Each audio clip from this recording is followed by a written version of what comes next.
Sup, my fellas. Don't forget to leave feedback, and enjoy the story. A poisonous purple river flows between the rocks of an unknown place.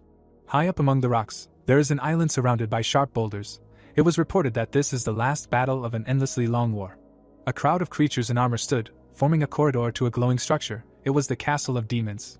The guy walked towards the castle, greeting them for the last time. He said that the creature sitting there must be the king of demons. Leaning on the wall, a monster in a warrior's suit looked ahead. It was the king of demons. He looked calmly ahead and said that for a human he had gone too far. But this was not the end. A crowd of angry demons were thirsty for battle, and he continued to say that a battle awaited him ahead. A horde of creatures looked at the approaching hero. The guy glanced at them all. He spread his arms out to the sides and conjured red magic circles, saying that then it was time to begin. He flew forward like a bullet. Quickly moving from the spot, his hands were shrouded in magic runes. In one hand was a pistol. In the other hand, too, was a pistol. A crowd of demons ran towards him. Dust and stones rose from the ground from the speed. Adam put the pistol out and requested target definition. The system drew the necessary target coordinates. The guy, jumping, took aim and exclaimed about fire. A shot from the pistol blew off the demon's head. Adam pushed off the body of the beast upward. He flew high above the horde. Aiming with one pistol, the hero called explosive acceleration. He looked at this crowd from above and thought he had fewer demons. Adam, folding his arms, headed quickly downwards, thinking that if that's the case. His eyes glowed with a bright orange light. He activated the dance of the four lights. In a sitting position, he was spinning, shooting from two pistols in all directions. The guy stopped, raising the barrels up. The hero turned back sharply. A huge, ferocious monster was attacking him. He hit the ground with his fists with all his might. The rock under his feet crumbled into small pieces. The monster was looking in the direction of the hero. Adam swung his hand around and pointed the gun straight at his face and said goodbye, and fired. The Demon King watched what was happening carefully. In front of him was a field of demons killed by the hero. The king, in anger, crumbled a piece of the wall with his hand. He went to meet the enemy. Adam looked at him and said that he had finally come out. The demon raised the hilt up. The king raised the scythe, shrouded in magic. His weapon was blazing with a purple glow. He held the scythe up and its energy spread like clouds above them. A third eye opened on the king's forehead. He ran towards the hero, and he realized that he was attacking him. The demon ran like lightning towards him. The guy looked in surprise and reasoned that he was faster. The light wave flew towards the enemy, faster than he expected. Adam raised his hands with the weapon and dodged the demon's blow. Not reaching the target, everything exploded behind the hero. The guy turned around, assessed the destruction, and said that if he hit him, then he would be finished. The demon flew towards him, and the guy turned around. Adam crossed his pistols, trying to stay in place. The demon's magic pushed the guy back. The demon's energy almost reached the hero. He slipped away from the approaching danger. The guy, cursing, fired from the weapon. The king stopped the bullets using an energy field and asked if he thought his pathetic attacks would work on him. There was a powerful magical barrier between the hero and his enemy. Adam thought that the protective barrier could not be broken through, and he heard that if he hit the dark stone in his forehead exactly, only then would the king receive damage. The hero, hovering in the air, continued shooting, thinking that he needed to figure out how to break through the barrier, because he had to get to the dark stone. The bullets crashed into the king's defense, and he said that it was useless. The demon grew a magic ball in his hands and said that their abilities were at different levels. He looked at the hero, controlling for such balls. He launched them with lightning speed, attacking Adam. The guy dodged them, continuing to shoot. He clenched his teeth and noted that he was fast. The guy ducked from the ball and thought that he barely dodged. His face lit up with light. He managed to curse. He looked at the flying ball. The hero screamed from the energy hitting him. 2 pistols fell to the ground. The demon stared ahead and said that no matter how hard he tried, he would not be able to even scratch him. Adam asked if he was sure. The magic symbols flashed with a bright light, and the hero offered to argue. The guy pulled out a weapon from the enchanted circle. He took the gun and was ready for a new fight. Taking aim, he activated the fire beam and fired towards the king. The demon's eye lit up with a bright light. He received a blow to his eye. The king, calling the hero a pathetic worm, attacked him again. He furiously opened his mouth and shouted that he would grind him into powder. Dark tongues rushed towards the enemy. They enveloped Adam's leg. Black magic clung to his limb, and he asked if he was caught. The guy took aim and said that he would deal with him now and thought that he would not come out of there. The gun's beams crashed into the king's protective field without success. The attacking hero was enveloped in black magic, and he reasoned that he would smoke him out. Shots flew one after another. The guy activated power increase and attack acceleration. Several beams were aimed at the demon's head. In response, he released a black ball towards him. Clenching his fist, the king said that he should not act tough. Adam let go of the gun, continuing to watch. He aimed and said that then it was time to finish. The hero activated the Lone Dawn, and energy flew out of the enchanted circle. A large stream of light rushed down. The guy, enveloped in a black cloud, continued to aim. The king growled and screamed furiously. He raised his head up and electrical discharges came out of him. The king screamed about how dare he. Clouds of smoke and dust flew to the sides. The guy picked up the gun from the ground. He jumped up above the enemy. Adam pointed the gun at him and asked if the king knew how long he had been playing World 2.0. The hero shot him point blank in the third eye. The demon managed to ask again. Adam said that it was fun, but it was time to end it all and shot him. The guy landed. The silhouette dissipated behind him. Adam turned back, lowering his head. The hero raised his gun and a notification appeared that the game was over. He stood with the barrel raised and his hand on his belt. A character was posing on the monitor and someone said that it was the World 2.0 Musketeer, adding that it was not bad and he liked it. The man moved the mouse along the table and reasoned that he did not think that magic skills could be so good and therefore, in order to have fun with magic. The young man in the hood raised his hand and the hero said that he would use the character of the new World 3.0 update, under the name of the mage. The guy smiled, looking at the monitor and thought that if he were a simple magician, it would be boring, and the world karma system created a special magician. The menu demonstrated skills, and he continued that this is a system in which the player receives penalties in exchange for bonuses. But he usually does not use this karma system because of the high risks. Against the background of the magician character, notifications puppet, insomnia, drug addiction, chronic headache, short life, all +1 popped up. The hero thought that if you earn these penalty characteristics, you can get an additional skill. The guy moved the mouse and thought that if he can get all the magic characteristics of the maximum level. The hero looked at the information about the character, and added that he will become the greatest magician, and it's funny. Ryan's character was highlighted on the screen, and he thought that it was interesting. In this case, the character will be completely ill, because there will be a lot of penalties.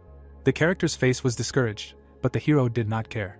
Because he thought it was just a character. Voices woke him up telling him to wake up. The guy opened his eyes and was sweating. He was thinking about how his last memory was the loading screen before the game started. The loading bar was almost to the end. A black substance splashed out of the monitor onto the guy, and he remembered that as soon as the loading was finished, the screen went black and he immediately lost consciousness and felt like the ground was leaving under his feet, and at the same time he seemed to be being pulled somewhere. His hand reached for the light. The stranger grabbed the guy by the t-shirt, lifting him off the bed. He swung his fist and shouted that it was enough to lie in bed. The man hit the hero in the face and said that it was time to get up and quickly. Ryan fell off the bed onto the floor. He sat exhausted in front of a room full of people and thought that, ironically, the guy watched, squatting and thinking about how he had become the weakest character. The man was shouting furiously, pointing his finger at the son of a bitch sleeping when it was time to work, offering to give him a good beating. He was leaving the room, ordering them to go to the conference room. The hero silently rose from the floor. The crowd laughed at him. The man crossed his arms and called him an idiot, noting that he had been sleeping until the warden came. The bald guy said that the hero should be left alone, because he would soon die, which would be the warden's fault. The guy added that it felt like if you touched him with a finger, he would be finished. He turned to the young man named Van, and asked if he was right. The warden turned around in the doorway and shouted at them to move. The men hurried to the exit, apologizing to him. Ryan watched as the warden asked Van about the order he had requested. The guy told him that he would give it to him as soon as it was delivered. The hero wiped his face and thought about what it meant that his name was Ryan, but this was a character he created in the game. He thought about how he would never have thought that he would end up in such an insignificant character. People in overalls were busy working, carrying boxes, and the main character was talking about how 3 days had passed since he woke up in this place that looked like a factory. He still didn't understand much, but he got used to working in a factory pretty quickly. There were plates of soup on the table. He kept thinking about how here they had to get up before sunrise and work until they were completely exhausted, and that before going to bed they were given porridge that looked more like slop. People were carrying boxes one after another. Ryan was talking about how the workers refused to answer his questions, and some were afraid of the guards. The main character was sitting on the floor, having dropped a box, thinking that many did not want to talk because they had already written him down as a dead man. He could not say that they were so far from the truth. He thought that with such a weak body it would be difficult to hold out even for a week. The hero looked back, hearing how he was asked why he sat down. The warden pulled out a stick and called out to Ryan. The hero coughed and the man, looking at him, said that he was a useless bastard and if he did not get up right now. The warden and Van watched as Ryan coughed and apologized. The man leaned over to the guy and said that it seemed that he was going to die soon and asked Van to put him somewhere far away so that he would not see him. The guy accepted. The hero wiped his chin and looking at them, thought that even in such a situation he could maintain his sanity, and apparently, this is thanks to the willpower that he put into his character. The warden kicked him with his knee, telling him to get up and get out of here. He raised his hand and explained that he knew that they were busy people, so they needed to leave, and added that he could die somewhere quietly. The warden and Van left him. The man asked the worker what he wanted and hadn't been beaten up for a long time. Ryan was packing everything in a box and thinking that his health was not to hell. He looked, thinking that he was happy, that this was the price for skills, and if the level of talent for magic was as he made it in the game. He looked away and continued that he would be able to escape using his powers. Ryan looked at the iron door and thought that he would try, but in order to escape, he needed to find out about this place. The hero put the box aside and thought that if he was ignored and this was only to his advantage. He looked at the slightly open door and saw a light, which, as he understood, could lead outside. Ryan went up to it. He looked through the crack and thought about what kind of nonsense was going on there. There were two people standing outside the door. One of them was blowing smoke, saying that the ones they brought in the other day were so slow. The other guy was putting the device in his pocket and said what did he expect from the bosses, but if they used them correctly, they would benefit. They stood opposite each other, and the first guy said that his biggest concern was whether they could make the delivery to the Union tomorrow. The second guy said that was true and asked what they were even going to do with this product. The hero watched them at the door and heard one of them answer that they were reselling their grinder to a black magician. The guy exclaimed, thinking about the black magician. He digested what he heard, realizing that magic existed in this world and he could use it, but what should he do? The men continued the dialogue. The man showed the device and asked if he knew what it was. The guy said it was a body enhancer, a viper, noting that this one was different from his. The interlocutor replied that it was a new version of Calvin Cubs. He held the device in his hands, answered the question of whether it was worth using, that the new filter reduced toxicity in the liquid. Ryan opened his eyes wider in surprise and heard that there was mana in it. The hero looked behind the door and thought about mana. The man looked at the device. A small ball was shining brightly in it. The eyes of the main character widened, watching it. The ball had an energetic force. Ryan was shocked watching it. He was enveloped in blue energy, and he thought that an electric current passed through his entire body. His eye was bright blue. He thought that the sixth sense seemed to prevail over the others. The hero, without taking his eyes off, looked carefully and felt as if a third eye had opened, his alter ego. He looked in surprise at the silhouette of the boy with blonde hair, and thought that he had never felt anything like this before. The ball was blazing with energy flying around, and he noted that he had not even thought that there was something like that. The main force that formed this world, and the driving force that determined the state. Magic entered his hand, and he noted that the magical energy that flew in the air and entered his body with each breath. He continued to think that it was a force that was familiar and alien at the same time. He clenched his fist, thinking that it was necessary. The hero looked at the energy and said that it was light. It was the magic of the world. Ryan controlled the flash of magic on his hand. At night, everyone was sleeping, and the hero was under the blanket. He looked at the burning magic and thought that with such a level of mana, he could escape.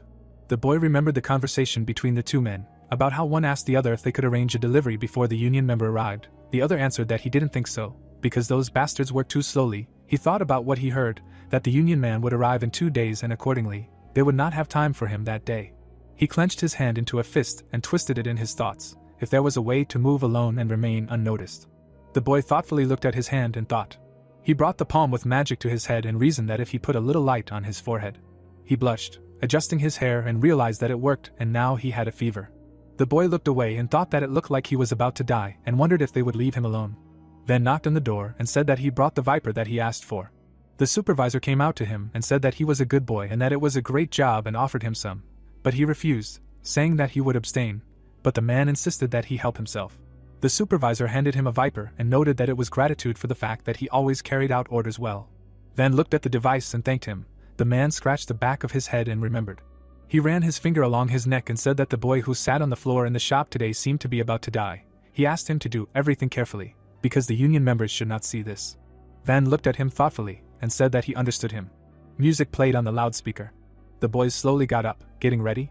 Some wondered if it was time to get up, some noted that his body was sluggish, and some thought that the Union people were supposed to arrive today, and therefore the guards would nag more than usual.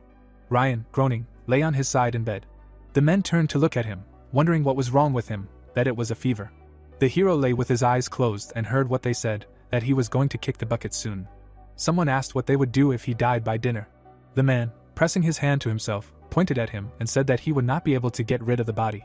The bald man asked again why he was looking at him, and added that he was not going to drag the corpse. The hero lay and understood that the plan had worked. Someone said to remove it. The guys looked at Van questioningly. They were looking at him from behind and reasoned that it seemed like he wanted to do everything cleanly, and being here in this state, the guy was only causing them inconvenience. One of them turned around and said that he did not want to look at this pathetic picture and had to go to work. The guy, pretending to be asleep, was thinking about what they were talking about and what it meant to remove him cleanly. Van reached into his pocket, approaching Ryan. The guy opened his eye, thinking that this situation was not part of his plan. The hero was indignant, continuing to lie down. Van grabbed him by the shoulder. Ryan turned around abruptly, jumping up in fear. Van handed him the Viper and told him to take it. He held out his hands and said that it was called Viper, which was an active enhancer that temporarily improved physical strength. The hero took it in his hand and Van, leaving, turned around and added that it should be enough to cope with what was waiting for him ahead. The hero thought about what was waiting for him ahead. He sat on the bed, his elbows on his knees.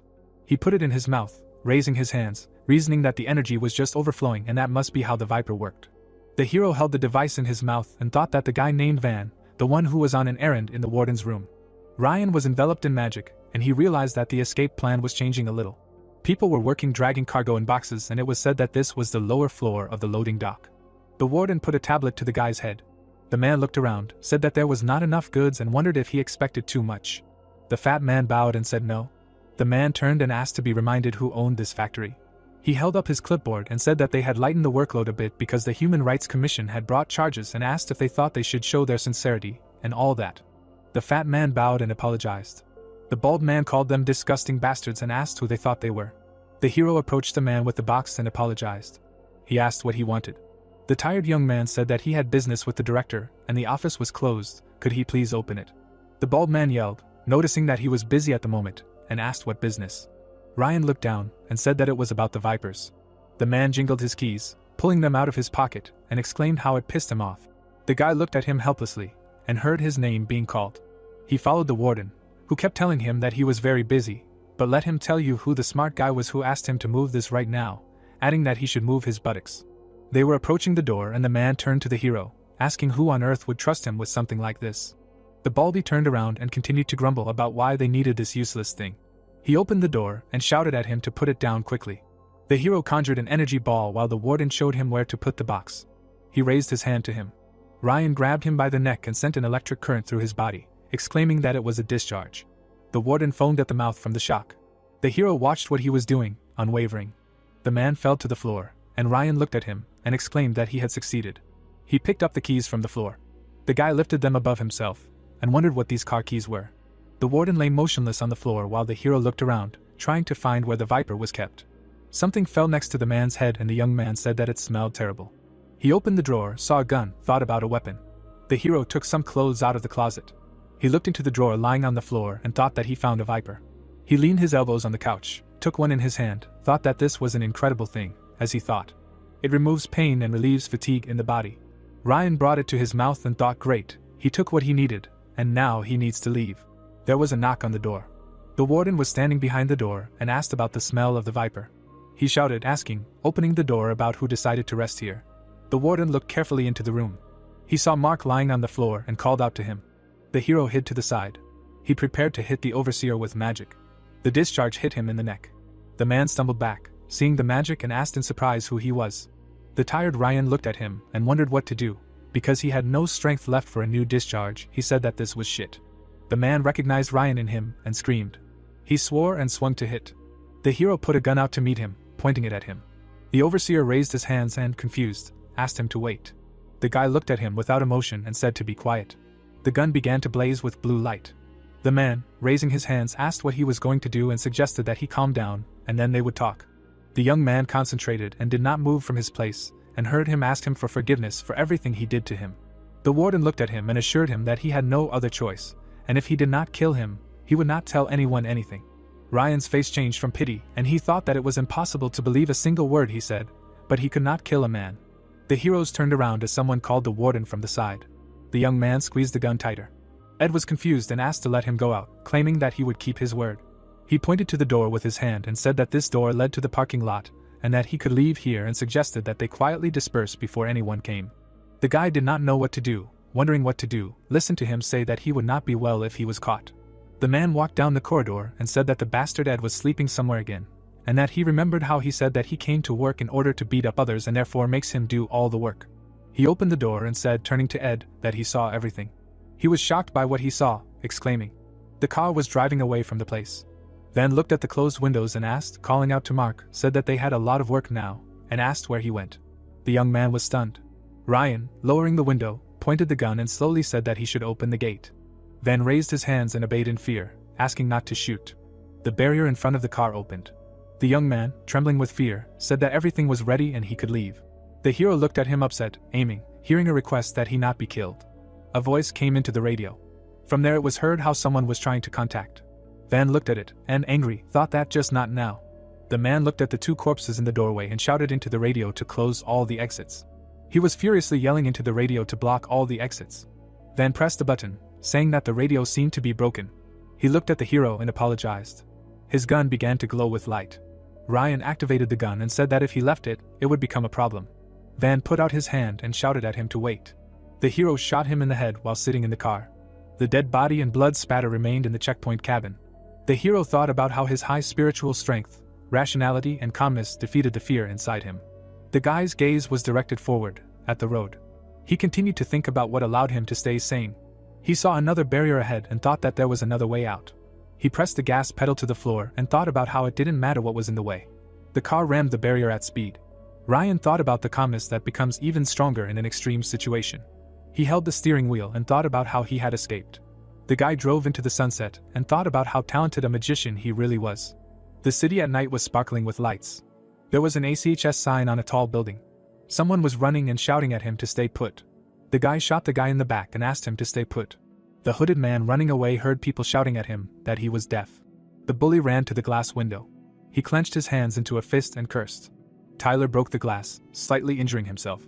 The guys with glasses and guns in their hands looked at the broken window. One of them said that this psychopath really jumped from such a height. They looked at the aftermath, noting that the body was not visible, and no one would have survived.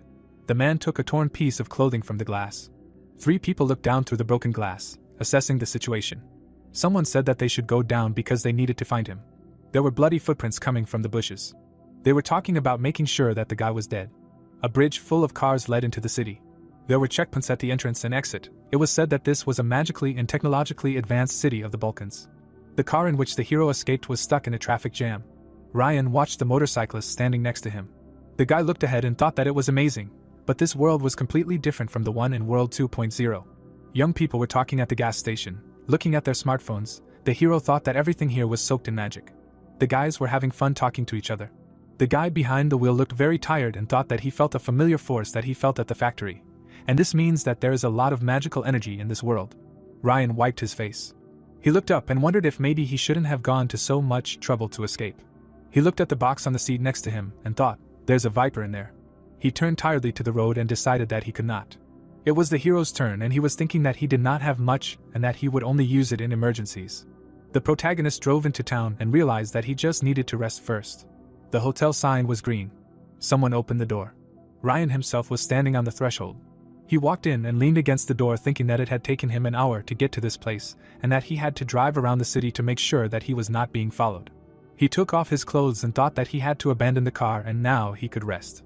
The hero fell to the floor. He lay on the floor, not reaching the bed. After a while, he opened his eyes. Ryan got up and realized that he was thirsty. He went to the kitchen to the refrigerator.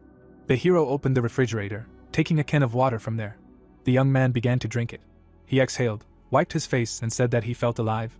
The guy's eyes widened, seeing something. He fell down sharply. The hero, feeling unwell, was sitting on the floor. He looked ahead, thinking that he just wanted to puke, and his head hurt like it was going to explode. His muscles ached and were torn apart. The guy looked at his shaking hands and thought that this was a side effect of the viper, assuming that it was withdrawal. He clenched his hand into a fist, and thought that if he wanted to move this body, he had no choice but to rely on stimulants. His stomach shuddered with hunger. Ryan looked at the open refrigerator and realized that he was hungry, noting that the last time he ate was about 12 hours ago. The guy opened a can and thought that all he had to eat was canned food. He ate it slowly, realizing that it sucked. The phone lying on the table rang. The main hero pressed the button, after which someone said hello and reminded him that there were 2 hours left to pay for the room. The voice from the phone asked if the guy wanted to extend his stay here. The young man bowed his head and said yes, he wanted to extend. He looked at the phone, which was telling him that the total bill was 220,000 sel, 200,000 for housing and 20,000 for canned goods, and considering his advance payment of 100,000, the remainder was 120,000 sel. The guy sprawled on a chair and heard that everything needed to be paid today. The hero thought that he couldn't believe how much canned goods cost. Ryan reached into his inside pocket, adding that this was just ridiculous. He looked at his money and thought that he had 130,000 sel in hand, but after paying, there would be 10 left, because the money wouldn't even be enough for another day of stay. The guy grabbed his head and realized that he needed to think of something. He fixed his hair and realized. The hero went to the shower and decided that he should tidy himself up before going out. Standing in the shower, he cut his hair. The guy carefully cut his hair with a knife. The hair was lying in the sink and the hero said that he would do. He looked at himself in the mirror and wondered if any of his acquaintances would recognize him. A busy street for walking. The guy sat on the path thinking that he couldn't make money legally and that he was not a legal visitor in this world, so he didn't even have an ID. He looked down and thought that perhaps the best way would be to beat up the criminals and take their money and didn't think that would be a problem. The hero thought about starting. He closed his eyes and thought that he would gather some information. The guy with his eyes closed began to conjure, enveloped in discharges, heard, reading other people's thoughts, that the engineer at Palmer's, who checked the new AI for errors, had disappeared and that they would have to find a replacement for him. He was also looking for an agency that would lobby for the choice of a construction company for the 17th microdistrict. The terms for dividing profits in a ratio of 8-2. Are there any druids there who participate in reducing the green belt? He wants to leave a statement, and thinks to get an endangered species T9. The hero thought that this is not what he needs. The guy heard a speech about someone saying to bring the stolen money. He opened his eyes and realized that here it is. The hero looked out from behind the corner, watching someone, and thinking that it is there. His head suddenly spun. He leaned against the wall and called his body. The guy inhaled Viper. The hero looks forward and thinks that it is time to earn money. The cat near the trash can was scared of something. The young man fell to the ground near the dump. He, scared, sat, seeing two people in front of him who remind him of what they said. The bully grabbed the guy, and he said, this time he will not have any problems. The scoundrel was beating the young man and shouting that he had heard from him that he had lost the money they had stolen. The guy said that he was not lying, adding that they had simply disappeared. The hooligan's friend said that they would not solve anything like that. He took out a knife and said that he wanted to recoup the lost money, and offered to sell it for spare parts. The scoundrel noted that this was a good idea. The scared guy was screaming for help, while one of the hooligans warned him that if he moved, he would ruin the presentation, so he should sit still. The young man covered his face in fear and screamed. He opened his eyes to look at his offenders. An electric discharge was running through their bodies. The main character stood behind them, saying that it was as easy as pie. The guy watched in horror as the two fell. Ryan was searching their bodies. The young man, watching, said that he had saved him. He was counting the money, wondering if 700,000 was a lot, because in any case he thought he would be able to buy things and medicine now. The victim, seeing the hero take out the device, screamed in fear, telling him not to point it at him. The main hero looked at the device and listened to the young man's explanation that it was a modification of a laser cutter, and that it had been illegally modified, turning it into a weapon. Ryan hid the device, thinking that he should take it with him then, because the more means of self-defense he had, the better. The hero got up from the ground and said that what he had just seen. The young man interrupted him, assuring him that he would not say anything. Ryan turned to him and said that everyone said that. The young man, clearing himself of trash, assured him that he would do everything he asked. The hero asked to answer the question. The guy looked at him and asked if he knew anything he could do here without an ID. Since he was new to the city, he thought it would be better for someone who could use magic. The guy was heading towards the bar. He put his hands in his pockets and wondered if it was here and if it looked like a bar, but it could be a disguise. He put his hand on his face and decided to rip off his identity for now. The hero activated the magic near his face. He changed his appearance a little, thinking that in this world you can only rely on yourself. There were people sitting in the bar. The hero opened the door, looking inside. Dave met his gaze.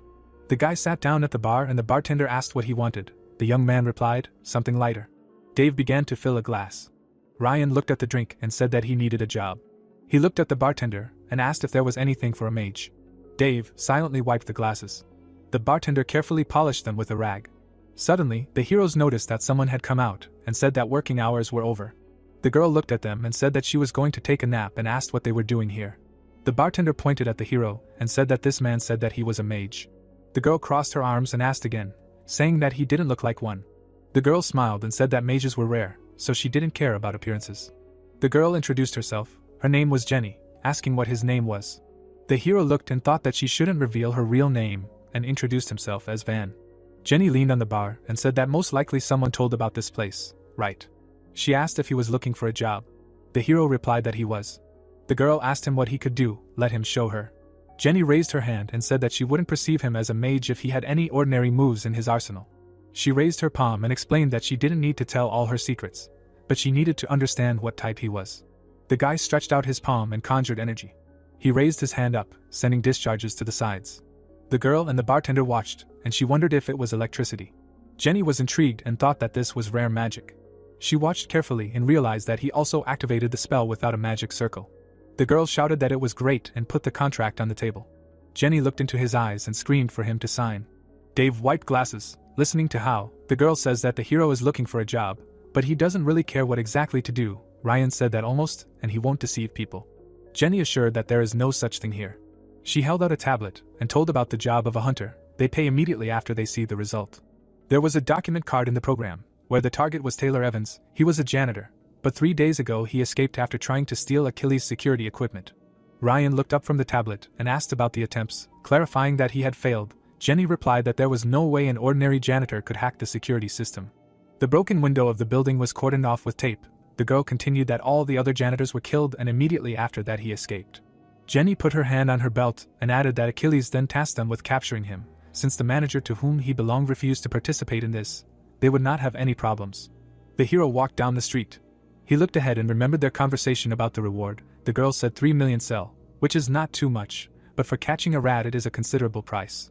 Ryan switched on the tablet and asked about getting the data on his blood. Can he get more information? Jenny said that she can give it, but what's the use? If he wants to use blood mages to catch, it's not worth it because they are very greedy bastards who ask for 5 million sell for the order.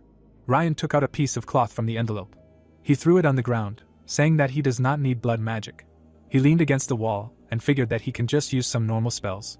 The guy conjured an energy ball and wrote something in a notebook. He thought about the general magic from your memories. This is what he remembers from Word 2.0. On the sheets of paper, the skills were listed and he thought, the number of skills gradually increases. The guy stretched out his hand forward and lit a flame, reasoning that the most suitable magic for this task is the magic of the hunter class from version 2.0. Ryan's eyes glowed red and black tongues flew out of his outstretched hand. Hovering towards the cloth, blood chase was activated. The piece of cloth began to smoke and was enveloped in red magic. A red dragon snake flew out. Deep night at the subway station. The snake flies along the rails and the hero behind him. The vision showed that the hooded guy was sitting somewhere nearby. The snake found the man, appearing behind him. The guy turned from the red glow. He looked away, asking what was that. The main hero, blazing with magic, arrived to him, saying that here he is, Tyler Evans. The guy clenched his teeth and thought, damn. Looking away, he added that how did he find him? Looking straight ahead, the hero thought that he came here, fully prepared for battle, and did not expect that he would immediately run away. He extended his hand forward and added that the matter was not easy.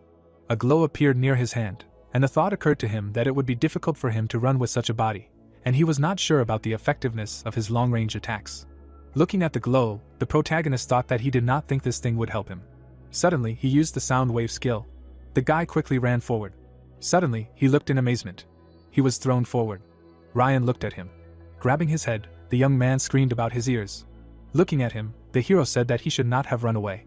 Suddenly, a beam flew behind him. Frowning, the protagonist thought that a sniper. Ryan put his hands in his pockets. Turning his head, he thought that the bullet flew out of nowhere. It was good that he decided to put up a protective barrier. The hero closed his eyes. A glow appeared around him. The thought arose that at least for a short time, but he needed to hold out, even if an anti-tank missile flew at him. Standing still, he added that only. A huge barrier appeared around the hero. Looking straight ahead, the protagonist thought, where is this sniper? A glow appeared near the building. It spread between the buildings. Looking to the side, Ryan thought that the scan showed that there was no one within a kilometer radius. Looking down, he added that this meant that the shooter was either further away or using camouflage that was not affected by simple detection, but who and why would shoot at him? Suddenly, the hero opened his eyes in amazement. The beam flew into the barrier. The thought arose that the place where the barrier was damaged, they did not shoot at him. Looking to the side, the protagonist thought that he was the target. Looking down, he added that most likely, someone wanted the guy to shut up forever. Well, it did not concern him. Grabbing the gun, Ryan thought, however. Pointing the gun at the guy, he added that if he was preventing him from completing the mission, then that changed things. The guy raised his hands in fear. The thought arose that he did not intend to let go of the sniper who tried to kill him in front of him. He could not allow the image of a hunter to be destroyed. Blood splashed on the asphalt. Holding the gun in his hands, the hero thought that the more people thought that he was cold-blooded and cruel, the fewer people would want to stand in his way. The sight was aimed at him. The sniper suddenly opened his eyes in amazement. The hero's eyes lit up sharply. Looking at the shooter, he thought that he was caught. Lightning appeared around the protagonist's hand. The thought arose that at the moment he killed him, his mana seemed to have gone crazy. Holding the rifle in his hands, the man thought that he found out where he was. Stretching his hand forward, Ryan thought that the target was less than a kilometer away, and he had just the right spell. Raising his hand up, he added that among the regular magic he remembered, there was one that he could control with his eyes closed. Lightning flew up, and the thought arose that electric magic was like lightning. Suddenly, the lightning disappeared from his hand. Looking at him through the scope, the sniper asked what magic, why? Looking straight ahead, he added what he had in mind. Suddenly, lightning appeared in the sky. Stretching his hand forward, the hero used the thunder call. With his eyes wide open, the guy asked what the hell. The charge hit the building directly. Looking straight ahead, the hero thought that this was a completely different level, different from what he saw in the game. Putting his hands in his pockets, he added that now he could safely tell everyone that he was a lightning mage. The protagonist climbed to the roof of the building. Sighing, he thought that, but it was still hard for him to constantly use this magic. Looking away, Ryan added that the sniper had disappeared without a trace. Apparently he had fled. He doubted that it was an ordinary person. Lowering his head, the hero thought that, but he saw no point in pursuing him. He thought that he had hinted to him quite transparently that it was not worth bothering him. Standing in front of the hole, he added that this should be enough for the lightning mage's name to spread throughout the city. The entrance to the bar appeared. The bag fell to the floor. The protagonist gritted his teeth and said that he was back, along with Tyler. The guy looked at him in bewilderment. The man froze, looking at him. Putting the glass on the table, he said that there was a back entrance behind the building. Could he go in from there? Looking at him, Ryan heard that he would take the bag, and he could go there first. The doors opened slightly. The man began to unzip the bag. Looking at the hero, he said that if he came for work, then please let him enter through this door. Apparently he was getting old and his memory was bad, since he forgot to say about it. Turning his head, he added that he should wait a little, to which the protagonist replied that he should not rush.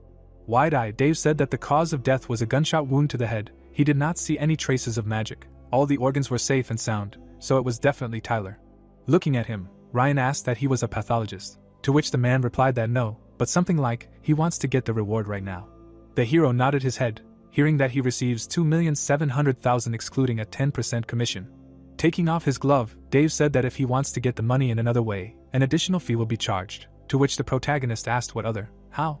Looking straight ahead, Ryan heard that bond stocks, a dummy bank account. There are cases when it is difficult to ask for money laundering, to which he thought that the financial laws in the Balkan work the same as in the real world. Pulling back the curtain, the girl asked who they have here. Raising her hand up, she added that he is fast, she understands, he urgently needs money, yes. The girl pushed back the chair and said that other hunters usually have to spend more time searching than killing. Smiling, she asked what his secret was that he was able to find and kill him so quickly. Looking at her, the hero replied that he was just lucky. They looked at each other. Jenny smiled and said that well, she still thinks he is really talented, and now they can continue to work with him. Looking at her, the protagonist said that he would not refuse if they threw him a couple more tasks in the near future, to which the girl replied that no, now they have other concerns, they must pass on all the information, and also find out what the cleaners do. The girl closed her eyes, hearing that they do not trust him. Jenny raised her finger, and said that they seemed to be on the same wavelength, but it took time to earn full trust, similar to a dating situation. Sitting at the table, the protagonist thought that he thought there was something else. Turning around, he said that they would meet later then, to which the girl responded approvingly. Looking at him, she thought. Jenny looked away, hearing the appeal. Holding the tablet in his hands, Dave said that he looked through the cleaner's network and found something, to which she asked that he still had access to this network. Looking at the screen, she heard that his work was on record. Jenny's eyes widened in amazement, and exclaimed. The hero was standing in the middle of the street. Looking at the building, he thought that this was the library of the city of Balkan. He came here to learn about the magic system of this world. Entering the building, the protagonist added that they needed to find a way to extend the life of someone whose life force was draining away like water. Turning his head, he added that magic related to time, maybe he could find information about higher magic. People were sitting in the library. A book fell on the table. Ryan was holding the book in his hands. Reading it, he spoke about the structure of mana. A page from the textbook appeared. It was heard that it was clear, so something like this exists. The hero touched his hand. He opened his eyes in surprise. Stretching his hand forward, the protagonist thought that this was the structure of mana. Looking down, he added that it was written there that some archmages are able to change it. How strong are 8th level archmages? A glow appeared near the hand. It was heard that it would try to release some mana. Lightning flew around her hand. Frowning, Ryan thought that the pattern changed depending on how much mana he poured into it. Stretching his hand forward, he added that he did not know what level it was. Grinning, the hero thought that he could change the structure though. The protagonist was sitting in the library. Crossing his arms, he thought that this was a little different from his ideas. Books were lying on the table. A thought appeared that his ideas about magic had now completely changed. A book about the theory of magic appeared. It was said that magical art can be divided into two categories, normal and unique. The man stretched his arms out to the sides. A thought appeared that unique is a type of magic that every mage can learn, but it is more specialized and powerful. A glow appeared around the hero. It was said that normal magic is inferior to unique, but at the same time has an extremely wide variation of application regardless of attributes and goals. The protagonist swung his hand. Ryan looked straight ahead. A thought appeared that at least this was how it was in World 2.0. Putting his hand to his face, the hero thought that there was no mention of ordinary magic in this world. But how did he use it then? No matter how talented Ryan was, he would not be able to change the very concept of magic and create something that was not here. Lowering his head, he added that now he had even more questions, and he also did not find any magic related to time. Looking straight ahead, the protagonist sighed. He looked surprised to hear that he had already decided to give up. Ryan looked away. The girl took a step forward. Looking straight ahead, she asked that she wanted to become a mage. The hero looked at her in bewilderment. Putting her hand on the book, the girl said that hope only makes people suffer. Turning his head, the protagonist asked again. Holding the books in her hands, Kate said that she simply felt sorry for him. He read books all day, but this would not make him a mage. At his age it was too late to try. It would be better to study magical engineering. Standing next to the hero, she added that one can only become a magician by going to school or university, but one cannot enter a university without a foundation, and even if he is lucky and gets through, sitting in lectures will do no good. Lowering her head, Kate said that he will not be able to do anything as a self-taught person, since this is an area where talent and luck play a big role. Looking away, she added that if all he has is desire. The hero silently looked at her. Standing by the window, the girl said that she was terribly apologetic, did not know why she started telling this to a stranger. Closing her eyes, she added that the library would be closing soon. She needed to put all the books in their places, so let her go. Kate looked in amazement, hearing that she had just spoken from her own experience. Standing up, the protagonist asked that if she was a student, was it not too early to give up? In his opinion, it would be better. Walking forward, he added that they should try everything possible, and not give up. The girl asked again, her eyes wide. Ryan turned around, hearing a scream. The girl gave him a business card. Standing in front of the hero, she said that he was strange, so take her advice. Waving her hand, Kate said that the next time they met, she would show him some magic. Looking at her, the hero thought that she was strange herself. He looked at the business card.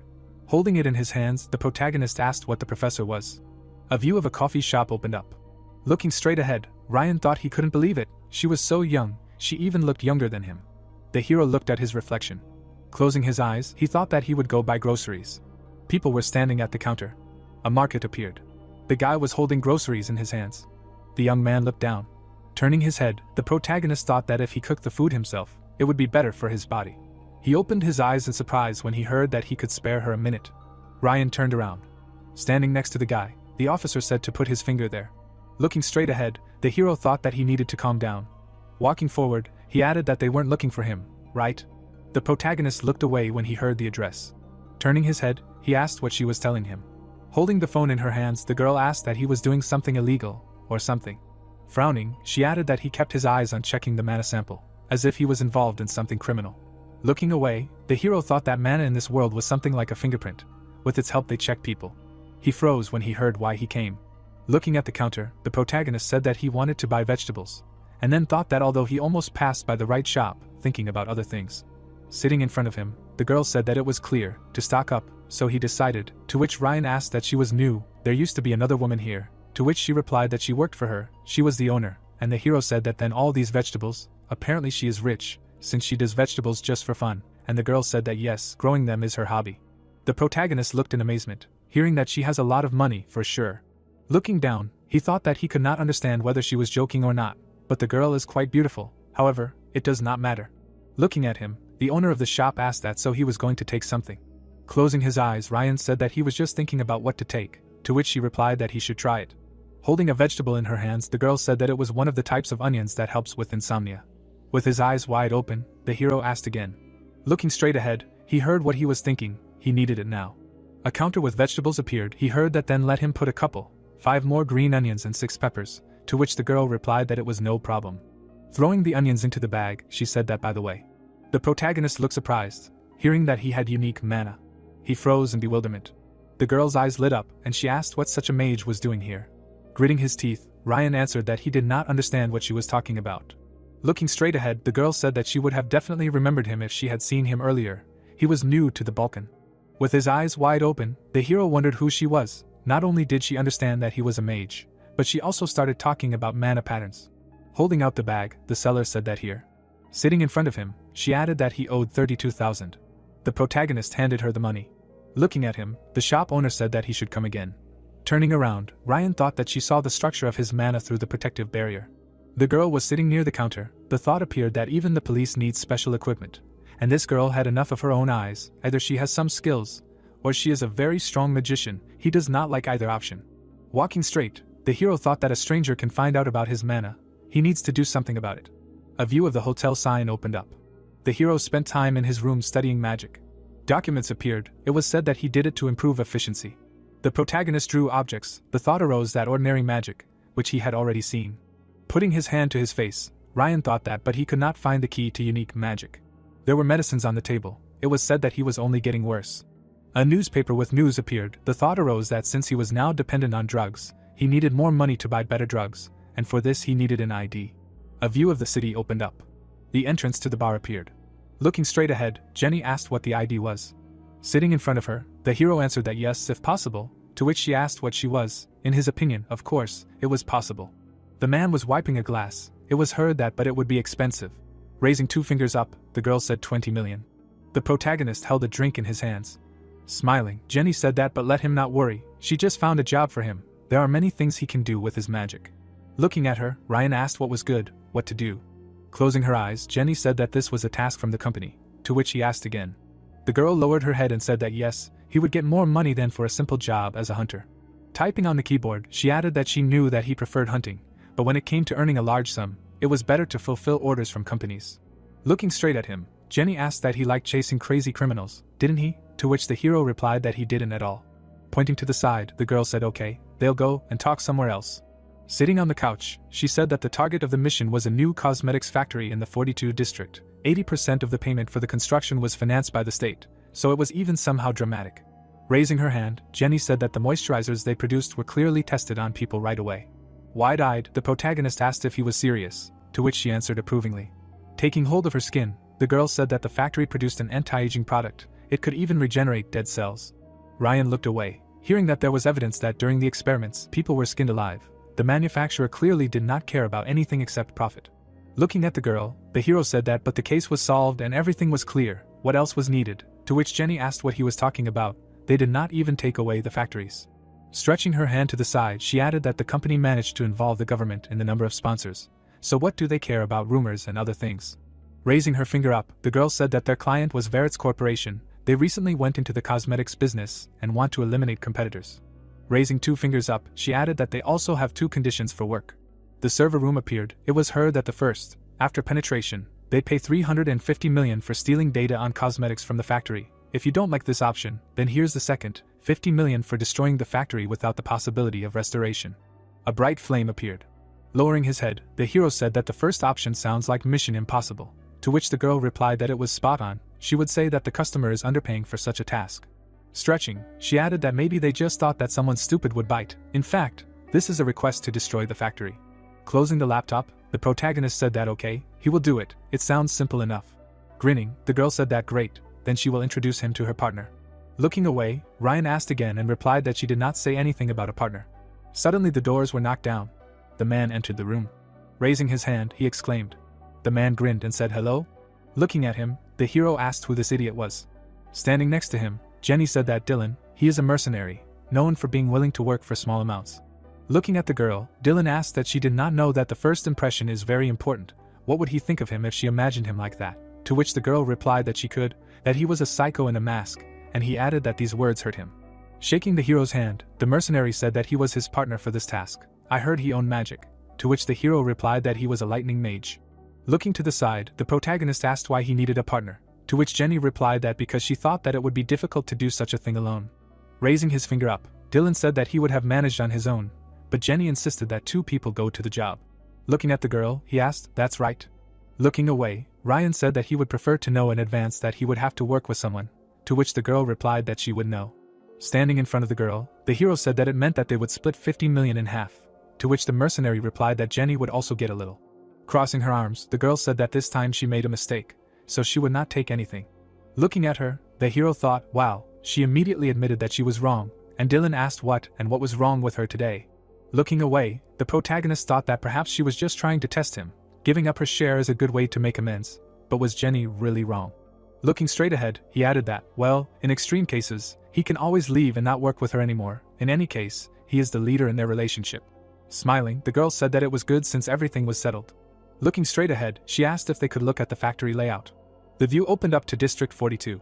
Buildings appeared. It was said that, unlike districts 50+, districts starting from 40 and below had better infrastructure, but all districts were quite well supplied and equipped. The hero walked forward, thinking that the factory was in good condition and located in District 42. It was empty here, of course, but the protagonist looked away, hearing that Jenny seemed to respect him very much. Yes. Looking straight ahead, Dylan said that usually she could not refuse money so easily, always taking interest, but now she did not. She thought she wanted to maintain a good relationship with him. Looking at him, the protagonist heard that she had never done this to him, to which he thought that he had heard their entire conversation at the bar. His mask was a cover so that no one would know who he really was. Turning around, the mercenary asked what he could take. Looking at the card, Ryan asked what he needed it for, to which Dylan replied that he didn't have to work in just one place. Standing in front of him, the hero asked what he was trying to gain his trust now. Raising his finger, Dylan replied that, well, good mages are hard to find in the daytime with fire. Clenching his fists, he added that it would be useful for him too. Although their office was not popular yet, they had many people who, like him, were in excellent physical shape. Looking straight ahead, the mercenary said that but let him keep their entire conversation a secret from Jenny. The hero nodded his head. Grinning, he said that he was good at talking, they would see him in action, to which Dylan replied that he couldn't wait. A view of the factory opened up. The guard, holding a gun in his hands, yawned. The hero looked at him through the fence. Turning his head, he said that he was not worried about the guards, they looked too flimsy, to which Dylan replied that it was because you would have to be crazy to break into their factory. Holding a knife in his hands, he added that he would not even look in their direction if Verets had not assigned them a task. The emblem on his chest appeared. It was heard that, however, this guard from the 888, these are former thugs, compared to other guards, they are not even considered people. Standing in front of the hero, the mercenary asked what it means, you can kill them and not feel guilty. Turning around, the hero said that they will go, to which he asked to stop. Raising his hand, Dylan asked what he was going to work with an open face.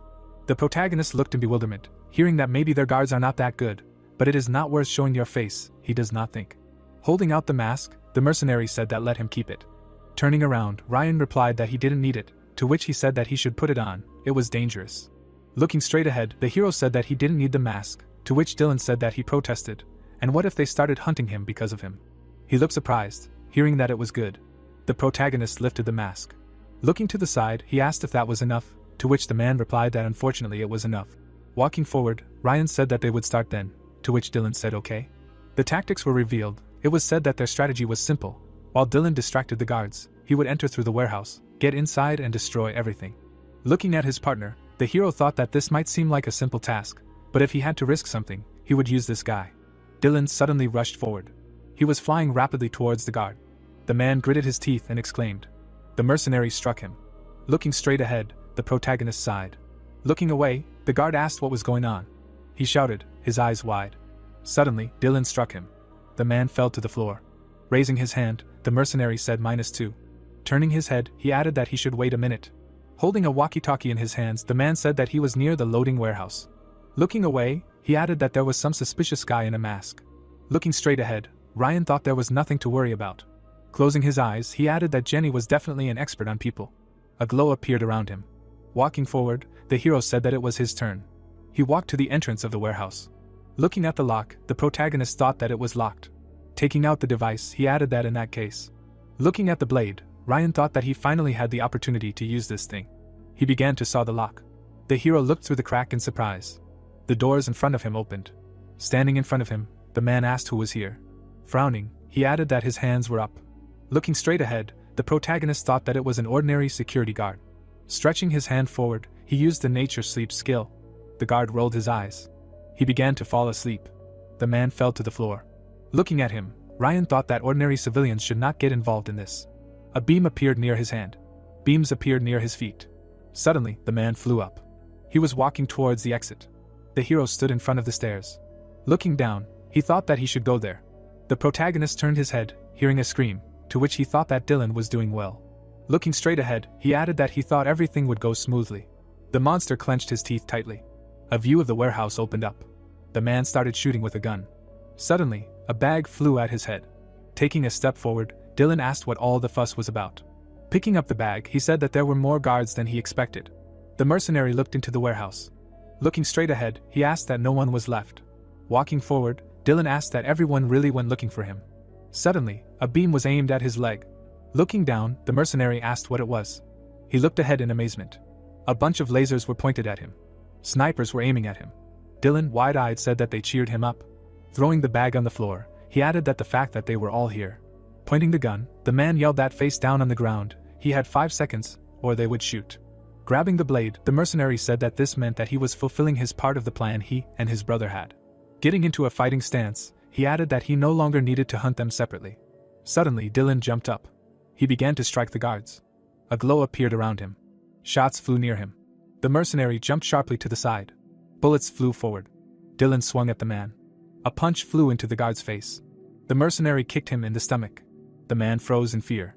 He clenched his teeth tightly from the pain. Looking straight ahead, Dylan said that it was great. Looking to the side, he asked what was next. The hero went down to the basement. He walked forward. The thought occurred to him that he had thought so. The protagonist grabbed the valve and thought that such large factories always had a gas system. Frowning, he added that this volume would be enough to blow up the entire factory. Gas began to come out of the pipes. Raising his head, Ryan thought, great. Stretching his hand forward, he added that all that was left was to create a spark. Raising his hand up, the hero used the ignition skill. A fire sphere appeared, and the thought arose that creating a flame was not difficult. He was simply using elemental magic. Looking straight ahead, the protagonist thought that now, all that was left was to run away with Dylan and blow everything to hell. Grinning, he added that he should thank the girl at the vegetable store. Raising his hand up, Ryan thought that after meeting her, he had been working on changing and improving elemental magic. Stretching his hand forward, he added that this is how he learned that simple spells can be combined. A flame appeared in front of him, and the hero spoke of a timer. Suddenly, a clock appeared. Hands appeared on it. The protagonist stood in front of it. Raising his hand, he said that he would set it for 5 minutes. The clock began to tick, and it was heard that it was ready. Looking straight ahead, Ryan said that it was time to get going. Suddenly he looked at him in amazement and asked what the sounds were. The gates were dented. Dylan turned around and asked what they were. Suddenly a blow hit the gates. They flew forward sharply. The mercenary looked at the gates. Looking straight ahead, he asked what was happening. The monster's eyes lit up, and he asked what kind of mess he had made. A door appeared. The hero opened it sharply. He opened his eyes in surprise. The protagonist hid around the corner. His eyes widened, wondering what it was. The monster stood still, and the thought occurred to him that it was a crocodile. Looking straight ahead, the mercenary said, "How old, how old?" Smiling, the creature said the same, "Nice to meet you, how are you doing?" Looking at him, Dylan replied that he was alive and well. Standing still, the monster said that he doubted him when he heard that he wanted to open a business and develop independently, but it seemed that his talent was not in vain, to which Dylan said that the boss was an innovator in some ways. Smiling, the crocodile repeated his phrase. Stretching his arms out to the sides, he asked that he understood what situation he was in now, or not quite, to which the mercenary asked how much they paid him. The hero looked surprised, hearing that 10 million. Lowering his head, the mercenary exclaimed, and the monster said that he would kill him quickly, only out of respect. Raising his head, Dylan said that it would not be easy. Looking away, the crocodile heard that before they began, he could throw him this bag. Holding the bag in his hands, he asked that he was joking. Turning his head, the mercenary thanked him. Taking out his weapon, he said that only now. Holding the spear in his hands, Dylan said that he was not in the mood for laughing. Dylan was hit in the chest. The crocodile asked what you mean he is not in the mood for laughing, because he was always stupid and talked bullshit. The man in the red mask replies that he is not lucky at all today. He jumps up from his place saying that now he needs to give it his all. He flew into the wall again. Dylan lies with his head on the floor. This time he flew there frontally. The man in the mask is stunned. He asks if he is going to defeat him with brute force and does not understand what to do. He realizes that in 2 minutes and 17 seconds there will be an explosion and time is running out.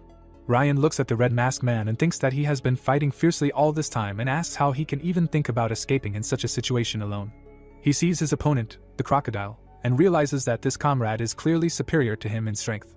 Ryan peeks and realizes that he will have to do everything in his power. The crocodile crossed his paws over his chest, saying that he was disappointed in his opponent because he used to be different. Dylan frowned as he heard that he no longer had the same bloodlust that he had when they first met. The man in red bowed and said that he knew, but he was getting stronger every year. Dylan stood in the same pose. The masked man grabbed his swords and asked if he could feel his bloodlust now. They fought so hard that sparks flew everywhere. They stared at each other. The crocodile threw him back. Dylan turned red. He swung at him from behind. The crocodile defended himself. He turned around sarcastically. Dylan did a spinning kick. Their blades met again. Dylan frowned and realized that he needed to act even faster. They continued the fight. The red-masked man looked at the fist in front of him in shock. Someone used the lightning binding ability. There are about 5 ball lightning bolts visible at the crocodile's feet. One is next to his bare foot. The crocodile stands sullenly in a web of sparks. Dylan turns around in shock. Ryan frowns at him. Dylan notes that this is good, and now he has a chance to finish off the green one. The crocodile gets angry and says that his opponent is small. He strikes the ground. The man in the red mask strikes from above. He flies straight at him. The crocodile prepares his tail for a counterattack. The entity in red flies to the side. The reptile grabs the guy. The cold-blooded one smiles and asks why he didn't tell him about the presence of the magician here, because then it would only be more fun. The crocodile squeezes his paws and says that he likes that guy's tricks. Dylan shakes and the man says that he will deal with him first, and then rip off his friend's head. The crocodile says goodbye to his opponent. He punches him right in the face with his fist. Dylan flies out of the floor, breaking through the wall. The man in the red mask flies outside. The wind throws him back into the building with particular force. The crocodile looks around and asks where the magician is. Ryan proudly steps out of the shadows. He looks at him and realizes that his lightning easily melts steel, but this one doesn't at all, and he realizes that the winner has already been determined. The man in the mask thinks that Dylan must be somewhere nearby. He sees a red silhouette on the floor. Ryan asks if he is alive, to which he asks again if it is his mother. Ryan thinks about how to get him out of there. The guy puts his hand on his chest and says that he has no choice. He uses the ability to increase strength and increase speed on himself. Ryan closed his eyes and thinks that because these abilities depend on mana, he did not want to use them. He takes his friend and continues that now he does not have time to worry about something like that.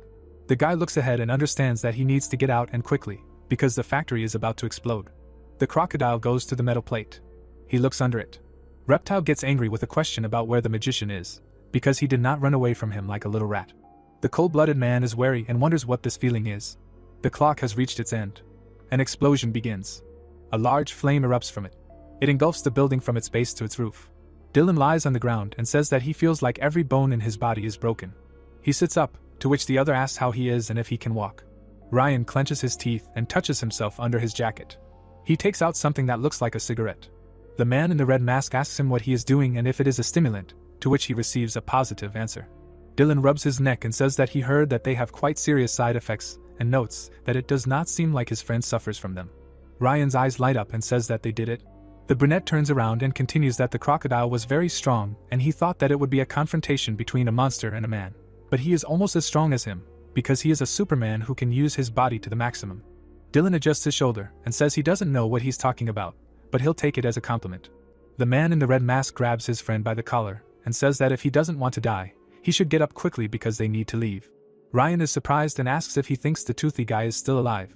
The man in the red mask opens his eyes and continues that he doesn't think so. He's sure of it and asks if he really doesn't know who he is. Dylan grabs his head and asks if he's been living in the forest all this time or not. The guy says his real name, to which he asks again. The ruins of the house are still burning. There's a dark gap between 2 large pieces of debris. Something has broken through. The reptile shows all its teeth. It looks up at the sky and swears and promises to kill them, tear their corpses apart, and eat them. Dylan goes to him and says that he was a military mercenary in his time.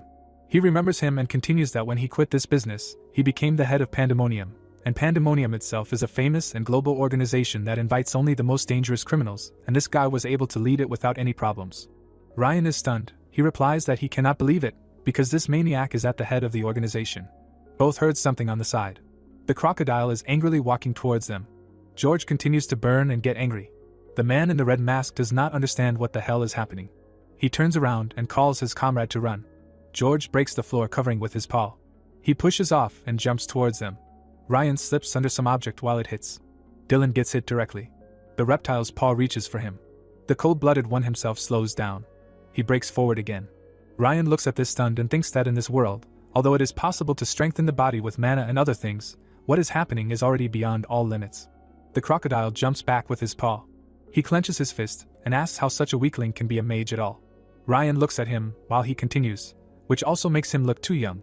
The guy looks at the man in the red mask and understands that now they definitely won't be able to escape. He looks at him and asks if he's dead, to which he spits something out and confirms his life. Ryan shifted his gaze and thinks that if he has to fight George. The guy looks at him and understands that the fight should be finished as quickly as possible, because now time is playing against him.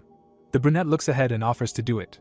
Cold-blooded approached him and asks if it was him, if he wasn't the one who used electric magic on him. He gets angry and asks if he was taught that it's impolite to tie other people up with lightning. Ryan calmly retorts that he's not human. George looks at the sky and laughs out loud, saying that he's very brave and if he hadn't blown up that factory, he would have spared him. The crocodile looks at him and notices. He goes on the attack and continues that he needs money. The brunette stands still and hears that he is going to kill him quickly and without any pain. Ryan's eyes light up. He uses gravity binding. Purple cords rise from the ground. They grab his opponent. George tries to break free. He looks back and sees a magic seal asking what is happening. His hands are tightly bound. His lower legs are also immobilized.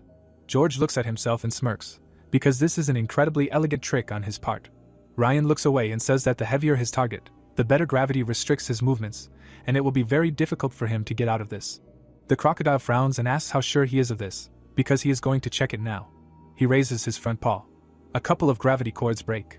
The brunette watches this in fear. He summons several such seals and uses the ability again. George rips everything apart and asks what the point is and if he thinks he can hold him back with tricks like that. The crocodile looks at the bands and notes that there's not much left to rip. Ryan ties his mouth up too. George slams his mouth shut, stunned. The guy smiles and is glad that he's finally shut up. Ryan notes that it won't last long. He's already using electric magic and thinks that he needs to use the rest of his mana wisely. George growls angrily. The crocodile breaks the shackles and insults him. Ryan covers his face from the shockwave. George frees his front paws as well.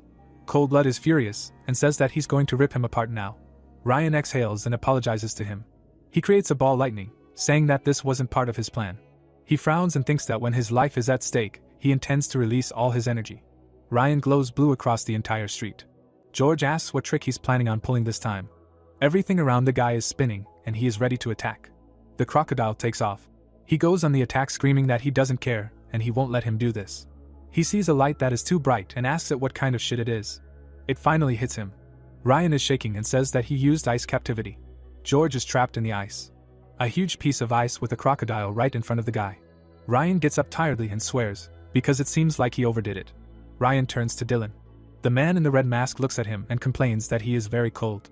The brunette asks if he is alive, to which he receives in response that his suit will withstand any frost, to which he asks if his suit is not just waterproof, to which he asks again if that is true and understands why it is so cold. Dylan gets up and continues that in any case, until George gets out, they should get out of there with their feet. Ryan shakes himself off and agrees with him, because he thinks that he will soon. The brunette looks away. The ice cracks. The guy wonders why it's happening so fast. The man in the red mask awkwardly notes that he's having no luck. Dylan gets up and says that they need to do something before he gets out completely. Ryan frowns and thinks that he has almost no mana and doesn't understand what to do. The brunette has an epiphany. Ryan suggests ending this fight, to which the other doesn't understand anything. The guy reaches under his coat and thinks that it's regular magic that enhances ranged weapons. Ryan takes something out and continues that he can use that with a small amount of mana. He imagines the player, because he did this when playing as a shooter and used combined attack magic. The guy uses the ability armor-piercing bullets and movement acceleration. Ryan points the gun at his target and thinks that this old gun may not withstand the presence of mana, but it's not that important. He frowns and notes that in any case, this is the end. George breaks out of the ice. Ice flies off from the part near his snout. Ryan uses the sniper scope. The gun fires with such force that the guy's hand jerks. The crocodile takes the bullet. He is completely free. Ryan watches in horror. Dylan is still shaking and remarks that he didn't think he would use a gun in battle. The man in the red mask looks at him and continues that he hit the target, and that's impressive, and asks if they'll have time to escape this time. Ryan tiredly replies that they should because he has no strength left. George comes out of the smoke and remarks that it was a good try. The man in the red mask got scared and cursed. The cold-blooded one continues that they didn't take into account one thing, that their opponent is him and not just anyone. Ryan looks at him in horror and thinks that he managed to catch the bullet with his eyelid, despite the fact that he used 4 different types of magic to enchant the bullet. He simply caught it with his eyelid muscles. The brunette says that his opponent is an ugly reptile. The crocodile gets angry and replies that he is the same way, but despite this, he doesn't consider himself an ordinary person either. He holds the bullet in his eye. He opened it wider. George stretches his feet. Liquid flows from his eyes and he complains that it actually hurt. Dylan calmly replies that at least he achieved that. Ryan uses electricity. He realizes in horror that he has no mana left at all. The guy takes out something else, saying that he has no choice. Both guys are ready to go into hand-to-hand combat. Cold-blooded shows his palm. He gets angry and asks if they still remember that he offered them an easy and quick death. George jumps into the sky. He flies at them, saying that he changed his mind. Ryan and Dylan are already approaching. The guy looks at him and wonders if this is how his life will end. George lands with a crash. Pieces of everything broken fly in different directions. Smoke above the ground. Ryan is covered by an energy barrier. He covered his face from the shockwave. The brunette opened his eyes and did not yet realize that he was alive. He opens his eyes in horror. The guy sees a woman in a suit in front of him. Ryan looks at her and doesn't understand who it is. George gets angry and notes that he shouldn't have waited so long. Cold-blooded recognizes her as Lena, a man from the city government. She looks at him and notes that this time he has crossed all boundaries. The girl jumps back. Lena turns around and asks if he thought that he could blow up the factory so easily, and with impunity. George looks at her in bewilderment. She looks at the ruins of the factory, and continues that she thought that pandemonium would lie low for a while and asks why he blew up the factory. He raises his paw and asks her to wait, because he has nothing to do with it. The crocodile points to the guys on the side and says that this is their doing, and he swears that this is exactly so. The girl looks at them. Dylan makes puppy eyes and asks him not to delude himself.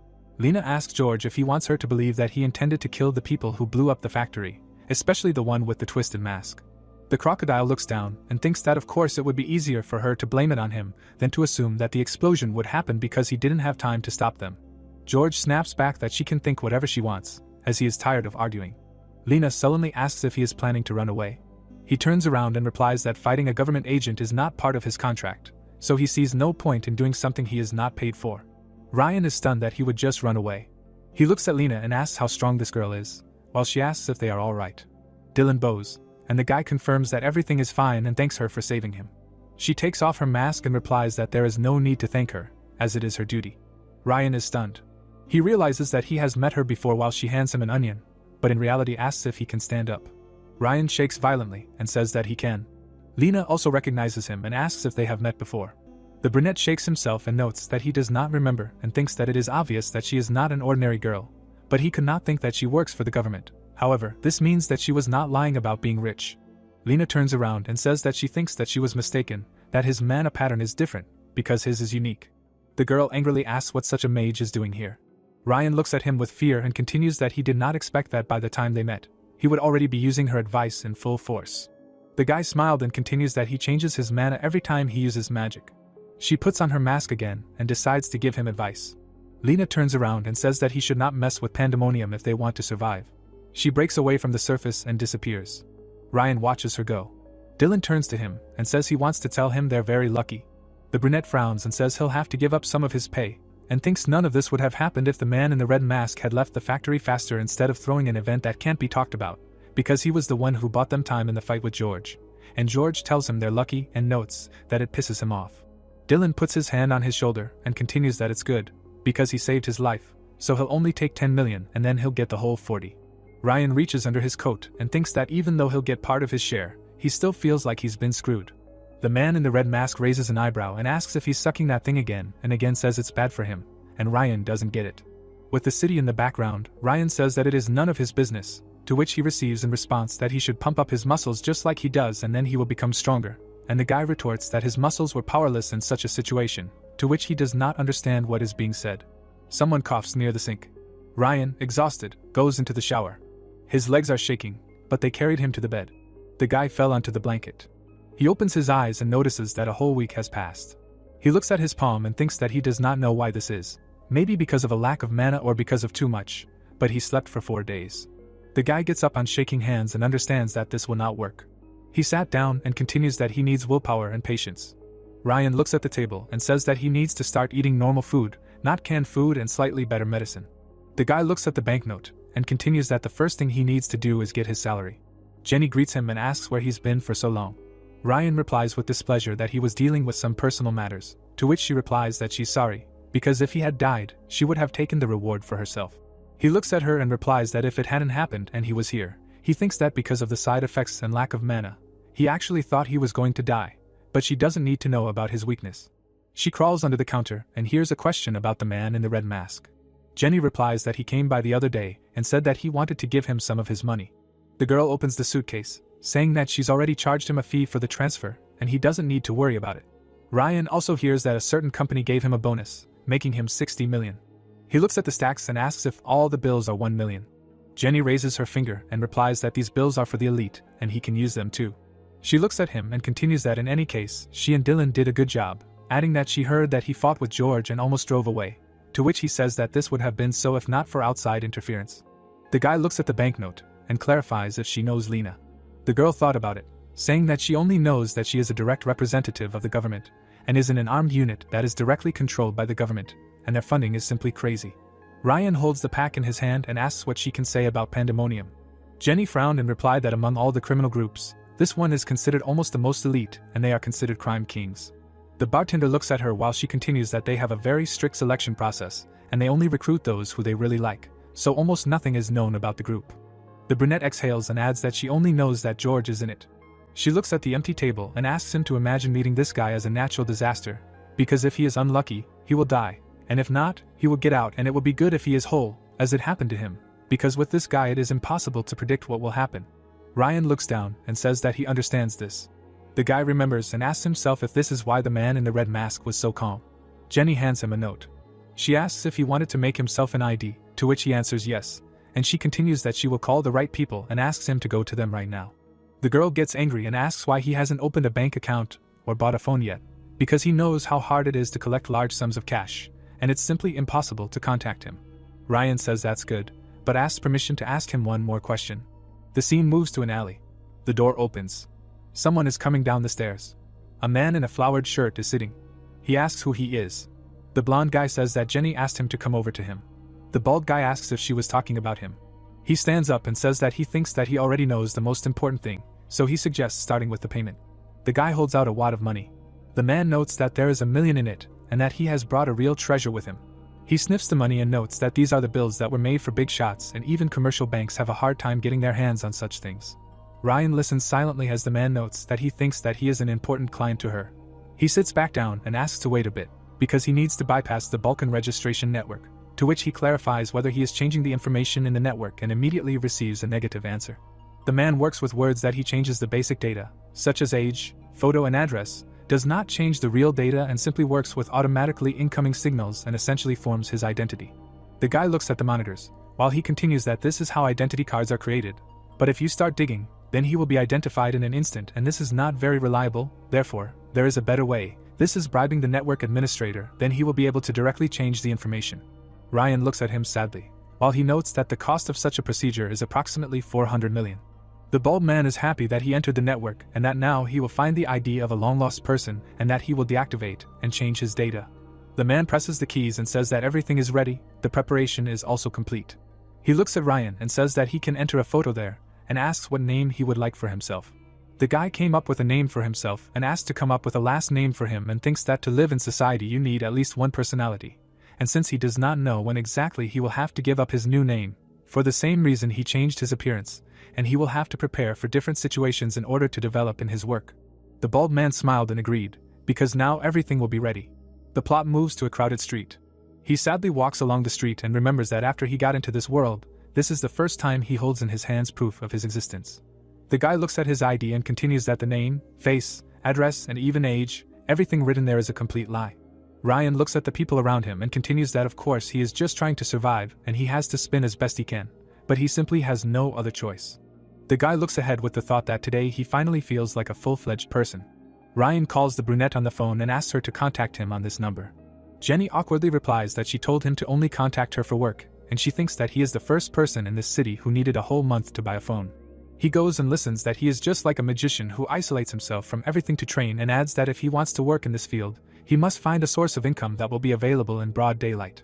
The girl looks into the glass, while he asks if she wants him to get a job, to which she notes that he is smart. She sits at the counter and continues that since the bank accounts of an unemployed citizen are replenished, it can arouse suspicion and if he continues to work on them, his income will grow. Ryan walks down the street and hears the statement that he must decide everything now and clarifies if he agrees, while he thinks that he has not decided whether to continue working with her, because he does not yet understand how the city functions, but getting a job is a good idea. Jenny answers someone and continues that rumors about him must have spread because of the recent mission and notes that who knows, maybe someone will ask him to fulfill their requests, and in any case his reward will be higher according to the work done, so he should wait for instructions. Ryan looks at his phone sadly. He continues walking with the thought that even if Jenny becomes friendlier, he will keep his distance because he does not trust her. Ryan looks up and continues that he is sure that she heard from Dylan that he used ice magic, but she is in no hurry to tell him about it, and they only talked about what each of them needs. The brunette asks someone if he can ask them for a favor. The girl looks and hears the question if she knows where to get it. Jenny looks down and replies that she knows several places and asks if he has been using such a terrible product all this time, to which he clarifies how to understand this at all. She shows it to him, saying that it is obvious that after each use of this thing, there are side effects.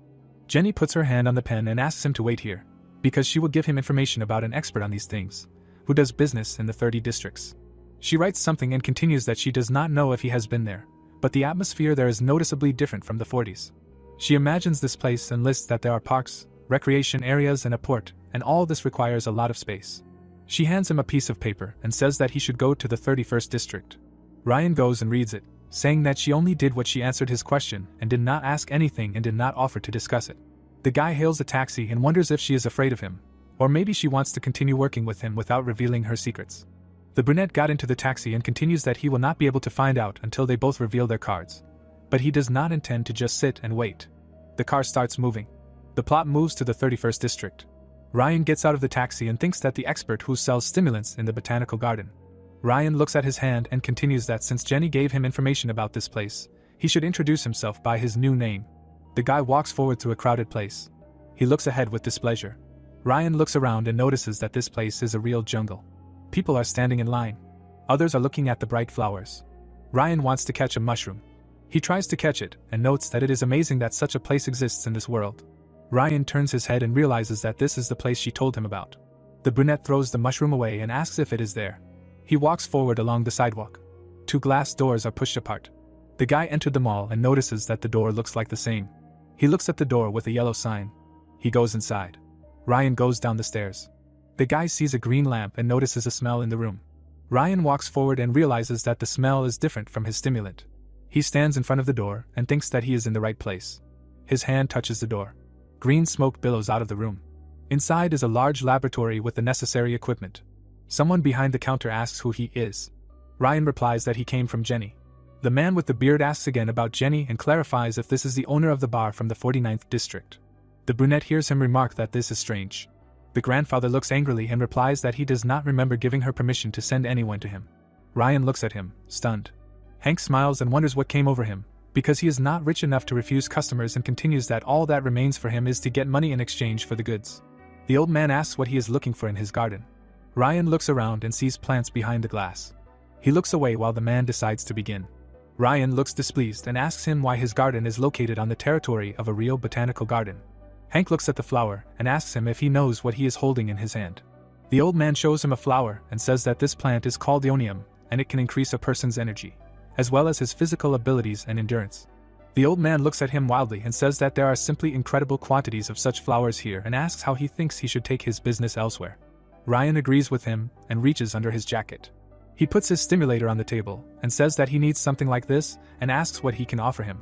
Hank realizes with disgust that in front of him is a thing with a button. He takes it apart and offers to look. The old man tastes it. He freezes for a moment to evaluate. The old man spits out what he has tried. Hank angrily remarks that it is cheap and asks why the hell he needs such crap, because it is possible that this crap does him more harm than good. Ryan turns away and says that it seems that it helped him speed up the process of replenishing his mana. The old man asks in surprise if he is using mana, because he does not particularly pull on a warrior or a barbarian, to which he replies that he is a magician. The grandfather looks thoughtfully and says that this is bad, because if he were a fighter who improves his physical abilities with the help of magic, then this thing for strengthening the body could be useful to him. But he adds that he is a magician and he does not need such a thing, it is low grade and cheap. He looks at him and continues that there are rumors that if high-level mages use Viper, then their abilities grow, but these are just rumors. Besides, he is too young to be a high-level mage and clarifies that isn't magic something that requires long and painstaking training. Ryan listens sullenly and thinks that now he understands why Viper helped him so much, it would be useful for him to have something better. Hank throws the thing in the trash saying that in any case such nonsense is ineffective, and only ruins his life, and he should fork out for something of higher quality. Ryan says that he wants something with fewer side effects, to which he agrees and clarifies his budget. Ryan hands him 2 million cell bills. The old man smiles with interest and asks him to wait. An empty hall with tables. Jenny lies with her head on the bar counter. The old man asks if she still thinks about him, to which she answers yes and asks what he thinks, if what the man in the red mask said about Ryan was true, since he didn't seem so worried before. The old man polishes his glass and replies that he doubts it, since mages are the kind of people who look for the slightest opportunity to save their own skin. Jenny spreads her arms out to the sides and agrees with him, but realizes that even Dylan could tell the difference between ice and electricity, isn't she right? She looks worried and says that this means that her subordinate can work with more than just lightning. She looks away and wonders why he hid this from her, to which the bartender asks her if she's jealous. Jenny looks at him while saying that skills are a different matter altogether, but the guy is good and she admits it and asks if he's ever met a person who could pick up on things so quickly, to which he replies that he understands what she means. He puts her drink on the table and tells her that she should not rush into this matter, because the only thing they can offer him now is a good job. She opens her laptop and says that she agrees with him and asks if it is better to give him work from companies, isn't it? To which he clarifies whether she thinks that he will agree to something like this after the incident at the factory. Jenny thoughtfully looks away and thinks that she will not be surprised if Ryan sooner or later runs into George again. The old man comes up and says that the boy should work with mercenaries or bandits, to which she notes that he mentioned bandits, mercenaries are better. She smiles and continues that mercenaries are more communicative and show off less. The old man listens attentively as she says that their office will gladly accept an experienced magician, and this will be a huge plus for them. The gray-haired man frowns and continues that he is helping her business at the request of an outsider and understands that he does not know if he can protect her, because she is of course strong and smart, but she also really lacks such a thing as patience. The girl shows him the okay sign in response to this. He turns away from her. Hank hands him a suitcase and says that he will like it. He shows him 6 sections of 5 vipers.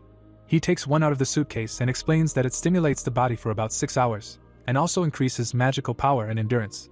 There are also side effects, but these are basic headaches, spasms and vomiting. The old man happily closes it, and continues that coughing up blood is also possible, but in general there is less harm from it than from the crap that the man came to him with and asks what he thinks about his product, to which he clarifies whether in his opinion such a side effect is normal. The old man makes a serious face and replies that this is one of the best options for this kind of money. The brunette examines the sample and says that he understands. The old man looks at the test tubes and adds that the negative effects can be reduced, but it will also cost much more and he should remember that he only sells batches starting from 10 pieces. The guy looks closely and notices that there is a different filter, and the old man explains that this is a new model, where instead of a button, activation occurs through mana. Ryan looks and says that it looks like some brand. Hank is furious and asks how dare he compare this to their insignificant product, and clarifies if he even knows that they produce their cheap crap with a bunch of chemicals. Ryan smiles while he continues that his products contain only the best herbs, to which he agreed and added that it is time for him to leave. The old man waves to him and says that this is good and he can come again. The plot moves to a room with several resignation letters. Mike touches one and says that he could barely hire 2 magicians. He grits his teeth and says that he was really hoping for a long-term partnership. Jake smiles and points out that he already said that he should be nicer to them. The old man slams the table and asks if he thinks he's the smartest. He rants and raves that he didn't even make them do complicated things, and that all they had to do was finish the job and clear out just 1 block. Julie picks her ear and says that she thinks that was enough for such small and fragile nerds and asks what Travis thinks about this, to which he says that she's right, but the past can't be brought back. Mike clutches his head and says that he definitely needs 2 mages for 1 mission and asks where they'll get them and turns to Julie with a question if she can bring him people. Someone calls. Gray takes the phone and asks Jenny what happened, to which she says that she wanted to ask something. Mike is taken aback by the question of whether he needs a mage. The man with the scar sweated and says that he really needs 1 and right now, or better yet 2, to which she replies that she can only provide him with 1. The old man sits down and thinks, to which she explains that he has nothing to worry about, because he alone is more than enough for him. In the background, Ryan continues that he needs to believe her, because this guy is worth it. The brunette looks at the suitcase with new vipers. He walks down the street, and the girl continues that in comparison with other magicians that she met, and he goes and says that now he needs to start preparing the rest of his things, while Jenny says that this guy is completely different. The plot moves to a building with air conditioners. The man brought home groceries. Near the empty table there are boxes. Ryan meditates. He looks ahead and understands that it is time to start using the barrier technique, while he thinks that usually he needs to draw a magic circle and then perform a complex ritual. But you can use the space itself simply by concentrating your consciousness, and you need to create a magic sphere in space. Also apply magic to the surface of the resulting sphere. He visualizes a castle near the window. A seal appears against the background of the building, and he continues that if someone goes beyond his barrier, they will instantly be struck by 14 lightning bolts, and if you add gravity magic, he notes that he has everything ready. The guy looks away contentedly, thinking that there was no need to do this at the hotel, but he has his own home now and can prepare. Ryan looks ahead and understands that the first stage is complete, and the second. He hears a sound from the phone. The guy looks out the window and asks Jenny what happened, then says that he is free and learns that he has a job. He hangs up, saying that he will be there soon. Ryan looks tiredly and notes that it is convenient to have a mobile phone. He examines something and notes that he can even look at the current news in the world. He looks at a picture of an explosion, which is signed as an explosion at a factory, which caused problems with a new batch of goods. Ryan flips through the news. The second one says that it is expected that due to the explosion at the second factory in area number 42 there will be difficulties with the launch of new products. And the third one says that the entire population within a 2-kilometer radius was evacuated, but apart from this factory, no buildings were damaged. And the fourth one says that it is confirmed that the cause of the explosion was a gas leak due to non-compliance with safety measures. The brunette looks at this and understands that his efforts are equated with a gas leak, and he thinks that the company itself wants to present it as an accident. He puts the phone on the table and asks if this means working for a corporation. Ryan turns around and continues that he thinks he did a great job and was paid well. He likes that he doesn't have to think about the consequences of the explosion. He turns his eye and thinks that there are still things that are beyond his control, and it makes him a little nervous. The brunette looks out the window thinking that he needs to be more careful when working with corporations. He remembers the crocodile and notes that in his 2 months of work he met an organization like Pandemonium. He remembers himself during the mission and continues that even if that person of his has great talents for magic, he is still not ready to fight such opponents, and he needs to use something other than magic to survive in this world. Ryan gets to his feet. He looks at the package on the bed. Ryan sees that it is from a weapons store. Ryan smiles and thinks that now he can begin the second stage of his training, which he is looking forward to. He walks to the entrance of the bar while she says that this is a request from the Mike Guild. Jenny shows him the laptop and continues that they want to capture the building and they need fire support from a mage, to which he clarifies that it is about payment. Jenny chews something and replies that the mage's services are expensive, and now he himself understood it. There is demand, but there are always very few offers. Ryan reads and understands that he will deal with mercenaries and thought that there would be a task from Antares. The brunette agrees and asks for detailed mission details, to which she smiles and agrees, because there is a gang that calls themselves Cleaners. Against the background of a bald man, she continues that they captured an office building that was used for financial consulting and now they are using the power plant without permission. People capture the building, and Jenny says that the company was quickly kicked out without the ability to turn off the network and the management is afraid that all transaction information will be deleted and they turn to Mike for help, and they agreed to take this task. Ryan looks at her and notes that the mercenaries hired by this financial company want to hire him, to which she says he's right, and he clarifies what fire support means. Jenny points at him with her sausage and says that it's not that hard, because a good mage like him should attack the bandits from behind with magic. Ryan looks away. The yellow-eyed girl looks at the screen and continues that there are other orders, because the story of the mage who returned alive after a battle with a crocodile seems to have become quite popular in narrow circles. Jenny smiles and notes that if she were him, she would go to Mike, because they work for money and therefore will never deceive him. The brunette drinks beer and clarifies how often this happens. The girl shows 2 fingers and replies that there are enough shitty people here who can cut off his leg or arm, or even both, for bad work. She fixes her hair saying that of course she can prevent this from happening because she is so smart and can live on the commission from both clients and employees. Ryan smiles. The brunette holds a glass and agrees to the mission and asks her where and when it will be held.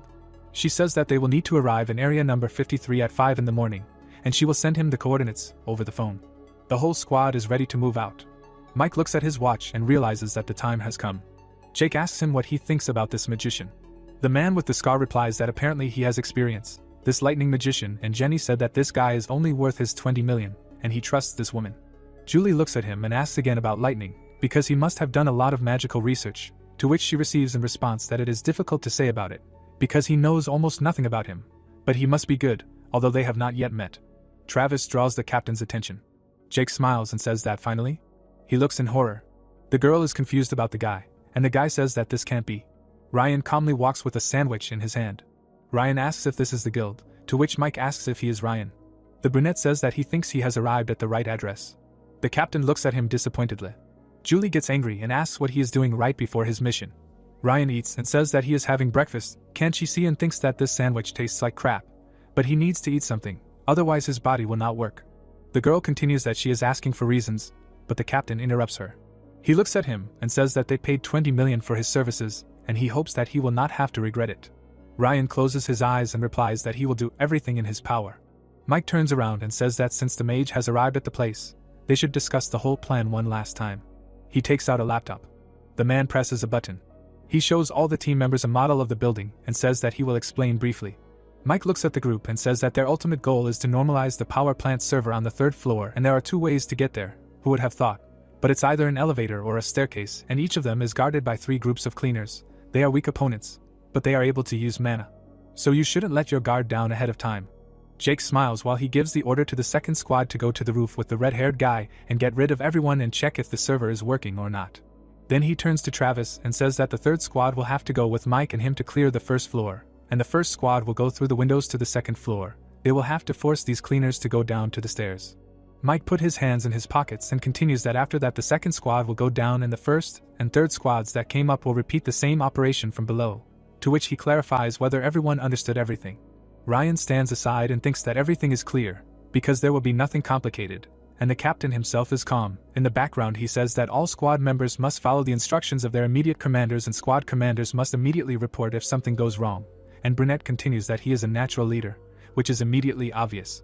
Mike points to the hologram and turns to the magician, because he must attack at full strength from the very beginning and then go for the third squad as support and stay there in the rear, to which he nods. Mike says that they are finished and announces the beginning of the mission. The team members go to positions in a fighting mood. Some reload their guns. Some prepare swords. Jake, among others, looks at the weapons. Ryan follows the red-haired man with the thought that in a world where you can use magic to strengthen your own body, the existence of such powerful melee and ranged weapons no longer seems strange to him. He is ready to use magic and continues that however this does not exclude the fact that there are times when the help of a magician is needed. People are ready to go while he continues that everyone knows that in this field of activity a magician plays a very important role. Against the backdrop of the sunset, people patrol the captured building. Comrades with guns stand guard. There are several more in the windows. Mike appears from behind the wall. He finally addresses the magician, saying that this is unlikely, but it must be said. The old man looks at Ryan and says that they could also hire a magician for themselves and if he notices anything, he will have to immediately report it. Ryan is stunned by something. He feels a thread of energy. Ryan realizes what is happening all over the territory, and notes that this strange feeling makes him think that it is created with the help of magic. His eyes light up and he thinks that apparently someone wants to know how many of them there are, and the guy himself is trying to determine the communication channel. Ryan touches the thread. He squeezes it and understands that it works in both directions, and he himself can thus detect the location of his enemy. Ryan uses his energy and looks around the room along the thread and sees a frightened mage in a cloak on the other end of the magic phone. Ryan smirks and says that he found him. The mage is scared until he realizes that if the magic is activated, the enemy mage restarts the seal, and he says that if it is destroyed, Ryan strangles him with energy and continues that then the entire flow of energy. The mage coughs up blood, and he does not stop that it all accumulates in the mage, and this cannot be survived. His comrades look at him from the side in horror. Ryan says that their mage used a detection spell, to which Mike asks him again, and he asks him not to worry, because he has already dealt with him, and if they need a moment to attack, then it is right now. Grey-haired looks out again. The comrades became wary and declared that their mage would be killed and gave the order to comb the entire floor, to which the old man asked if this was true. The captain rushed forward and initiated the plan. A group of mercenaries ran to the vanguard. Smoke bombs were thrown at the feet of the patrol. A man with a funny haircut screams in horror that it's an ambush. The group breaks through the smoke.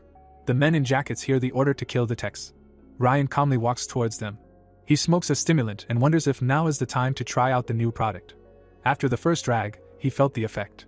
The mage uses magic and understands that the captain told him that maximum fire support is needed from the very beginning. The guy stretches his hands forward and uses chain lightning on the opponents. The group received a massive electric shock. The people in the windows did not pass by there. Mike turned around in confusion. Julie admires. Travis frowned with respect. Jake smiles and notes that this is just awesome. Someone gives the order to kill the freaks, against the background of a satisfied smoker. Right next to the entrance to the building, the massacre begins. Mike screams that their formation was broken and they should move forward. The group begins to kill everyone who comes to hand. Mike dodges a blow to the head. The bald man looks down in horror. The captain shoots him in the frontal lobe through the skull. Jake blocks someone's blow. He kills him and asks how he can swing his weapon like that. The red-haired guy hits him again and says it's dangerous.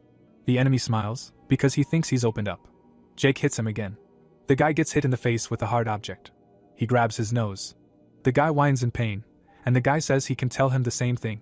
Jake attacks, saying he's opened up. The white-haired guy watches from above. Someone shoots him in the skull. Julie with a sniper rifle asks if he's decided to take aim at the younger ones. She notices something nearby. She sees their reinforcements in the scope, who are attacking. Someone warns the captain about the shields. They protect him from bullets. Mike didn't expect it. He asks what about their signature tactic, to which Travis agrees. Someone starts counting. The second one grits his teeth and continues. On the count of 3, the shields fly at the enemies, and they are perplexed. The blow raised dust in the area. The doors and the patrol were broken through. Jake smiles and admires. More reinforcements scream and go on the attack. The big man cracks his fingers and notes that he is annoyed by the endless reinforcements, and the captain says that they need to deal with them quickly. The squad again cuts out reinforcements. Mike realizes something. He sees a man in the center, because he is different from the others. At a moment, he stops seeing him clearly. The captain turns around. Mike screams that his target is their mage, and Ryan stands calmly. The man with the ponytail asks if he is the lightning mage. He goes on the attack, threatening to rip out all his guts and they will have victory in the pocket. Ryan looks at him like he is an idiot. The group understands that he is finished. The guy looks up. He looks into the empty holster. The gun has already fired a shot. Ryan just looks forward. His opponent falls back. The guy pointed the gun at him. Ryan made sure that one bullet was enough for him. Ryan turns around and thinks that he withstood 3 attack spells, namely auto-aiming, acceleration and enhanced shot. The guy looks at his gun and notes that he did well and that it is a good revolver. Mike runs up in horror and asks if he was hurt, to which he calmly replies that as he can see he is fine. Ryan says that he can take care of himself and asks him not to worry, to which the captain agrees and thinks that this guy is a good shot, but he was more amazed by the speed and dexterity with which the trick was done. Because he grabbed it and pulled the trigger so well, even he himself can't do that. Julie asks if mages can handle weapons at all, and Jake admires him. Mike looks over his shoulder and notes that his value as a mage is getting higher. Travis looks at him and says that the entrance is clear. He replies that this is good and gives the order to move forward further according to the plan. Gray calls the first squad to take their positions. Julie looks up. She fires the hook. The whole squad follows her example. They go up to their floor. The patrol did not expect this. The girl is already aiming and orders the second squad to go up too, and orders her own to shoot. The squad clears the floor in an instant. Jake says that the second squad is almost there. He goes up after them. The guy kicks her in the back of the head and apologizes. His squad goes to their floor.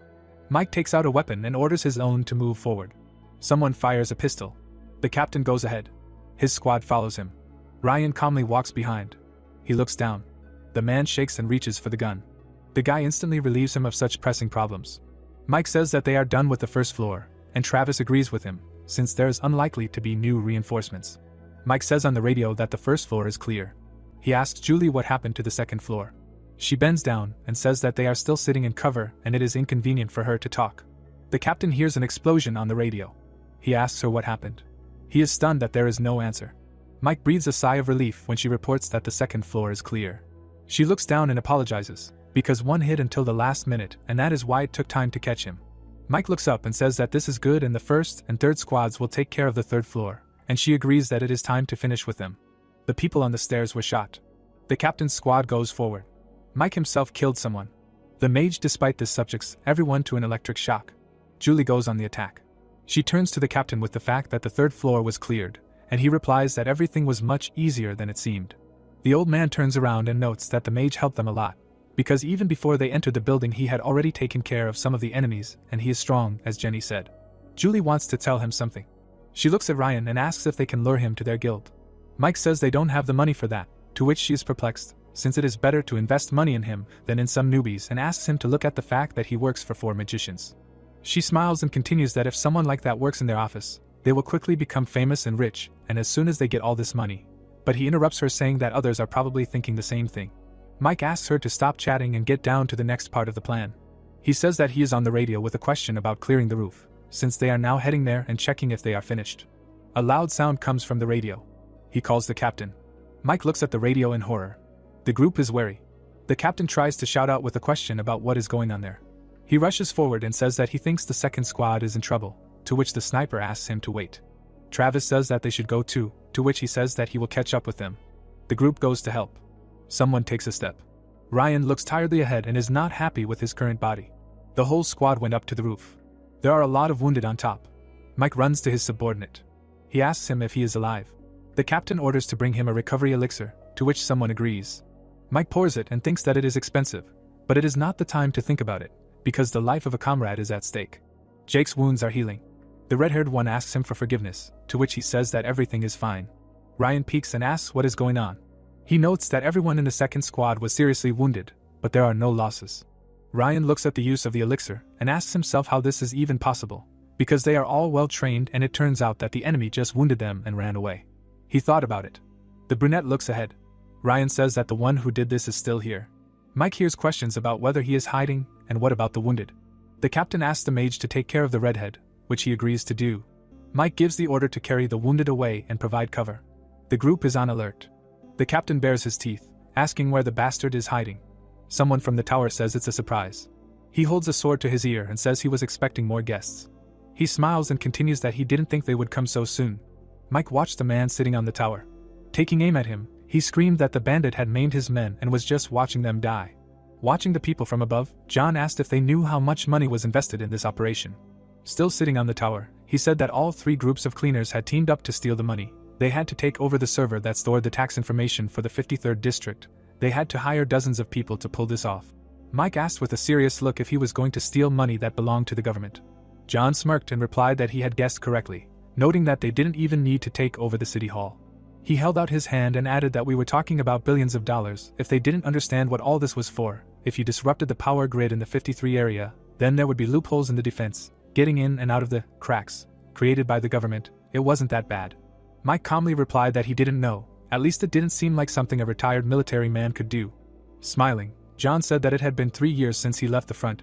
He thought he looked like any normal citizen, but apparently he was wrong. Frowning, Mike noted that he was no ordinary criminal, since the sight of blood intoxicated him so much. Looking at Mike, John asked him what he thought about it, if he knew more than he needed to. The man with a serious expression said that he was not going to argue whether it was right or wrong. Holding a gun in his hands, he added that he didn't care what and how the cleaners did, it was just business, nothing more. John said with a smile on his face that it didn't matter, he wasn't going to sit there for long anyway. He put his hand behind his back and noted that he wasn't weak enough to be stopped by some mercenaries. Mike was taken aback and wondered if he was reaching for a gun or a bomb. John took out a red pill. The man was horrified by what he saw. He screamed with a serious expression that this psycho needed to be stopped right now. John jumped off the tower. He bit the pill. A cloud of dust rose around him after landing. John stood in front of them. Ryan watched him with a serious expression. A dark aura enveloped the bandit's body. A smirk appeared on his face. The mercenaries started shooting at him. The enraged guy screamed that he wanted the monster dead. John was next to him with incredible speed. He dealt a powerful blow to the guy. The stunned mercenary began coughing up blood. Mike turned around, taken aback. Looking at his comrade, the man called out to Rick. The girl frowned, watching the fight. John, with a smirk on his face, asked if they were interested in why he didn't kill the people who got there first. He threw the wounded Rick to the ground. The girl began to tremble, saying that John had ripped out his heart. The monster, with a satisfied look, said that in order to use this power, it needed the life energy of others. With his hands in his pockets, the protagonist came to the conclusion that this was black magic. He seriously reasoned that in World 2.0 there were classes that used the same skills. Standing in front of John, Ryan mused that he ate human flesh. Perhaps he was a vampire mage, and he assumed that the corresponding magic system existed in World 3.0 as well. While John was devouring the heart, the protagonist thought he knew that this magic had serious side effects, but also gave a lot of strength. John decided to end them right now. The trembling girl listened to the words of the man, who said that as he thought, it was not enough. He began to spin the knife in his hand. John suddenly stopped him. Mia was horrified. The guy put a shield in front of her. A powerful blow cut the shield. John went behind them. Mia turned around. She was shocked. The girl opened her mouth in horror and tried to call her friend. John tore off Mia's head. The man threw the girl's body on the ground, saying that her flesh was simply disgusting. Taking the blade from behind his back, Mike asked what they were doing, noting that they should kill him immediately. The warriors rushed at John, who said that he could already imagine how delicious they were. The ground crumbled under his feet. John rushed past the mercenaries like a whirlwind and dealt them many blows. Mike stood in front of him. He parried the vampire's attack. The man flew to the side. The bullet hit John's head. Frowning, the girl screamed that they should not yawn and continue shooting. Grinning, the vampire said that they would not be able to kill him. Shrouded in a dark aura, the monster rushed at them. The girl was terrified. A bolt of lightning struck the vampire. Sparks emanated from Ryan's hands while he reasoned that he had adjusted the damage range and the amount of magic power so as not to hit the mercenaries and the server. Looking at the dark cloud, the protagonist thought that if John felt it approaching a second before the lightning struck, then he had a chance to dodge. Ryan saw the outline of the vampire through the smoke and noted that if John did this, his next target. The monster broke the barrier in front of the protagonist. The protagonist jumped back and added that John's target would be the mage who attacked him. Landing on the ground, Ryan emphasized that he had immediately put up a protective barrier because he expected this outcome. The mercenaries started shooting at John. The vampire seriously reasoned that he had to kill this guy even if the mercenaries touched him. The one who could use such a strong spell was too dangerous. Ryan waved his hand.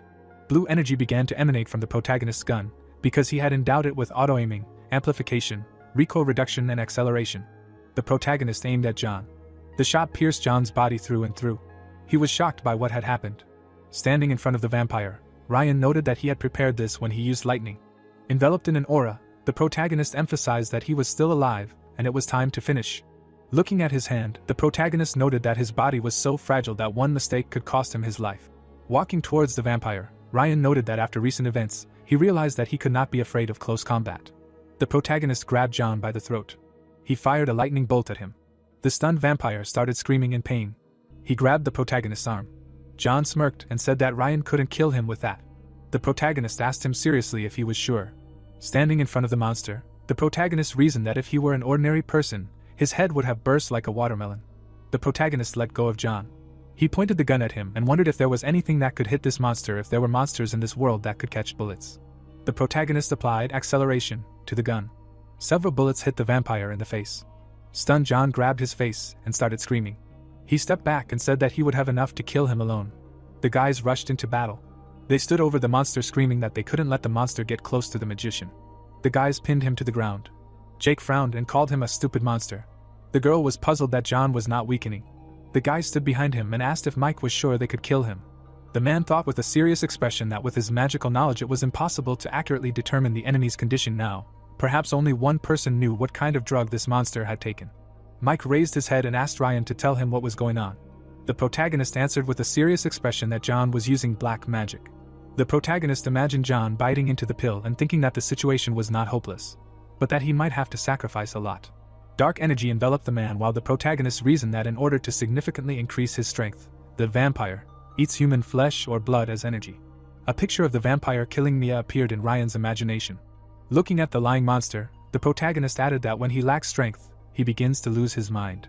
The protagonist, with a serious face, reasoned that his psyche was quite unstable. There was a chance that he would lose the ability to speak, and then stop blocking attacks. If the vampire did not feed, it would weaken noticeably. He looked at the guys and came to the conclusion that now he understood why John left those people alive. Sitting in front of the monster, Ryan emphasized the fact that black magic has more disadvantages than advantages.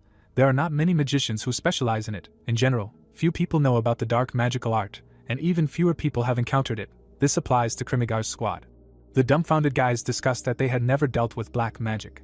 Looking at the monster, Ryan mentally noted that after he took the drug, he could not determine its weak point, but now, even after a short battle with it, everything became clear. Touching John's shoulder, the protagonist ordered him not to move. An aura enveloped his hand and Ryan assumed that he would succeed. His eyes began to glow while he thought that he would pull out all the mana, all his black magic. Endowing the vampire's body with blue energy, the protagonist stated that he would use his mana for this. Ryan began to absorb the dark energy. The monster's face began to dry out. He was shocked by what was happening. The protagonist held a dark sphere in his hand. Looking at the mercenaries, Ryan ordered to finish off the monster.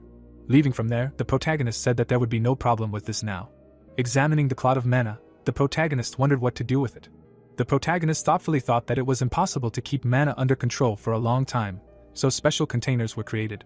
Looking at the mana clot, he noticed that he didn't have one with him, and he couldn't make one either. If he could keep this energy clot, he would have a chance to learn more about black magic. Ryan opened his mouth. The energy clot began to change shape. Releasing the mana, the protagonist thought that he was sorry. Just holding the mana of a vampire was too tiring and there was no point in it. He turned around at the voice of the guy who said that he was good. Jake was sitting on the ground and asked if Ryan was a genius. Looking at him, Jake said that he was able to see everything, how he uses and moves mana. For the first time he sees someone control it so well, it made him realize how pathetic he is in the magical arts. Taken aback, the protagonist wondered if he really saw everything. Looking at Jake, the protagonist reasoned that none of the mercenaries understood what he was doing there. If the guy was not lying, then he had an innate sensitivity to mana. Looking down, Ryan suggested that Jake's talent was not in combat skills, but in mana management. Jake rose to his feet, saying that he had seen many mages, but the protagonist surpassed them all. Standing in front of Ryan, the guy asked if he could become stronger if he imitated him. Turning away, the protagonist clarified whether he wanted to become a mage, to which he received the answer that Jake did not know yet and was not sure. Before he thought that being a mercenary was enough, but now he doubted. Frowning, the protagonist noted that he did not know what he wanted. Looking at Jake, Ryan thought that because of his cool abilities, he fights with his body every day so that it does not die. It is not for him to teach him how to live, because he is an outsider and should not give him false hope. The protagonist put his hand on the guy's shoulder. Standing in front of him, he said that Mike is a great leader. Leaving from there, Ryan said that he is sure that Mike will teach him more than he did. Building and keeping his business afloat is not an easy task. Jake watched him go while he said that if he still decides. Closing his eyes, the protagonist said that he should see Jenny. Mercenaries were removing corpses from the roof. Mike turned around. He bowed to the magician. Looking up, Mike thanked him for everything. Standing in front of him, Ryan said that he was sorry that his people were hurt, to which he received the answer that such things cannot be foreseen. In the business of a mercenary, you just need to be prepared that there will be both wounded and killed. Looking at the guys, the man said that everything was fine with the servers and stabilization. Looking at the corpse of the vampire, the protagonist asked to take a blood sample and send it to Jenny. Holding the phone in front of him, Mike said that 20 million went to Jenny's account. The man handed over his business card. He said with a serious look that the protagonist had exceeded all their expectations and had proven himself to be a true professional in his field. He hoped that they would see each other again. Taking the business card, Ryan replied that this would happen if there was an opportunity. Leaving from there, the protagonist said that he would go. Smiling, the protagonist thought that Mike was a talented leader and businessman. He should keep in touch with their group. Touching her head with her finger, the girl suggested asking him if he wanted to work with them. Mike laughed at her words. Pointing his finger at the protagonist, the man asked if Julie had really seen his magical power. Noting that the guy was too good, he had never met anyone like him. Standing opposite, Mike said that he didn't even know who would be able to hire him permanently, but he knew that he definitely couldn't afford to pay for the services of this magician. The man was taken aback by the question of who would guarantee that Ryan wouldn't be their enemy the next time they met. Standing on the roof, he said that she liked absolutely everyone they met for the first time, even if they could hire him. Then after getting to know him better, there was a risk of being very disappointed, but he agreed that the main character made a very good impression. Shifting his gaze, Mike said that no one could predict whose side Ryan would be on. He seriously noted that they had only one choice. Looking after the protagonist, the man added that they could only hope that they would be lucky. Sunlight enveloped the building. Dylan raised his hand and greeted his partner. Sitting at the bar, the protagonist asked who said that they were partners. Dylan took the protagonist's hand and asked him not to say that, because he wanted a popular friend. Looking at him, Ryan asked again. Surprised, Dylan said that Jenny was impressed by his work. The girl hit him on the head. Standing in front of him, she asked him not to listen to this idiot, and then asked how everything went with Mike and his group. The guy introduced the monsters and answered that it was nothing special, much easier than at the factory when the Kroken appeared. There were no special problems with the enemies. Smiling, Jenny asked if he fought with the retired soldier, adding that if it was the one who runs District 51, then he was good. Dylan sat next to him and said that the cleaners were not weaklings. Many underestimated them and died. The girl stood in front of them and said that their leaders were strong. You cannot compare ordinary fighters and their leaders. Jenny introduced the bandits and added that you especially need to be careful with those who live in District 20. You need to try not to meet them. Surprised, Ryan thought that since Jenny herself was talking about it, he would take it into account. Folding her arms, the girl asked if he knew that many people were talking about him after the last missions. Leaning over, she told him that everyone was saying that there were now plenty of people willing to hire a lightning mage, so she had to fight for him. Putting the folder on the table, Jenny said that these were all the offers for him. Ryan could choose the ones he liked. She handed over the box, saying that this was the blood he asked for. Holding the folder in his hand, the protagonist asked if there were so many offers. Jenny, with a satisfied look, offered to work together as long as possible. He would get a discount on her services. Furious, Dylan turned to her. Dave put the glass on the table, saying that it was on the house. Looking at him, Ryan thanked him. Raising his finger, Dylan asked for a pour for him too, to which the girl replied that he owed him 100,000 sel. While sipping his cocktail, the protagonist looked at the book. The protagonist threw up in the toilet. Looking in the mirror, he thought that he was completely turned inside out. While Ryan washed his hands, he reasoned that he had no choice. He would have to give up alcohol to reduce the side effects of the viper. He sat in front of the bed and thought that his whole body ached. He wanted to rest, but his gaze fell on the book. Ryan remembered Jenny standing in front of him and telling him that the time to think was limited, and he could only choose one thing, so he should decide faster. Sorting through the papers with proposals, the protagonist thought that he was called a bodyguard and a test subject for experiments. Looking at the document, Ryan wondered if this was an invitation from the cleaners. Putting the document down, the protagonist wondered if these psychos cared that he was working against them. The protagonist thought with a satisfied look that it was impossible that Jenny did not know. He thought that she left it on purpose. Apparently she had such a sense of humor. Looking out the window, the protagonist came to the conclusion that he would reject all offers from individuals. Looking at the papers, he added that he would also reject mercenaries, gangs, and those with a short deadline. Holding the papers in front of him, Ryan noted that only. His gaze fell on an offer from a pharmaceutical company. Holding the phone in front of him, he noted that he had recently been on this site. Looking at the site, the protagonist reasoned that this was an online auction under the city government. Of all the goods that were there, he had his eye on one. Ryan imagined an item shrouded in mana and emphasized that the pharmaceutical company, Stania, produces a first-class elixir called Stania. In his imagination, a human anatomy appeared and he added that this elixir is close to an industrial product. Its main effect is to increase endurance. In any case, he is not in a position to show off and look for something better, because now he needs to cling to at least something. The protagonist imagined himself lying unconscious and noted that he needed hope that he could heal his body. His gaze was exhausted. Shifting his gaze, Ryan emphasized that he was taking their task. Looking at the lamp, the protagonist assumed that cooperation with Amnak could bring some other benefit besides money for a miracle cure. He turned off the light. Lying on the bed, the guy added that he also hoped that they would suggest him some remedy for insomnia. The protagonist was scrolling through the news. His eyes began to stick together. Morning came. A week later, the protagonist was walking down the street with a gun. Chasing a bandit, he thought that instead of immediately starting the company's task, he began hunting for wanted criminals, decided to test magic on shooting skills. Taking aim, Ryan imbued the gun with magic. He fired a powerful shot. The bullet flew at the bandit. It was aimed at his leg. The bullet went right through. The guy fell to the ground, and the protagonist thought that this was great. Aiming at him, he thought that these skills should be enough for him until he pumped up more serious magic. Walking down the street, Ryan noted that the weapon buff simply helps him shoot better. He seriously noted that if he studied the unique magic of the auxiliary class, it would greatly help in battles, while he was unable to do so. Jenny looked at him and asked how he had rested. Stretching out her hand, the girl said that if he took the task from the pharmaceutical company, then he needed to hurry. Taking a folder from his bosom, Ryan asked how she found out, to which he received the answer that this was the only task that could hook him. He calmly heard the assumption that he was interested in medicine. The protagonist handed over a folder saying that he would work for them, after which he heard that someone from Amnak might come there. The protagonist sat down at the bar. Ryan shifted his gaze when someone addressed him.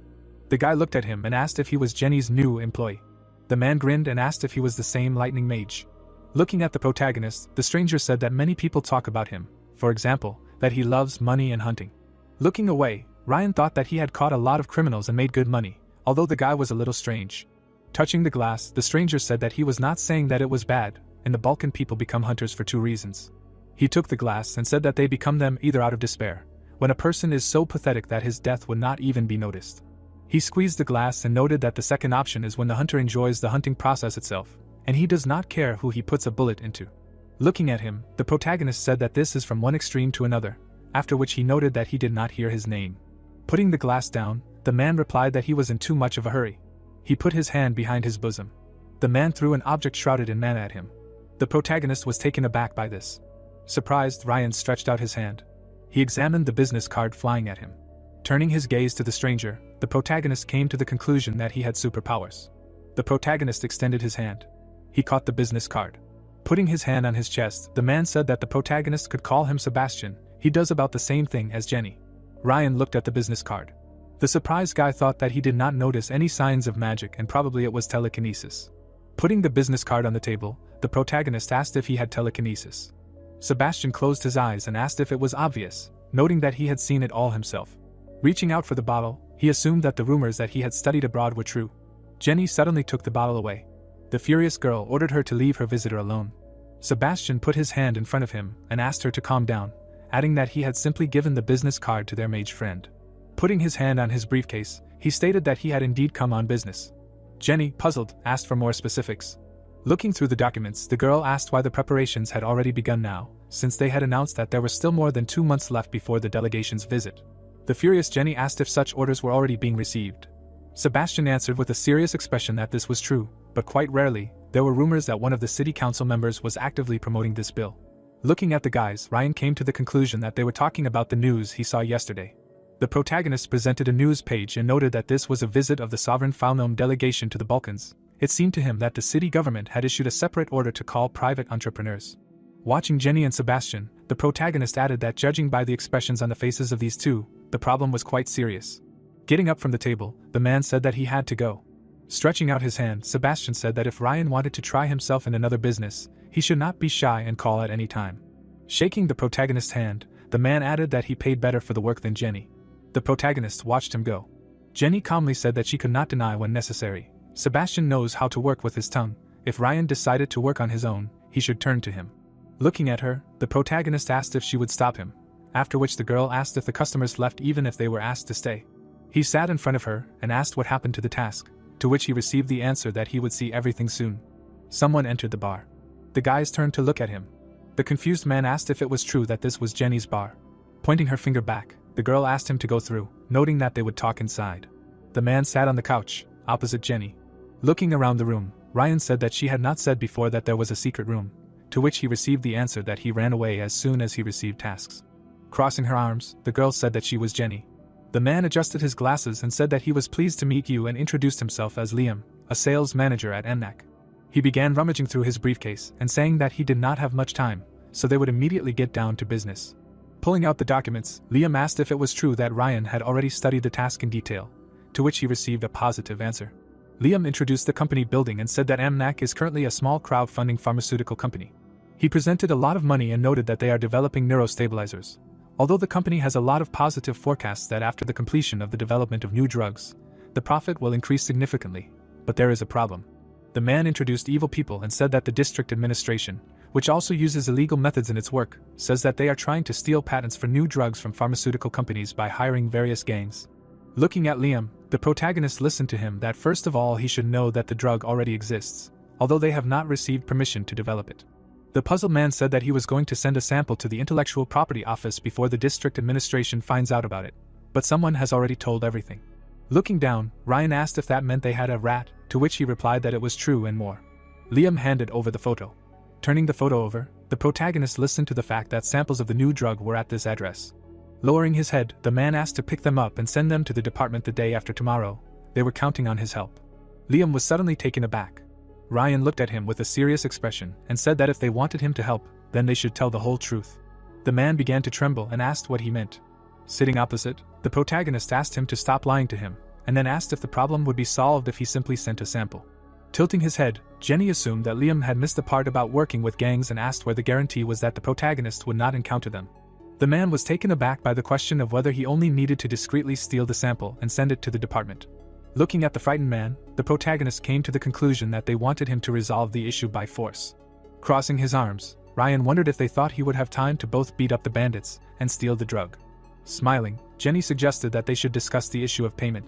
Putting the phone on the table, the girl asked the boss how much he was willing to pay the battle mage for this task. Getting up from the couch, she added that they would wait outside, and Liam should calmly resolve this issue. Looking around the bar, Jenny said that he tried to deceive them, which was bad, but on the other hand. Sitting at the table, the girl emphasized the fact that now they would not be able to be greedy with the payment. Sitting opposite, Ryan asked if she thought this was a difficult task, to which he answered that she did not think so. If the administration hired a gang, then it was unlikely to be a large one, 100 people at most. She introduced the bandits, and said that gangs are usually made up of scum, with the exception of the leader. Nodding, the protagonist replied that he understood everything, but they still had to pay more. Closing her eyes, Jenny said that she would sort it out, knock out at least another 10 million. Liam left the room. His face was dumbfounded. The girl, with a satisfied look, made a gesture that everything was fine. Evening had come. Sitting behind the wheel, Liam said that it was already late. He thought the others had already arrived. The man with a smile on his face said that he was talking about the people they hired to guard the warehouse. There were fewer of them than in the gang, but it would be enough for him. Holding his chin, the protagonist thought that MNAC had no intention of sending him alone, but he didn't know if it would do any good. Looking away, Ryan summed up that it was more important to learn more about the drug now and suggested that he should put pressure on the bespectacled man. Looking out the window, the protagonist said that Jenny said that the company not only offered little, but also lied at least once. Liam began to tremble and replied that he had misunderstood. Looking at him, Ryan noticed beads of sweat running down his face. Crossing his arms, the protagonist clarified if there were any other samples in the warehouse. Smiling, the man said that they only had drugs that were already on the market. Their boss had previously created them for personal purposes. Looking at him, the protagonist asked if they had drugs like sleeping pills, to which Liam replied that they most likely did. He looked out the window and thought that it was good, because he could use one like that. The car arrived at the MNAC Pharmaceutical Company warehouse in Area 54. A crowd of guys met the car. Liam looked at Ryan and said that they were there, the others too. Looking at him, the protagonist asked him not to get out of the car. The guy knocked on the glass and asked if he was from MNAC. Confused, Liam replied that he was. The enraged guy started yelling at him to get out. The frightened man clarified what was going on. Pointing his finger at the guys, he screamed that they had not agreed on this and clarified that 10 people could do it. Holding a bottle of medicine in his hand, the protagonist said that now his only hope was him. He began to drink the contents. Ryan began to get out of the car. His body was enveloped in energy, after which the protagonist said that he would earn his money. He closed the door behind him. The guys stood in front of him and shouted that Ryan should leave, because this was a man's conversation. The disgruntled guys shouted that when they were hired, there was no talk of fighting the gang. The protagonist thought with a disgruntled look that this was not surprising. Standing in front of the guys, Ryan asked them to calm down while they were saying that they had no chance of escaping from the bandits. Frowning, the protagonist thought that even a fool would understand that running into a gang is bad, and yet the guy rushed into battle, and the protagonist assumed that their conversation was not going well. Ryan dodged the attack. He released a discharge of electricity at the enemy. The surprised guys asked if it was a mage. They looked at the protagonist and said that if the company hired a mage, then that changes things. The guys turned away when Ryan said that he told them to calm down. Turning around, the protagonist noted that they now know about the gang. Putting his hands in his pockets, he noted that there was no point in wasting his strength, it was better to spend it on opponents. A guy from the crowd began to shout loudly. The protagonist paid attention to him. There was a smirk on his face. The guy swung his hand. Flames began to emanate from his hands. Spreading his arms, the stranger said that they seemed to not know that not all mages are good people. Ryan silently listened to the guy, who said that given that this fop was there, most likely, he was kicked out of the mage tower, and certainly not without reason. The surprised guys began to discuss that this was true. Closing his eyes, the protagonist thought that for the second time that day he saw a person with superpowers. Examining the guy, the protagonist noted that it was pyrokinesis. Apparently, this guy was good at analytics, and his abilities were powerful. He calmly added that only if the guy decided to use his powers there, then he was not that strong. Putting his hand on the hood of the car, Ryan asked what they would do, whether the guy would agree to cooperate or decide to incinerate the car. The guy frowned and said that such a pathetic mage as the protagonist would be a burden. He screamed with an enraged look that he would kill him right now. Watching what was happening, the protagonist thought that he thought so, it would not be possible to negotiate with him. The guy, engulfed in flames, rushed into battle. The protagonist put up a barrier in front of himself. The stranger was surprised by this. He asked Ryan with a puzzled look what he was going to do. The protagonist absorbed the guy's mana. He released it back at him. The stranger was scared when he saw that he was on fire. The guys were shocked by what they saw. The guy began to scream in pain. Smiling, Ryan thought that not all people who possess pyrokinesis are immune to their own weapons. The guy fell to his knees and screamed that he was wrong and begged for mercy. The protagonist waved his hand. Looking at his fist, he thought that his strength was running out anyway, so he would not be able to hold the guy back. The dumbfounded guys screamed that it needed to be put out, because they couldn't let the fire spread to the warehouse. They started running away from there. Ryan looked at Liam and said that if he was going to hang around there like that, nothing would come of it, and he had to leave. The protagonist watched the car. He entered the warehouse and thought that when concluding the contract with the company, they had only one condition: he had to send the drug to the intellectual property department. Looking at the shelves, Ryan noted that this needed to be done the day after tomorrow morning, so he had another day and a half to hold out. The protagonist kept his hands in his pockets. He found the sample he needed. Looking at the vials, the protagonist thought that he could take a sample and quickly get out of there, but he didn't think the company would be happy with that. Putting the samples in his bosom, Ryan came to the conclusion that he needed to deal with the bandits. He went outside to the guys. Standing in front of them, he asked what they had, to which he received the answer that they were discussing further actions. Sighing, the protagonist realized that they did not have a plan. The guy pointed his finger at the guys and said that if you count the red-haired guy, there were 15 of them.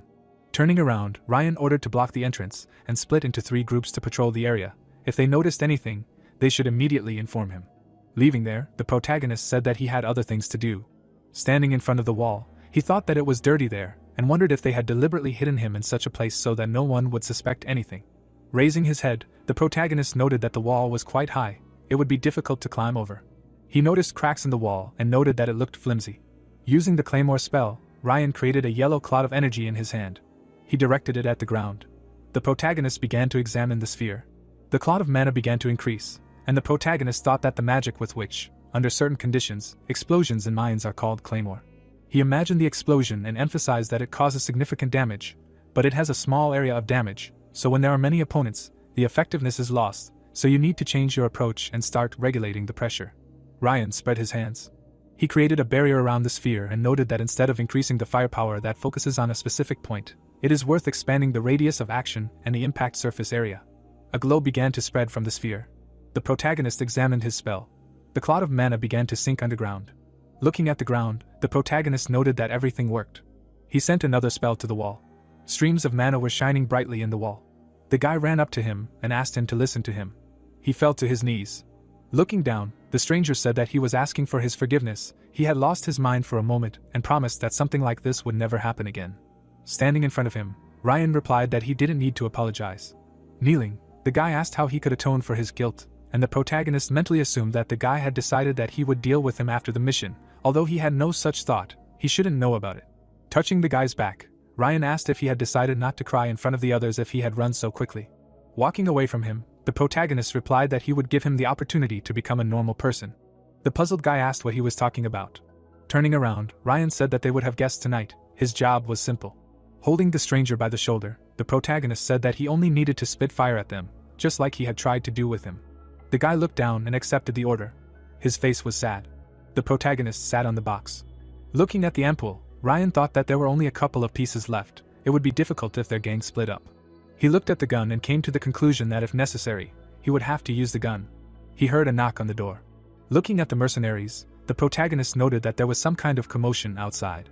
A blue aura began to spread from him. A dome surrounded the warehouse. Ryan saw blue lights and noted that there were opponents within a 2-kilometer radius. 2 of them were very strong. He began to examine other opponents. He saw how the lights moved towards the warehouse and noted that the rest were about 150 people. The protagonist went outside. The guy pointed his finger and said that there were enemies there now. Ryan's eyes started to glow while he thought that the bandits had arrived pretty quickly. It couldn't be that all of them could use magic. He saw a convoy of cars and asked if they were in armored cars. Turning around, the mercenaries shouted that everyone needed to get ready. The light from the lanterns blinded the guys. The mercenaries were standing in front of the convoy. Watching this, Ryan thought that the guys were nervous and needed to be calmed down. Stepping forward, the protagonist said that they should just watch the entrance. He would take care of the rest. He noticed the guy and assumed that the threats worked if he decided to stand in front.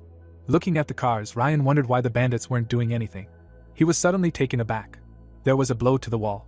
The stunned guy shouted that the bandits were coming from behind. They needed to move away from the walls. The car was trying to break through the wall. With each blow, the wall was further destroyed. The surprised protagonist mentally asked if they were going to destroy the walls. A smile appeared on his face. A powerful explosion was heard while Ryan thought that now it was clear to him who of them would survive. The burning car flew up. The mercenaries watched this. It fell on the territory of the warehouse. Frowning, the protagonist noted that despite the fact that he had improved the claymore, it was still not powerful enough to reach all the way there. He turned his attention to the burning liquid and came to the conclusion that this was an unusual fuel. It was definitely different. The protagonist thought with a satisfied look that this fuel increased the force of the explosion. The burning debris flew up. Looking at the bandits' cars, Ryan said that they paid the price for not knowing their opponent. He noticed the outline of 2 guys and wondered if these were the ones he identified as strong. One of the guys was holding a staff in his hands and the protagonist came to the conclusion that he was a magician. The dumbfounded protagonist thought that he had already met such people. This was the 3rd time. The first time was Professor Kate. The second was the scavenger search magician. The magician they hired turned out to be a complete disappointment. He remembered how the man was taken aback. Looking at the guy, Ryan noted that this was different, and wondered if he was the leader of this group. The protagonist with a crazy grin on his face began to ask himself what to use against him, what magic he had, how strong he was, how his weapon worked, whether it was better to attack first, and what his unique magic was. He was suddenly taken aback. Frowning, the protagonist came to the conclusion that he needed to calm down, because first of all, he needed to understand the situation. Streams of energy began to emanate from his hand. It began to spread. Blue threads stretched to the destroyed wall. They flew over the cars, while the protagonist reasoned that 10 cars were destroyed. The remaining number of people was about 100. He looked at his hand. It started to glow. The energy started to spread and Ryan asked how much longer they were going to wait. They felt the energy that transmitted the protagonist's voice, asking them to come here because they had something to say. The guy touched his ear and told them to go forward. The bandits got out of the cars. The crowd started moving towards the warehouse. The protagonist's face was calm. Looking at the guy, the protagonist ordered them to close their eyes and shoot when they entered. The confused mercenary asked why they should close their eyes, to which he received the answer that he did not have time to explain. He came to his comrades. They were checking their weapons. The bandits entered the warehouse.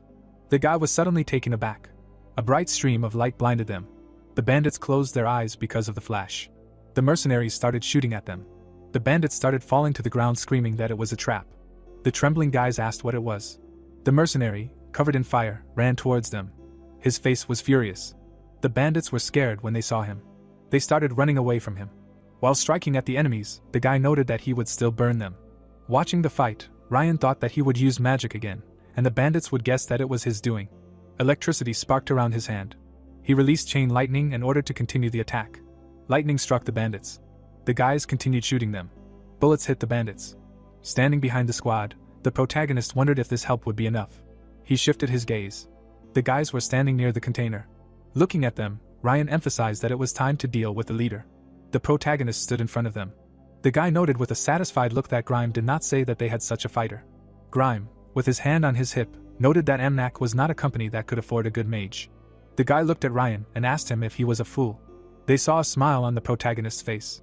The bandit, with a satisfied look, called him interesting. With his hand in his pocket, he asked if the protagonist knew what happened to the leader. Standing in front of him, Ryan replied that he had no reason to know and asked if he wanted to worry about his dying subordinates. The bandit, with a satisfied look, said that he did not care, they were just trash, disposable people. Walking towards the protagonist, he said that it was time for him to leave the burden and fly far away, like a free bird. They entered the warehouse after the protagonist, and Grime asked Gale to leave poetry. Gale, with a smile on his face, said that the guy was a weakling and was going to die anyway, so they could chat. Grime said with a serious expression that if he continued, he would have to reconsider the decision about his place of work, and the protagonist came to the conclusion that this mage was not part of the gang. He looked at Gale and noted that this was the leader who wanted to abandon his own. He would always choose the side that was more profitable. Sighing, Ryan thought that, as he thought people, no matter where they lived, were the same. Frowning, Gale asked to look at this snob, who was smiling from the very beginning, as if he was on a resort. We need to quickly deal with him and find a sample. Grime was enveloped in a purple aura, after which he replied that there was no need to delay with this. A glow began to come from his staff. A purple barrier began to form in space. The protagonist was taken aback by this. Looking at Grime, he reasoned that his character helped his magic, and even his movements. Stunned, Ryan came to the conclusion that this was the magic of the perfect shield. He saw the energy blocking the exit. Looking at the smiling guy, the protagonist stated that he couldn't stand there calmly. He reached for his gun. Grime was taken aback by this. He put up a barrier in front of him. His shield was broken. Grime smirked and said that no matter how weak this mage was, he didn't seem to care. Grime was furious and yelled that the protagonist was an incomplete magic user who dared to block his spell. Ryan held the gun in front of him and asked if the guy thought magic user was an insult. Grime was furious. He looked at his comrade and yelled that he should have covered him. Gale wiped away tears of laughter and asked if the mage heard one shot and had already soiled his pants, noting that the protagonist didn't even use magic. He added with a smile on his face that Ryan was a mage who worked with lightning or light, such always glowed when using techniques. The protagonist thought with a serious expression that now it became clear to him why he was fooling around and not attacking. He looked at the guys and thought that magic related to light was very effective, but in exchange strong concentration was required so as not to go blind when using it. A bright light enveloped the room while the protagonist said that since many techniques have some manifestations, a knowledgeable person can understand what is happening by these signs. The protagonist raised his hand from which the light emanated. He added with a smile on his face that he meant if he were an ordinary mage. Looking at the bandit, Ryan listened that as soon as he saw that he was preparing magic, he would attack and simply tear him to pieces and wondered if he had fangs. The protagonist remembered sitting at a table with a girl who said that the leader was said to have a special mixed blood. He imagined Gale being enveloped in a red aura and assumed that this was outright rage. There was a slight smile on the protagonist's face. With his hands in his pockets, Gale listened to it being dark, so he did not immediately realize that he was in front of a fool with mixed blood. The smile disappeared from Gale's face. Looking at Ryan, he asked again. Covering his nose, the protagonist stated that he smelled of dirty wool. The guy was furious. He leaned over and noted that the protagonist could work with his mouth. He turned into a werewolf and said that starting with his mouth, he would tear it apart. Looking at the monster, Ryan noted that it was a werewolf, as he thought. Standing in front of the monster, he began to reason that people with animal instincts and the ability to turn into an animal are werewolves. They are ruthless, and no one can compare with him in physical strength, but this werewolf is different. He saw Gale drooling from his mouth and pointed out that despite his powerful jaw, he couldn't even control the drooling from his mouth. He looked at the monster's paw and added that his claws were curled incorrectly. Looking at the werewolf's body, the protagonist thought that he had clumps of fur, that even his skin was visible, that he was a werewolf with mixed blood. Standing opposite, Ryan listened to Gale trying to say something and replied that he was stuttering. It seemed that he was having trouble controlling himself. Raising his gun, the protagonist said that it was too hard to think in such a state. The werewolf rushed into battle. Gusts of wind enveloped the protagonist. Gale tried to bite through the barrier. He began to growl angrily. The werewolf jumped back. He rushed into the attack again. Ryan calmly thought that he was continuing to attack in one direction, going head-on.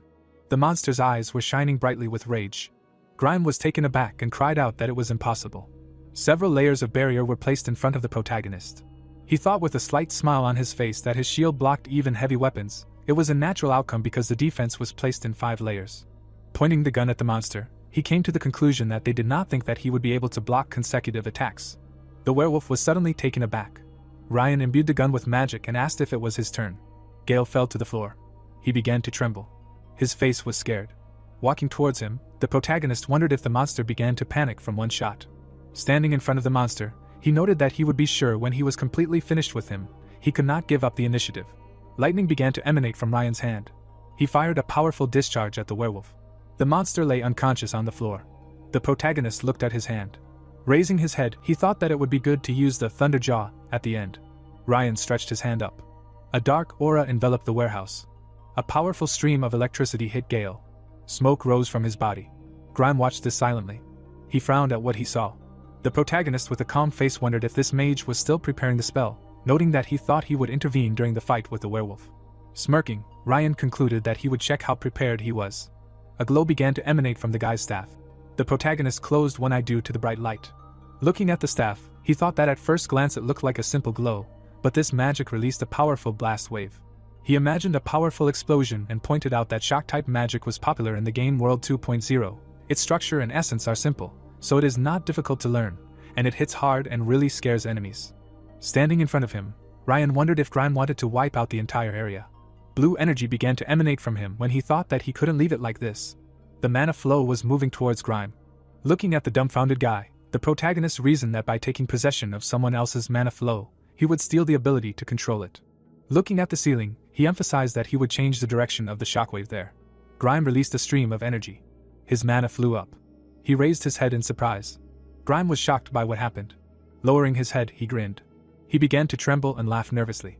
Looking at the protagonist, he asked if he was using an artifact. Grime stretched out his hand, saying that he recognized him immediately. He was a tramp who was just finishing work for a pharmaceutical company. He couldn't have such power. Grime, with a crazy look, suggested that Ryan was just lucky to get a powerful device somewhere. Looking at the protagonist, he stated that he probably just ran out of mana. He should prepare for battle now. Ryan remembered how he hit Gale with a powerful bolt, and wondered if he still thought that his power was based on using an item, even after seeing the werewolf turn into rags. The protagonist came to the conclusion that it was not. Grime could not control himself. He looked into the boy's eyes. His hand was shaking while Ryan reasoned that he had a crazy look. His eyes were twitching. His whole face was covered in sweat. Looking at the mage, the protagonist came to the conclusion that this guy was on the verge of a nervous breakdown. He remembered how Grime was taken aback when the dark energy enveloped him and added that he was torn by doubts even after they fought. Grime looked at his fallen comrade and wondered if the lightning that felled Gale was entirely the power of this young man. He remembered how his energy flow flew into the ceiling. Watching the distraught boy, the protagonist thought that even if he shoved these doubts into the farthest corner of his mind, he would no longer have the same confidence. Grime grabbed his head while Ryan said that he was too scared. The boy pointed a finger at the protagonist and asked if he was right. Sighing, Ryan mentally assumed that in front of him was a person who did not trust even his own feelings. Dark mana rose from his feet. Stretching out his hand, the protagonist said that he was tired of listening to his nonsense, and then used Shadow Raid. Streams of dark energy were directed at Grime. Mana stretched along the floor from behind the rubble. The boy was surrounded. Energy entangled his legs. Stunned, Grime asked what it was. His hands were tied. The mana flow cut off the boy's hands. He was shocked by what happened. Grime fell to his knees in shock and howled in pain. Ryan started walking towards him. The trembling guy asked how this was possible. The protagonist looked at him with a calm expression. He remembered how the guys entered the warehouse and noted that from the moment they entered the warehouse, he was preparing to make this move. Energy was hovering around the warehouse while Ryan told us that this was shadow magic, Shadow Raid. The most mysterious power manifests in impenetrable darkness, so it turns out to use shadows that come out from under the caster's feet. There is only one limitation: it takes a lot of time to prepare. The protagonist imagined how mana flew around the room and emphasized that it was a dimly lit place, so there were basically no restrictions. The shadows were heading towards the shelves.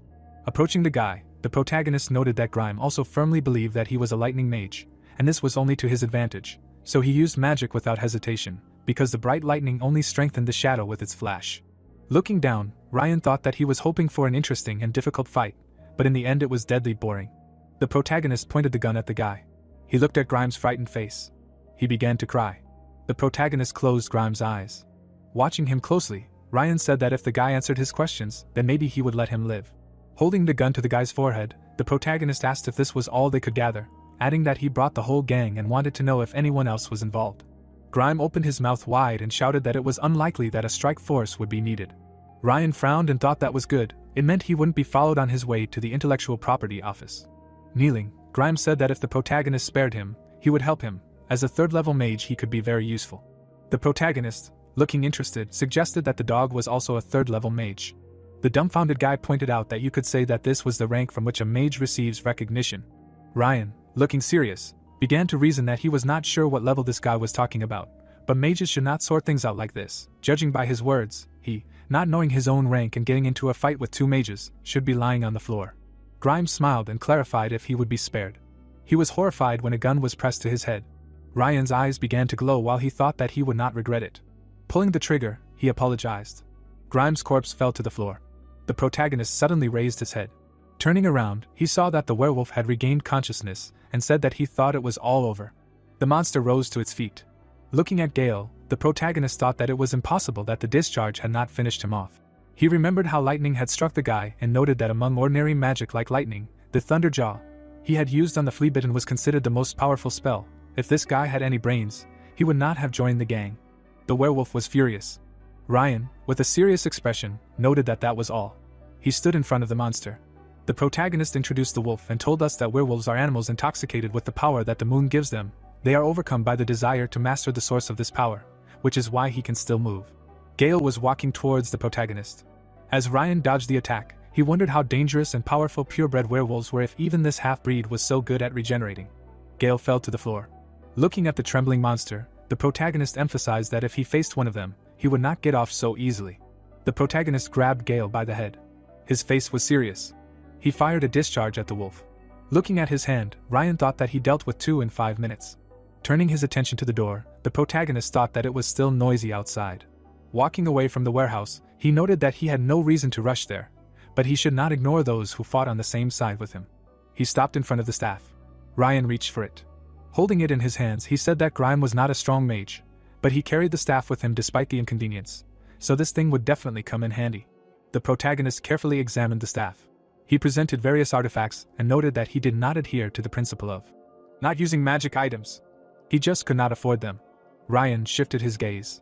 Holding the staff in front of him, he wondered if something had happened. As he walked outside, the protagonist decided that he would just cosplay Gandalf with the staff for now, and then we'd see. The mercenaries continued shooting at the bandits. The guy, enveloped in fiery mana, ran after them. Smiling, Ryan thought that this was very good. Raising the staff above his head, the protagonist prepared to release chain lightning. The bandits were taken aback when they saw clots of energy above them. The electric sphere began to strike them with lightning. The bandit looked at Ryan with a stunned look. His gaze fell on the staff in the protagonist's hands. The guy turned around and screamed that they needed to run, because he had finished off the mage and the boss. The bandits ran away from the warehouse. The mercenaries sighed with relief. They crawled out of hiding and began to shout that they were alive and it was all over. Watching them, Ryan assumed that the fight was tough. The protagonist imagined the guys exchanging fire and thought that even though he took on the mage and the werewolf, these guys were outnumbered. The protagonist's gaze fell on the guy who was lying on the ground and trying to catch his breath. Looking at him, Ryan thought that he had driven himself to death and wanted to show how good he was in a fight. Smiling, the protagonist added that there was an interesting moment. He imagined how the guy was enveloped in energy and emphasized that shooting fire was a simple ability. With it he would not have survived this battle. The protagonist imagined how the stranger was fighting and added that he also drew attention to himself, risked his life and did not die, so he has every right to enjoy the victory. The guy tried to get to his feet. Looking at the charred pieces of concrete, Ryan noted that in an extreme situation, he managed to develop his abilities to the limit. The protagonist started walking towards him, thinking that the guy had done well, so there was no need to scold him any further. He stopped in front of him. Smiling, the protagonist said that he had done well. The mercenary's face was joyful. Ryan began examining the staff. Holding it in his hand, he thought that the device did not allow him to increase the speed of a magic attack and did not increase the speed of reading mana, the same with power. The surprised protagonist reasoned that the mana had just been restored, but only a little. This stick was just trash. He let it go. Crossing his arms, Ryan thought that it also gave him away. He might as well have just shouted that he was a mage. In the future, when choosing equipment, it would be better to take the one that would not light up. Turning around, the protagonist told the guys that they had done a good job. They replied with a satisfied look that the protagonist had also done a great job. Ryan extended his hand and ordered those who were unharmed to take the seriously wounded to the hospital, while the rest would have to guard the area with him. The protagonist sat in the room.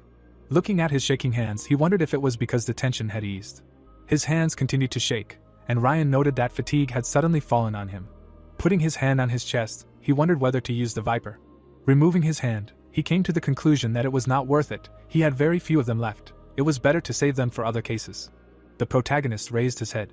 The guys guarded the area, while the plot told us that after this another day passed without any particular excesses. There were no new attacks from the gang. Inspired people began to disperse to receive a reward from the pharmaceutical company. The guys with a smile on their faces said goodbye to Ryan. Entering the warehouse, the protagonist thought that he had sent people, cleaned the warehouse and finished with the brief report. All that was left was to hand over the samples to the intellectual property department. His gaze fell on the shelves. He examined the boxes. Sitting in a dark room, the protagonist asked if he could take some samples of common drugs, to which he received the answer that he could take as much as he wanted. His bag was full of drugs. Sitting in front of the box, Ryan thought that he had taken a sleeping pill, a stimulant to relieve fatigue, vitamins that he did not have at home. He threw the bag over his shoulder and was suddenly surprised. His gaze fell on the staff lying on the ground. The protagonist leaned over it and mentally asked if it was possible to make some money on this. Hanging the staff on his shoulder, Ryan came to the conclusion that if he took it to Jenny, then it should be enough for 1 or 2 vipers. The protagonist got into a taxi. Closing his eyes, he thought that he had a headache. But the work was not finished yet. After he handed over the samples, he could calm down. He added calmly that although he did not like such assignments, this was his first time inside the 10th districts. Ryan looked at the building of the intellectual property department in the 8th district. With his hands in his pockets, he thought that it was an eerily clean and quiet place, where the rulers of the Balkans sat.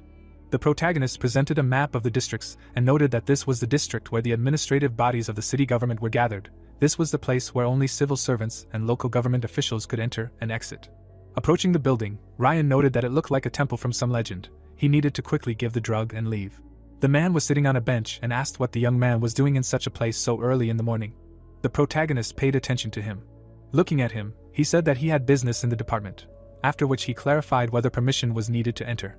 Ryan asked him seriously what to do, adding that the man was probably not an ordinary old man, judging by the fact that he was exercising in a place like this. Studying the stranger, the protagonist added that if such a man had started a conversation, it was unlikely that he was bored. Taken aback, he came to the conclusion that it was too early to get involved with people in power. It would be better to leave the conversation without leaving a strong impression. Ryan looked at the man's eyes and realized that he was not looking at him. The protagonist turned his attention to his staff. A smile appeared on his face. Approaching the man, he asked if he liked what he had done. Raising his head, the old man asked what he was talking about. The protagonist, looking pleased, stated that he had left some crackers, so that even those watching from afar would notice his performance. The man listened attentively to Ryan's words, who assumed that he liked it, otherwise he would not have waited there for him.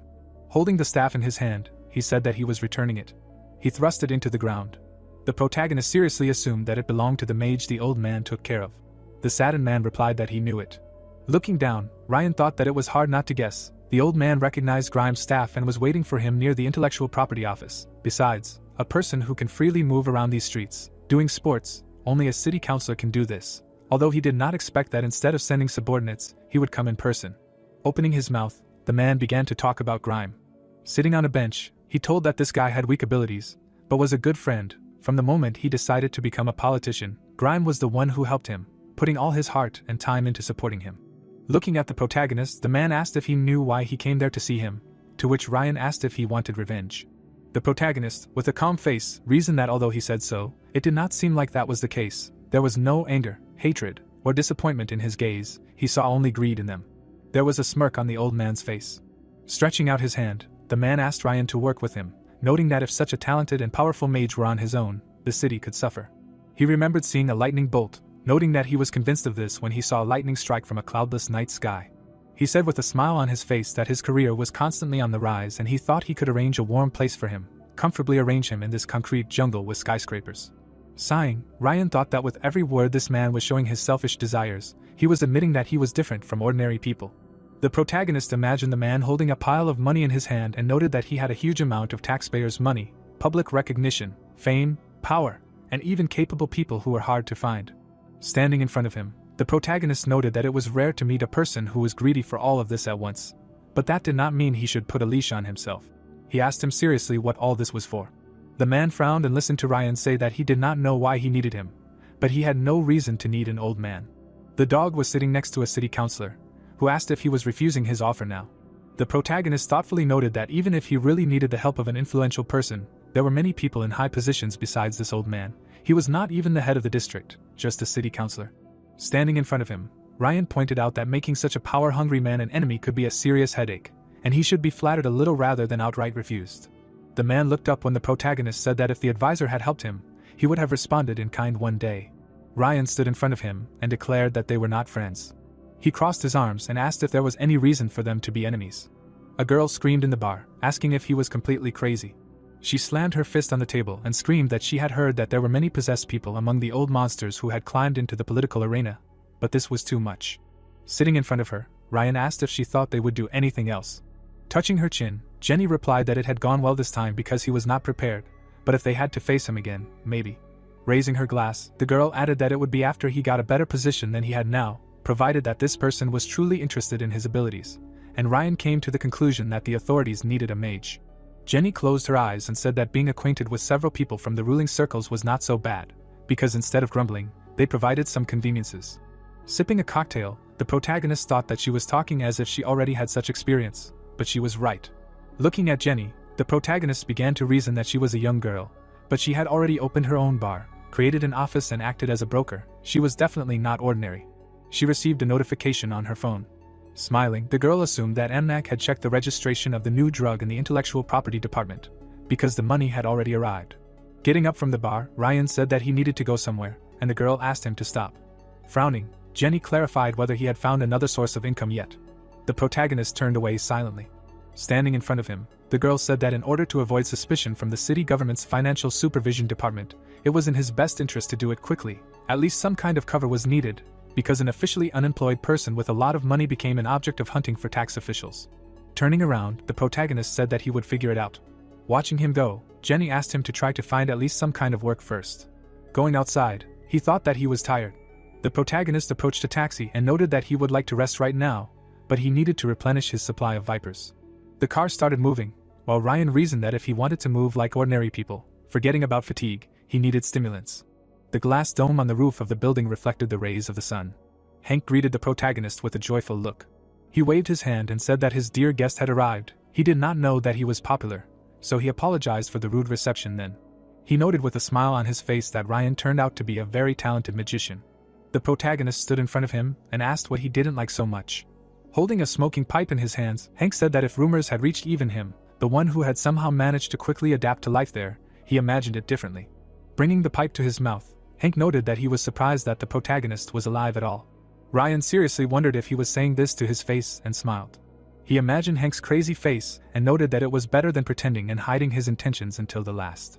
Folding his arms, the man said that his store was always open for the protagonist. Putting a wad of money on the table, Ryan asked for 100 of the same ones he had taken last time. Looking at the money, Hank said that he had made a mistake about him, because he had been impolite and did not recognize the perky young man with a bright future. He stood in front of the box and said that the protagonist should have told him earlier that he was making good money. He wanted to recommend him something. He threw a frog and a carrot at him. The protagonist left the store. He went to the wall. He suddenly felt sick. Trying to catch his breath, Ryan emphasized that he was having a hard time. His eyes darkened. He began to lose consciousness. The protagonist dropped the bag from his hands. He took a stimulant. Sitting on the ground, the protagonist added that everything was fine now. Looking up, he thought that relying entirely on vipers was bad, but if he wanted to survive there, then there was no choice. Beads of sweat were running down his face while he reasoned that endlessly wandering through these cold and disgusting streets, it seemed to him that he had coped well so far, but he did not know if he could continue like this. Sunlight was breaking through the blinds. Ryan lay on the bed and told us that after that he lay in the room for a whole week, and now he feels even too rested. Warming up, the protagonist noted that this is a small stretch so that the muscles do not get stiff. There is home-cooked food on the table. The protagonist went to bed and emphasized that he tried to restore the regime, calculating the time of sleep.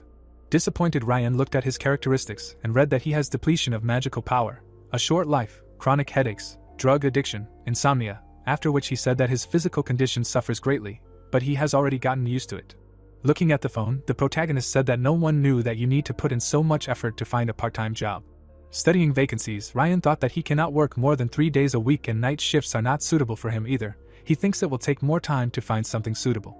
The exhausted protagonist paid attention to the notification and added that hard work that requires muscle strength is also not suitable. He glanced at Jenny's messages, asking if he was having a good rest and when he would be back to work. Ryan looked away and noted that there were other things he wanted to learn, so he needed some more time. He came to the Balkan City Library. The boys were sitting at a table and taking notes. Looking through the bookshelf, the protagonist thought that he had roughly decided on the places to visit, but he came to the library with a very specific purpose. Looking at the books, Ryan thought that he needed to learn summoning magic, spirit magic rituals, homunculi, and necromancy. He remembered how he fought the bandits, and noted that when he encountered a werewolf and a mage at the same time, he thought of something. Holding a stack of books, the protagonist wondered what it would be like to create a vanguard and use it in battle. He imagined the faces of his opponents and emphasized that the strategy of these two was simple. The werewolf was the striking force, and the mage was providing fire support from behind. Putting the books on the table, Ryan added that there are several ways to counter the enemy in such a situation. He remembered how he struck Gale with a lightning strike and emphasized the fact that you can either use unique abilities and engage the enemy head-on, or use the same strategy and gradually press.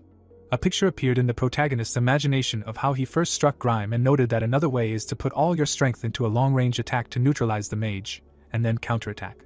Sitting at the table, Ryan thought that if he studied magic related to summoning assistants or spirits, then he could at least use the vanguard for a short time, and the fight would become much easier. Opening the book, the protagonist noted that it was easier to assemble his own team, but he wanted to reach the limit of his capabilities, so he needed magic. Studying the pages of the book, the protagonist noted that he would start with summoning. Looking down, Ryan thought that although it was almost the same in World 2.0, the summoning conditions there were more complicated. He imagined the mage creating a huge seal of green energy and emphasized that the process of summoning a certain creature was too uncertain. Luck was more important than talent. One summoning ritual required buying materials for about 200 million cell, and if the result failed to summon a good creature, then all the efforts would go down the drain. The protagonist closed the book. He glanced at the other books and thought of another way. Touching the textbook on spiritual magic rituals, he said that if summoning magic was mostly based on luck, but working with spirits could not even be called magic. He began to read and added that it used spiritual power, not the flow of mana. The essence itself was closer to shamans or necromancers. Looking down, Ryan assumed that there was nothing useful in it. Perhaps he could learn it in the process of researching ordinary magic. It was too risky to waste time on it. He took another book and thought that if he could distract the enemy's attention for at least a second. The girl approached him.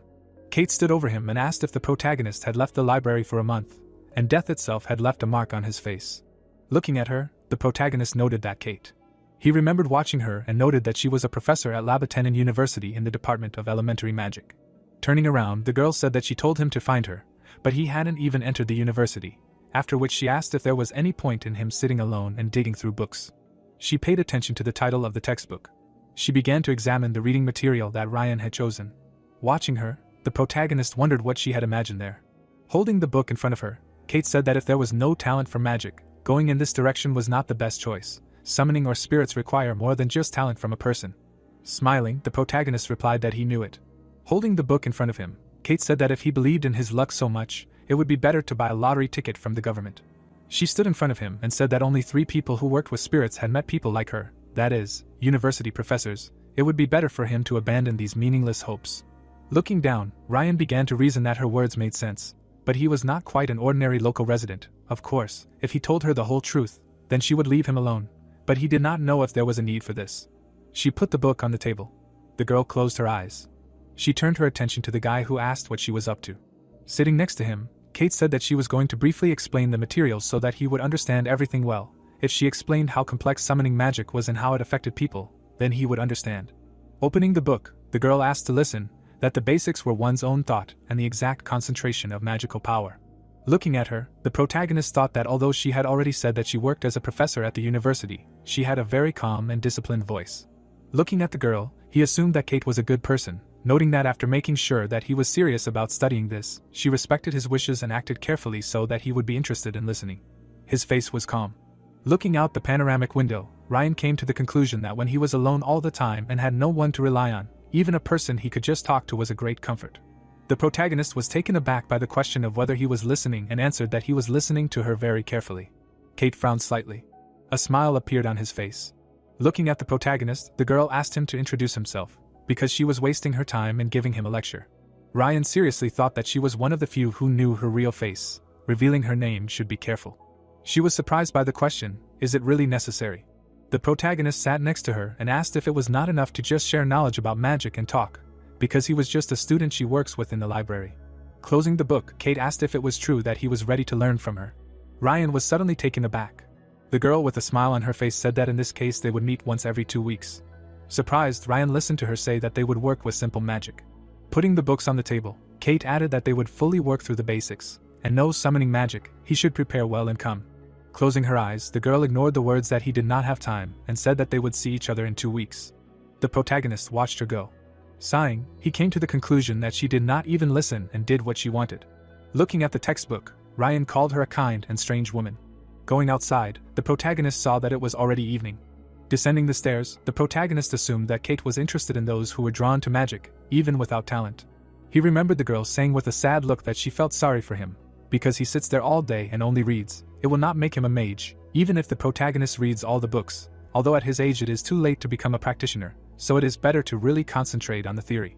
Ryan stopped and noted that he did not understand what was going on in her head and did not even know if it was worth getting closer to this girl.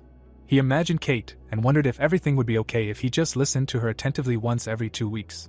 Putting his hand in his bosom, Ryan came to the conclusion that if he established a good relationship with the magic professor, then she could help him find a normal job. Using the stimulator, Ryan thought that living in a city where there was no one to rely on, he should at least make a schedule. A blue aura hovered around him while he thought that he should be careful, because he made a promise to one person. Looking at the stimulator, the protagonist emphasized that it was a little upsetting. He left from there. Sitting in front of Jenny, the protagonist listened as his name was registered in the general database.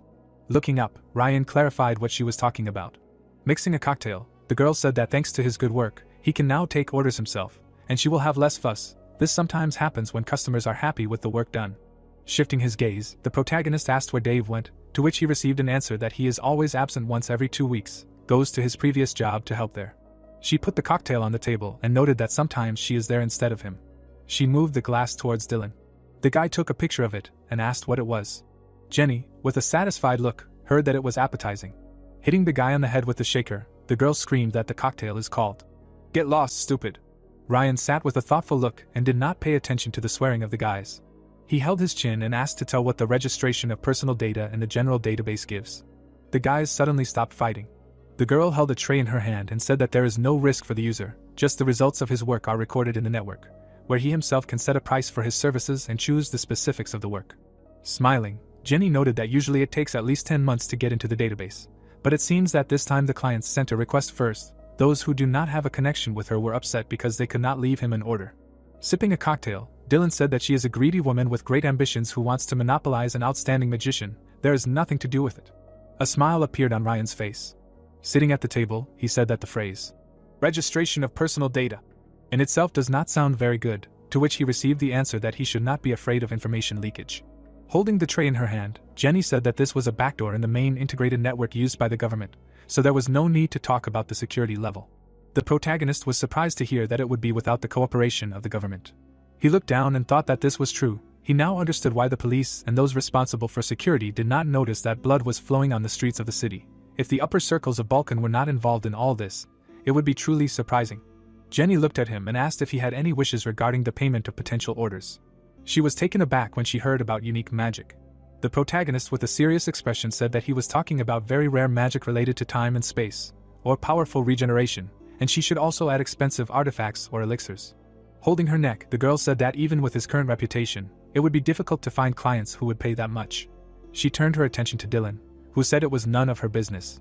Sitting in front of her, the guy added that she simply asked what Ryan wanted, and he answered honestly. He understood everything himself. Turning around, the girl replied that she had been presumptuous and apologized. The protagonist calmly said that this did not mean that he would only take such work, he had simply set the desired reward and what was associated with it. Taking a folder from under the table, Jenny said that she understood him. She would apply to change the registration information in the database. Looking at the folder, she said that it would take some time, perhaps about a week. Until then she advised not to take orders.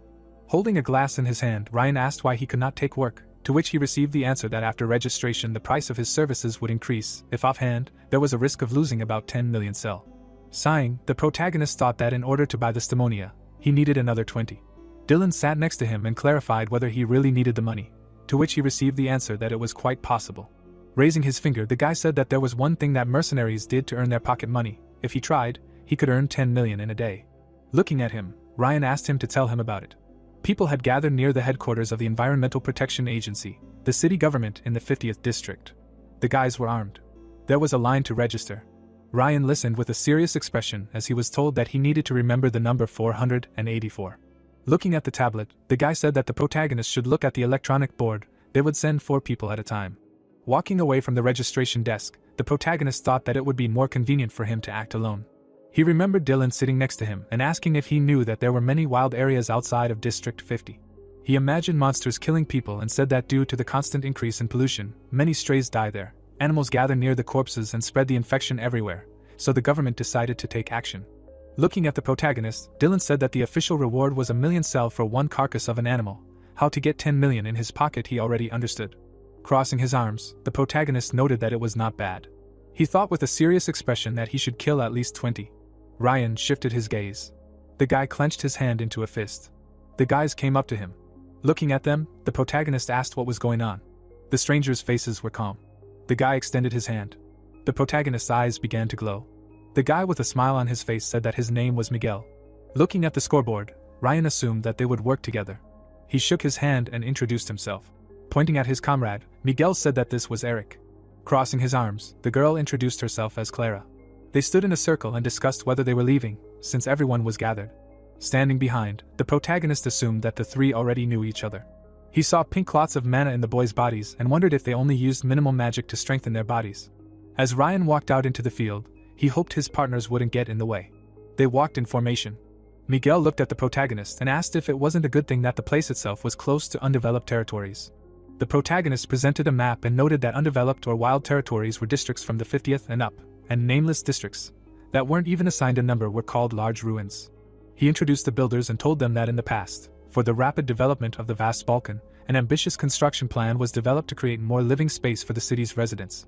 A picture of an abandoned construction site appeared in his imagination, and he added that after failing to control the territories of districts 40 and above, the 50s were abandoned. Clara walked ahead and said that people who work outside the Balkans have a hard time, they say. That the pollution had only recently worsened, so the workers were constantly taking risks when they came there to work. Looking around, Eric noted that because of this, when you excavate factories and buildings built outside the city, you feel a little guilty.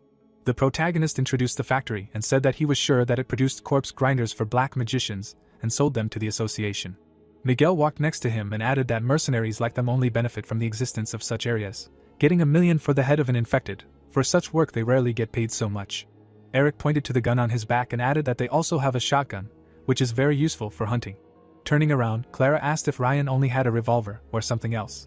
He calmly thought that they were curious about him from the very beginning, and now they do not even hide it. Miguel was taken aback when he heard that the protagonist works with lightning magic. He looked at him and asked if he meant pure elemental magic, to which he received the answer that you could say so. The guys were shocked by what he heard. Holding his head, the guy sighed. He turned away and assumed that they were mistaken. Standing in front of him, Miguel said that they thought that he was a mage who could hit an area.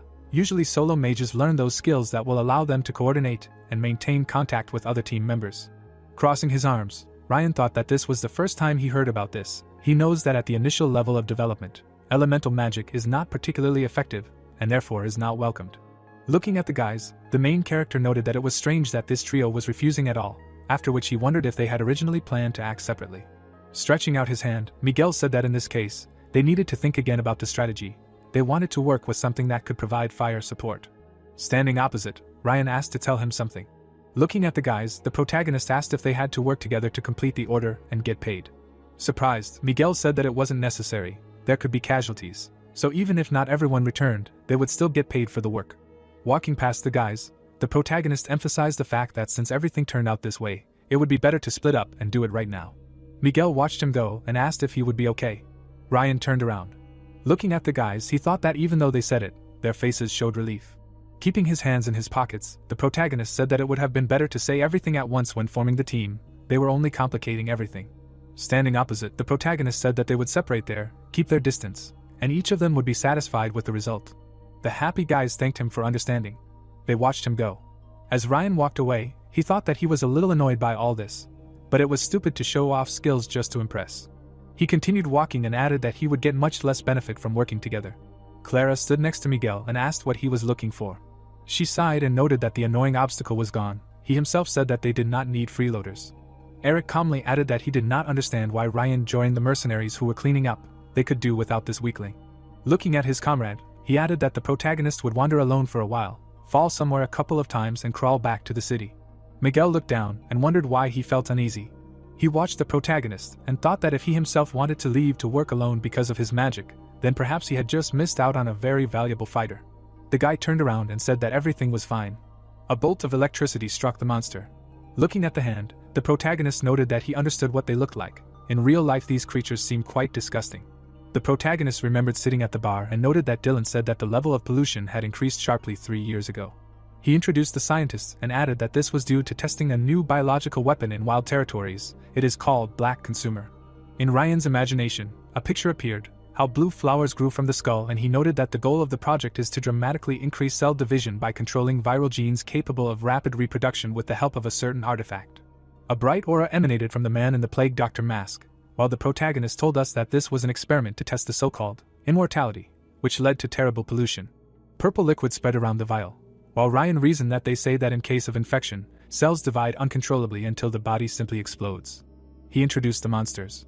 Looking at the corpse of the creature, the protagonist added that an even more serious problem was that the remains of the corpse were wandering around in search of living creatures, emitting artifact particles in the form of segment fog. Ryan sighed. He rolled up his sleeves. Sitting over the corpse, the protagonist thought that he did not want to do this, but as proof he needed to bring a pair of infected eyes. The protagonist heard a noise behind him. Turning around, he said that he had been waiting. The monsters were heading towards him. Their eyes were glowing brightly. Ryan seriously thought that with detection magic he could track the infected animals. The monsters rushed into battle. Frowning, the protagonist said that this meant that he was expecting guests.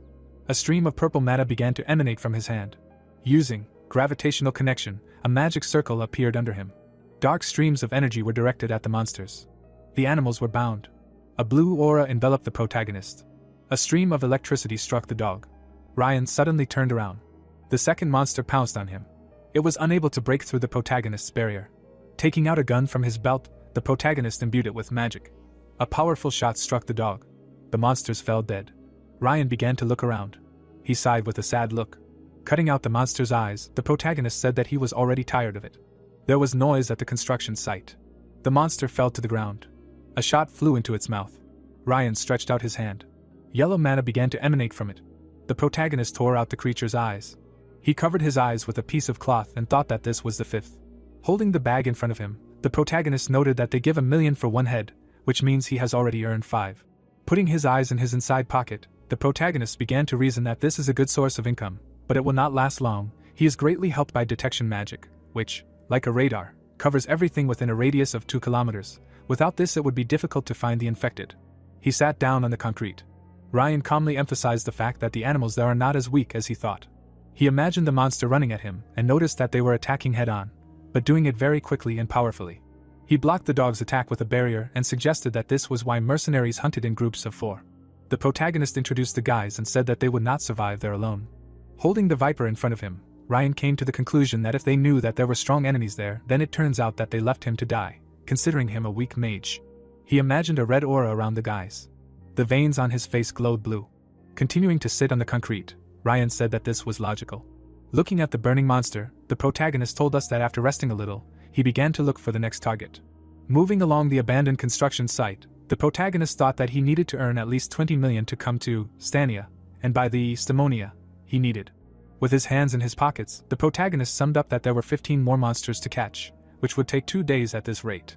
Cracking his neck, he suggested that he should have taken the job that paid him in advance. Sighing, Ryan noted that he was already there, so there was no point in regretting. His face was calm. The protagonist suddenly turned around. Blue mana began to emanate from him. The protagonist found 3 monsters. Looking at his hand, he remembered that he had magic that was perfect for working there. He created a cloud of energy in his hands. Using the lightning trail, the protagonist created 3 creatures. Looking at the summoned monsters, Ryan told him that this magic works on the principle of summoning. Phantoms cannot act of their own free will, but they live a long time. The phantoms began to strike at the boxes in which the monsters were locked. The girl noticed that the phantom was running towards her. He destroyed her shelter. The protagonist with glowing eyes thought that someone had bypassed his detection magic and had sneaked up on him. Watching the girl run away, the protagonist said that he had not felt anyone a minute ago. He imagined someone aiming at him and said that if that person was the sniper, then he should say hello to them. Ryan created spheres in his hand. He released a sound wave. The wave followed the girl. It reached her. The girl staggered slightly. She continued to run. Watching her, Ryan said that if it did not work, it meant that she was well trained. His gaze was serious. The protagonist created an ice arrow above himself. He released the arrow. It flew towards the girl. The stranger turned around with a dumbfounded look. She suddenly backed away. A powerful blow was heard in front of the girl. Kneeling, the surprised stranger said that she was alive. She was in shock. The arrow was stuck in the ground. Gusts of mana began to emanate from it. The girl's legs were bound with ice. Ryan walked towards her and thought that he wouldn't be able to hold her for long. She had excellent abilities and training. She was a strong opponent, but she wouldn't let him relax either. He was enveloped in purple mana. Her hands were tied. She started screaming in rage. The girl sneezed loudly and asked why she was the one who got caught by this monster. Snapping his fingers, the protagonist asked if she always swore so loudly. Ryan knocked the gun off her back. The dumbfounded girl looked at her weapon. Turning around, she asked him to be more careful. Smiling, the protagonist asked why she would give such advice. Standing in front of her, Ryan said that he did this to her because she first hid and then tried to run away. It looked very suspicious. The stranger with a serious look said that she just didn't want to bother him. He was hunting peacefully, and she didn't want to distract him. She sighed with displeasure when Ryan replied that it was unconvincing. Looking at his back, the girl asked him to remove the ice, adding that she understood that he did not believe her. Looking down, she said that her toes were already falling off. Watching her, the protagonist thought that it did not look like she would resist, but he did not know what her intentions were. The protagonist pointed a gun at her. The stunned girl began to loudly call Dylan. Confused, Ryan asked again. The enraged stranger said that they worked together. She was an ordinary small-time mercenary. Looking at her, Ryan asked how she knew that they knew each other. She was suddenly taken aback. Looking at the stranger, the protagonist came to the conclusion that she was from Antares. He seriously asked why she was following him, and how she managed to hide from his detection magic. Kneeling, the girl said that she did not wish him harm. She simply hid nearby because she did not want to be hit. The shackled stranger added that if she wanted to kill, she would have attacked long ago, and his magic did not work because of the power of money. Ryan, looking interested, asked to be more specific. Looking down, the girl asked if he could see the amulet on her belt. Examining the amulet, the protagonist heard that it was made by a high druid. It was for disguise. It was very expensive, but worth it. The girl added with a satisfied look that only cool mercenaries who earn good money could afford it. She was suddenly taken aback.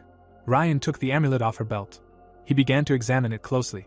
The protagonist introduced a man who pets animals and told us that the natural technique of the druids does not have energy in its essence. Like mana, if magicians subjugate nature, then the druids are on friendly terms with it. The peculiarity of such friendship is that the power of the druids does not leave visible signs and traces. Examining the object, Ryan emphasized that it was not surprising that he did not feel either the girl or the amulet. Frowning, he wondered if the lines of the pattern had faded. The protagonist calmly reasoned that along with this, traces of his presence disappear. It seems that the amulet only gives invisibility, no shield or attacking abilities. Holding the artifact in front of him, Ryan concluded that if the lines disappear, this thing can be used a limited number of times. The girl was definitely not going to attack, certainly not with this device. She asked with a smile on her face to return the amulet to her, because it is very expensive. The protagonist crossed his arms. Looking at the stranger, he replied that he was not sure about it. Ryan closed his eyes and asked her not to worry, because he would use it and leave it to Dylan. Lowering her head, the stranger came to the conclusion that it was better for her to give up. She was suddenly taken aback. The happy girl screamed that the ice had melted. She showed her boots and said that they were dirty. Holding the phone in front of his ear, Ryan said that he had a question for Jenny. He stood still and asked if there was a mercenary with blue hair in Antares, to which he received a positive answer. Taking the phone away from his ear, the protagonist assumed that the quality of the connection outside the city was not very good, but he managed to hear the most important thing. The girl's hands were suddenly freed. Rising to her feet, she said that she already thought she was going to die, and the protagonist asked her name. Warming up, she introduced herself as Camilla. Ryan's face was calm. Standing opposite, Camilla stated that she had heard a lot about him. Raising her gun, she asked if it was true that he was interested in hunting animals that carry the infection, after which the protagonist asked if that was why she was there. Putting the gun behind her back, Camilla replied that she was there for that too. She urgently needed money, and the boss said that due to problems in the general database, accepting requests was unprofitable for some time, so she came there to earn some money. Ryan lowered his gaze. Surprised, Camilla asked if something was right. He stood opposite her. Holding her chin, Camilla stated that if they cooperated, she knew a way to catch more of these animals at once. The girl put her finger to her chin and thought about the fact that if they cooperated, she knew a way to catch more of these creatures at once. Camilla suggested hunting. She smiled and added that they would split the profit 50-50. The girl exclaimed questioningly and extended her hand to the hero. The guy offered 70/30ths and did not shake her hand. The girl was shaking with anger and asked, shouting, what she would live on. Ryan looked at her with a serious face and said that she should remind him which of them was catching monsters. The girl took a stance and shouted what kind of nonsense this was. The hero put his hands in his pockets and said that he did most of the work, so it was natural. She replied that it was her idea. Camilla approached him and explained that everything should be fair, let him not violate the iron code of honor of trade relations. The girl covered her face with her hand, hearing that she was the first to give in to him. She furiously pointed her finger in his direction and shouted that it was 60/40ths, and that she could not give in anymore, assuring that this was really her last offer. The guy looked at her calmly and said that he didn't know what kind of brilliant plan she had, but it was 60/40ths. The girl was surprised and asked if he was serious now, because he couldn't change his mind. Ryan said yes. Camilla turned around and called him on the way, calling him pale friend. The hero asked about them going on foot. The girl, smiling, turned around and said no, because she found a toy here, adding that they would have a blast. The car was driving through the desert. Camilla was driving the forklift, taking the hero with her. The guy scratched his nose and said that he hoped this thing wouldn't fall apart under them. The girl told him not to be afraid. She carefully watched the road and told about how she tinkered with the wiring, and the forklift started. The young man looked into the distance when the girl added that it was cool when you don't walk on your own 2 feet. The guy stretched out his hand and started casting a spell. A magical beast ran out to hunt. It flew up, attacking the monster. An explosion occurred near the heroes, scattering a blue net around. Camilla pointed her finger in fear and couldn't put 2 words together. The guy replied that he would be grateful if he covered for them. The young man walked away from the monster back to the forklift. He had a bloody bag in his hand. Ryan got into the special vehicle and asked where they were going now. The girl looked away and said that maybe he didn't know, but usually infected animals react to life force. The hero replied that he knew it. He put the bag in his jacket and listened as the girl asked about the place where there would be the most of them. The guy replied that where the vagrants gather and live, asking if there was anything like that nearby. Camilla looked away and asked if he knew. The hero replied that he had guessed. Ryan sat motionless and thought that it was not that he had not thought about the existence of vagrants, but finding the area where they gathered was almost impossible for him. The guy, without looking away, asked if the other mercenaries had the same plan. He thought that they would also look for places with living people. The guy suddenly said that if there was no other plan, then let her drop him off here. Camilla turned her head and screamed, asking what he wanted to do. She grabbed the hero's hand. The girl held his hand and looked at the road, asking why the mages were so impatient, adding that she also knew about it, and naturally she had an ace up her sleeve that the others did not know about. Ryan leaned back on the seat and asked what the ace was. The girl did not distract herself from driving and said that their boss had a great interest in vagrants. The hero asked in surprise about Antares and the strays. The guys continued to move on the forklift, and Camilla answered that sometimes because of the boss, she goes out to work for free, and lately they help the local homeless to resettle, and their location is still known only to them. The girl smiled and asked the hero about him, calling it very useful information. Ryan looked at her and thought that if what Camilla said was true, then they would not encounter other mercenaries, and that was good. The forklift continued to move and Camilla said that they were almost there. They entered some kind of production zone. It was here. The heroes looked around and the girl noted that it was strange that the mutants did not find this place. The young man said that it was more likely that the strays were able to fight back. The girl was telling them that they helped them move here and settle in, but the guards were already on them. The guy turned and asked her if she wanted to go inside. Camilla stuck her tongue out and asked why she did it, said that if it weren't for the boss, she wouldn't even go near them, adding that it was better to hang out with her partners. The forklift stopped. The girl raised her hands up and suggested stopping here and waiting, because if the monsters weren't visible now, they would definitely show up a little later. Camilla closed one eye and looked questioningly. A crowd of people was visible in the distance. She raised her hand to her forehead and said that it looked like there were a little more than 10 people there. It was hard to see. Ryan looked closely and said that there were 18, and they were all mercenaries. He jumped to the ground. Camilla fixed her hair and informed them that she came here on purpose because she didn't want to run into them. Ryan flashed blue and said that if they used magic, they could easily find this place. The girl grabbed the weapon behind her back and asked if he was going to fight, saying that they came here earlier, so they would just tell them to leave. The guy used a viper and noted that they seemed to listen, but it seemed that he had acquaintances there. Camilla smiled, hearing about acquaintances, said that it was strange, and that they would talk normally and send them on their way. The young man looked at her, answering that no, they did not have such a relationship. A crowd of mercenaries approached through the wind from the sand. A bunch of young people with serious faces. Miguel watched them mysteriously. He unbuttoned his jacket and called out to the hero, saying that they really met again, adding that the wild territories were much smaller than he thought. The hero, putting his hands in his pockets, agreed with him. Miguel looked at him and asked if this girl was his partner originally. Ryan denied it, saying that they met by chance here. The mercenary smiled and said that it was weird, noting that it was very dangerous to wander around here alone. The hero watched him seriously and told him to get to the point. Miguel looked at the heroes, spreading his arms out to the sides, said that this was the place that they had noticed first. He closed his eyes and finished by asking if they could leave. Camilla crossed her arms and called out to him. She looked at him sternly and asked if he was crazy. Miguel lowered his head, not taking his eyes off her. The girl was indignant and asked about how, if she was silent, he decided that he could have them, and how it was possible to divide the land into mine and yours without a master.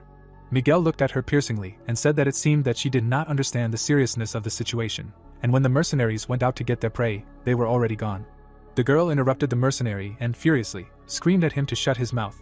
Because this place was a home for tramps and they built it, the hero called out to her. He told her not to interfere. The girl pulled out a shotgun and said that these people came here as if they were at home and was telling them to leave, asked if this was annoying. The mercenary looked closely, noticing that she was overdoing it, because they were trying to solve the issue with words and not because they lacked fighters. Miguel looked away and thought that there were only 2 opponents, and there were almost 20 of them, which meant that in the event of a fight, the advantage would be on their side. The hero looked at him and thought that he hoped to beat them with the crowd.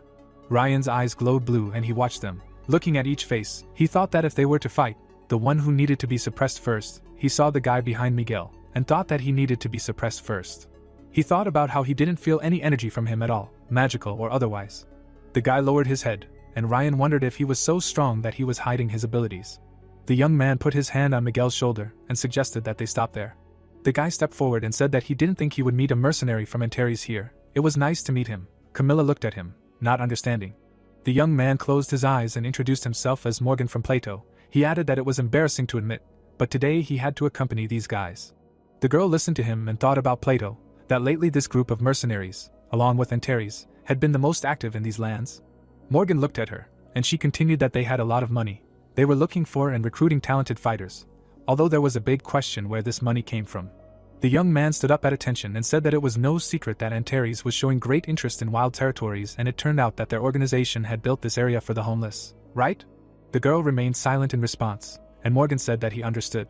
He smiled and said that they had a hand in this, so it was shameless of them to ask them to leave. But Morgan spread his arms to the sides and said, asking that they could allow them to stop here to rest. Camilla asked in surprise about resting. The young man raised his palms up and answered positively, and if they accidentally encounter mutants here, they would deal with them themselves, asking the question of whether they had enough strength. The hero looked thoughtfully and reasoned that they were not going to leave, and their conversation would definitely result in a fight if they continued in the same spirit. The hero watched as Camilla clenched her teeth in anger, thinking that for her and for Plato's mercenaries this was a matter of principle. Ryan called out to Camilla. He looked at the opponents and said that their conversation ended there, and he was leaving. The girl held a gun in her hands and wondered why, trying to stop him. She stretched out her palm and shouted that they had decided to go together, and he should keep his word. Asking why he was leaving, the hero calmly answered, asking if she was offering to compete with them for the heads of monsters. Ryan walked on and said that it was because of such situations that he felt more comfortable working alone. She shouted at his back to stop and about the amulet. Camilla asked behind his back if he had forgotten that he had taken her artifact, and if he stayed, she offered to give it to him, adding that it was worth 10 million sell. Ryan turned around, looking at her. He frowned, hearing something. There were sounds around. The young people, turning around, reasoned that it was a strange sound, and that it seemed like something was approaching. Miguel turned towards the sound, wondering what it seemed like. He exclaimed that these were mutants. A group of creatures rushed towards the heroes and Miguel shouted that there were more than 20 of them. He asked that they were going to a group picnic. Camilla, turning around, shouted at Ryan that maybe he would change his mind and stay. The girl suggested working together, saying that he had nothing to lose. She looked at the hero and added, smiling, that they could make these freaks eat the earth. The guy looked closely at what was happening and thought that something was wrong, because at least mutants were sensitive to life energy. The enraged creatures ran towards the characters and he continued to reason that there were too many of them and it was just a coincidence. Or was there some reason? Ryan looked at Miguel and his friend. Morgan, turning around, smiled, and the guy, frowning, thought about what he thought. The hero called out to Camilla. He told her to run forward right now. The girl, not understanding, asked why. The young man looked piercingly into her eyes and told her to take the shotgun and run, and he would deal with everything else. Camilla, smiling, became embarrassed. She ran as fast as she could. The mercenaries only looked after her, not understanding what was happening. Morgan watched and said that they were also coming, and Miguel pointed his finger at her and told her to quickly catch up with her. The hero threw his hand forward and prepared to attack with pink magic. He thought about how he would not let them catch up with her. He activated the gap, hitting the people's legs. The ground disappeared from under their feet and they flew down, Screaming for help, Ryan thought about what this spell generally makes a small hole in the ground, but if you increase the flow of energy. The guy went to the edge of the cliff, looking down. There were mercenaries in the pit, and the young man hoped that they would stay there. The mercenaries looked around and the young man thought that it was unlikely. Morgan sat down on the ground and glowed with a green light. Ryan looked down in surprise and assumed that it was magic, which meant that as he thought, he was hiding his power. The hero grinned, thinking that this was great. The mercenary, closing his eyes, screamed. He tried with all his might to get up from his place, flying up. The young man raised his fist, blazing red, and decided that the moment the opponent used magic, he would capture the flow of his energy and block the flow of mana. Ryan released the energy, unclenching his palm. Miguel, cursing, fell to the ground. He looked at his trembling hand and said that the mana was not moving, as if someone was controlling it. The mercenary opened his eyes wide, realizing. He turned around, looking up at the hero. Ryan was releasing red magic and thinking that judging by his face, everything was working as it should. He reasoned that if he could stop the strongest fighter in their squad, the mercenaries one by one were indignant about the flow stopping, not understanding what it was. Miguel looked up and said that they couldn't get up like that. He turned to Van, shouting for help, saying that their mana flow had stopped in this pit. He called out to him without hearing an answer. Morgan looked sternly at the hero and called out to Miguel, asking if he understood or not. He raised his head up, asking what it was. He looked at the hero in surprise. At the top of the cliff stood a young man, blazing with blue magic. He was smiling, being pierced by an electric discharge. Miguel couldn't accept this fact and called out to the hero. The guy raised his hand in front of him, increasing the flow of energy. 3 magical animals appeared in the flow. The mercenaries watched and wondered what it was. Camille kept running and looked back at the approaching noise. The energy animals were racing forward, overtaking her. They were Van's foxes, who mercilessly attacked the monsters, piercing them with electricity. The creature with an open mouth was pierced by a shot in the head. The girl, reloading the shotgun, shouted that it was great, and that it was the best. Ryan, standing by the loader, watched this and said, calling her a fool, that if she damaged the monster's eyes, they would not pay for them. Camille, killing one after another, realized that she had gotten carried away. She, gritting her teeth, took aim and decided that this time only in the body. The mercenary pushed off the ground. He jumped along the wall. The hero watched as he jumped out of the pit. The mercenary landed, having climbed out of there. Morgan turned to look at the hero. Ryan looked at him attentively. The young man turned his head back. He ran to the side. The main hero looked at him running after him and thought that he would just run away. Apparently the mercenary realized who blocked their mana. He looked thoughtfully and thought in his head that he was not such a fool to, having realized his abilities, enter into an open confrontation. But what about the other mercenaries? The other guys were slowly getting out, climbing up, saying that they barely got up and were late. Eric screamed angrily, turning to the hero. He excitedly asked why he was just standing there, because he could have helped. Ryan looked away and answered that he did not understand what he was talking about, saying that he should only help that jumping woman with a shotgun. The mercenary frantically asked the hero again. The guy was unperturbed and asked who this respected man was to him, a brother, a matchmaker, a friend, reminding him that it was awkward that they were pretending to be comrades now. Eric screamed furiously and ran to attack. Ryan put his hands in his pockets and thought that even if he stood still, his defense would work. Magic flared on his palm and he decided that he did not want to tolerate this freak's antics. He remembered how Grime raised the magic spear up, thought that he was using light magic, which he learned after seeing Grime's attacks. Ryan splashed power towards the enemy. The energy pierced Eric, knocking him off his feet. Saliva flew out of the mercenary's open mouth. He held his chest in pain, not understanding what happened. The hero approached him, put his hand on his head, sent an electric current, activating the discharge. The other mercenaries looked at Eric's lying body. The hero turned around, putting his hands in his pockets, towards Miguel. He walked past him silently. Miguel turned around and said that he should have told them he had that kind of power, then they wouldn't have done that to him. The hero replied that he was a comedian. The guy stopped and said that he came here to hunt, not to get special treatment. Meanwhile, Camilla continued to kill monsters and he noticed that it looked like things were ending there. Morgan was tearing apart the beasts using green magic. Ryan turned to the mercenaries, noting that he had asked before but would ask again, asking if it would be okay if they worked separately. Clara raised her hand to stop him. She put her hand on her chest and said that she didn't know about Miguel, but she didn't agree with it, and if he gave her a chance, she asked what they were doing. Camille slung her shotgun over her shoulder and said that she understood, asking again about whether she wanted to leave her team and go with them. The girl raised her palms and denied, noting that it was all wrong. Camille's hand was dripping with blood and she made it clear that she thought it was. The girl came close to Clara and said that leaving her partners and becoming friends with her mage was much more profitable, didn't she? Shouting at her, calling her to account. She lowered her head and agreed. Camille laughed and said that she was smart. Morgan smiled and told the mage that he had lost. He approached the hero and said that he couldn't even be mad after his perfect attack, and it left a deep impression on him. The mercenary held out a card saying that he could only give this, asking if he would take it. Ryan looked at the card and thought that it was the Plato mercenary's card, and it seemed that he didn't want to argue about mutants anymore. The hero put it in his inside pocket, and Morgan thanked him for it. He turned around and said that was it then. The mage watched as the mercenaries walked away. Camille turned to him and said that she also had a card. She held out a stained card saying that he should take it. The guy offered to get out of here, and Camille told him not to dare refuse her. The sun was setting and the girl asked about the number of heads. They were standing by the machine and Ryan was telling her that he had taken into account the ones she had ruined. Camilla was looking at the paper exclaiming that there were only 7, and he had 12. The hero said goodbye to the annoyed girl looking at the paper. He extended his hand to her, noting that she had done a good job. Camilla shook her hand and reminded her that his magic was really cool. View of the entrance to the building, where the heroes were discussing how the girl suggested coming to their office sometime to have fun. Ryan asked if it was worth it. She said that Dylan was talking a lot about him there, that the boss was curious, and if he needed a profitable job, then let him come. The magician replied that he would think about it. Camilla looked back and said that she remembered, saying goodbye. The hero leaned against the wall and exhaled. He looked at his smartphone and realized that he had earned 19 million sell on mutants. Even though he had planned 20, that would be enough. The page with the drug Stimonia was open on his smartphone. He was looking at the screen. The guy put his hand in his pocket and decided that now he could relax. Because this medicine should work. From the street, it was noticeable how a magic ball was enveloping the entire room. The hero was sitting on the floor in it and meditating. He opened his eyes and thought about how he had strengthened the barrier around the room. There were bottles of water next to him, and he continued to think that he had prepared everything he needed in advance. But there was only one thing left.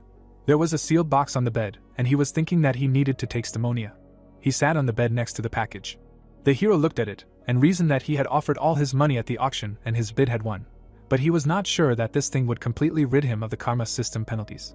Ryan was untying the package. There was a case in front of him, and he thought that the point here was that an overdose could cause side effects. Magical energy flew out of the open case, and he continued that he hoped that with the help of this drug he would improve his condition, and now he would find out. He took a round tablet. He brought it to his mouth. The guy swallowed it. A light flashed behind him. The hero opened his eyes wide, feeling something. He jumped up, choked and began to cough. His body was tense, and squeezing his chest with his hand, the hero thought about the fact that this was a curse. His body was too weak for this thing. The young man clutched his t-shirt, let go and reasoned that if possible, he would not want to pump mana out of himself again, and then pour it in again. Ryan sat on his knees, blazing with magic, and thought that now was not the time to worry about the penalty for mana addiction. A current was running from his chest through his body, and he was thinking that if he lost consciousness and his body temperature jumped, he could die, which meant he would have to strengthen his body and increase its resistance. He looked up, looking weak, trying to catch his breath. The guy grabbed a bottle of water. He poured the water into himself, thinking that until the temperature dropped, he should endure and remain conscious. After drinking half, he wiped his mouth. The hero was lying in bed surrounded by empty bottles. He tried to get up. He looked out the window and drove out of his mind that he did not think he would be awake all night. The mage looked at his hand and remembered that he had taken Stimonia, but it did not seem to help somehow. The guy looked back at the dirty mark he had left on the bed, thinking that the blanket was for disposal. Apparently too many toxins had accumulated in his body. He took the blanket in his hand and thought about what could be.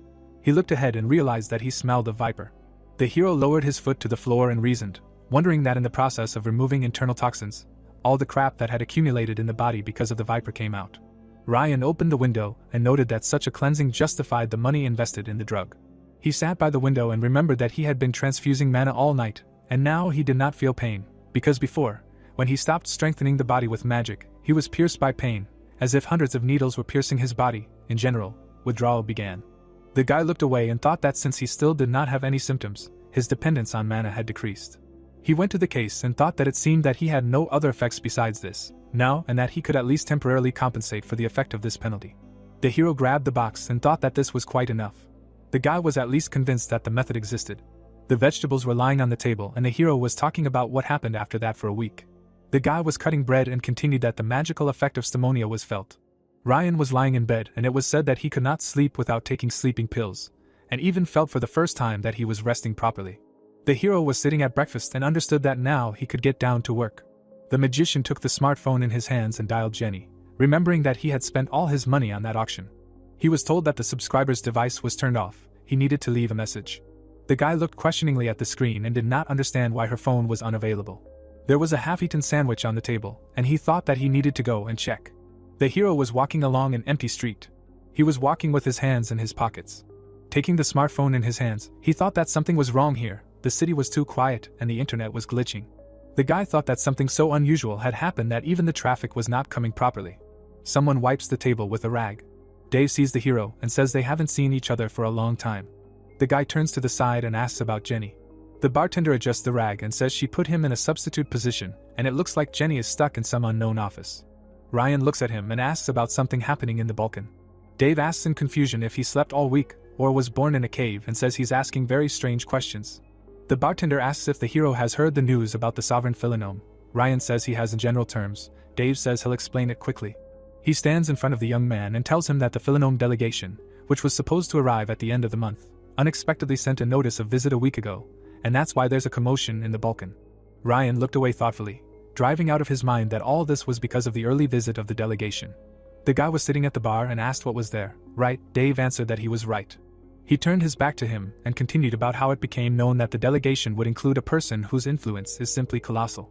The hero looked ahead and said, asking about this incredibly important person, and thought that if the reasonable Dave says so, then how strong is the influence of the unknown? The bartender turned around with a serious face. The hero looked at him carefully, and he said that this is the one who lived for several decades at the Philinome lighthouse. The woman with her eyes closed lowered her head. It was the great seer Marianne, who arrived in the Balkan. The plot takes us to the neon streets of the city. Ryan walks along the road. He looks at the multi-story building and understands that it will be good from there. The boy creates a magical seal under himself, thinking that levitation consumes too much mana and therefore he usually does not use it. The seal lifts him up. The guy looks up and continues that if he wants to look at the great seer, he has no choice. He imagines flying islands and describes the woman as someone who has lived on a lighthouse for decades, and she is a great transcendental being who has been watching the open sea all this time, and in this era there are not even a dozen ascended 9th level, and she is one of them. Ryan continues that archmages are considered incredibly powerful here, but the ascended surpass even them. Against the background of the silhouette, he continues that they challenge their own limitations. For this they are called transcendent beings, and in order to go beyond their capabilities, they consciously limit themselves and cannot move freely. But for this they receive power that is scary to even imagine, and the great seer herself can see events and people thousands of kilometers from her place of residence, and she is able to look into the past and the future, and this is all because she dedicated her entire life to observing disasters, overcoming the edge of time, and she is a truly special and respected teacher. The guy lands on the roof. Ryan goes down a little lower and thinks that when else will he have a chance to see such an outstanding person. Ryan turns around and notices the military on the roof. He looks at their backs and wonders who is in front of him. Is it a sniper and a number 2, and maybe it is government special forces? They look at the building and he continues that the fighters are standing where the central square is barely visible, and this shows how worried the authorities are about the visit of the great seer. The guy decides not to make unnecessary noise, so he will knock them out. He glows and continues that due to his dependence on mana, he cannot use invisibility, but he can brainwash them and then hide his presence.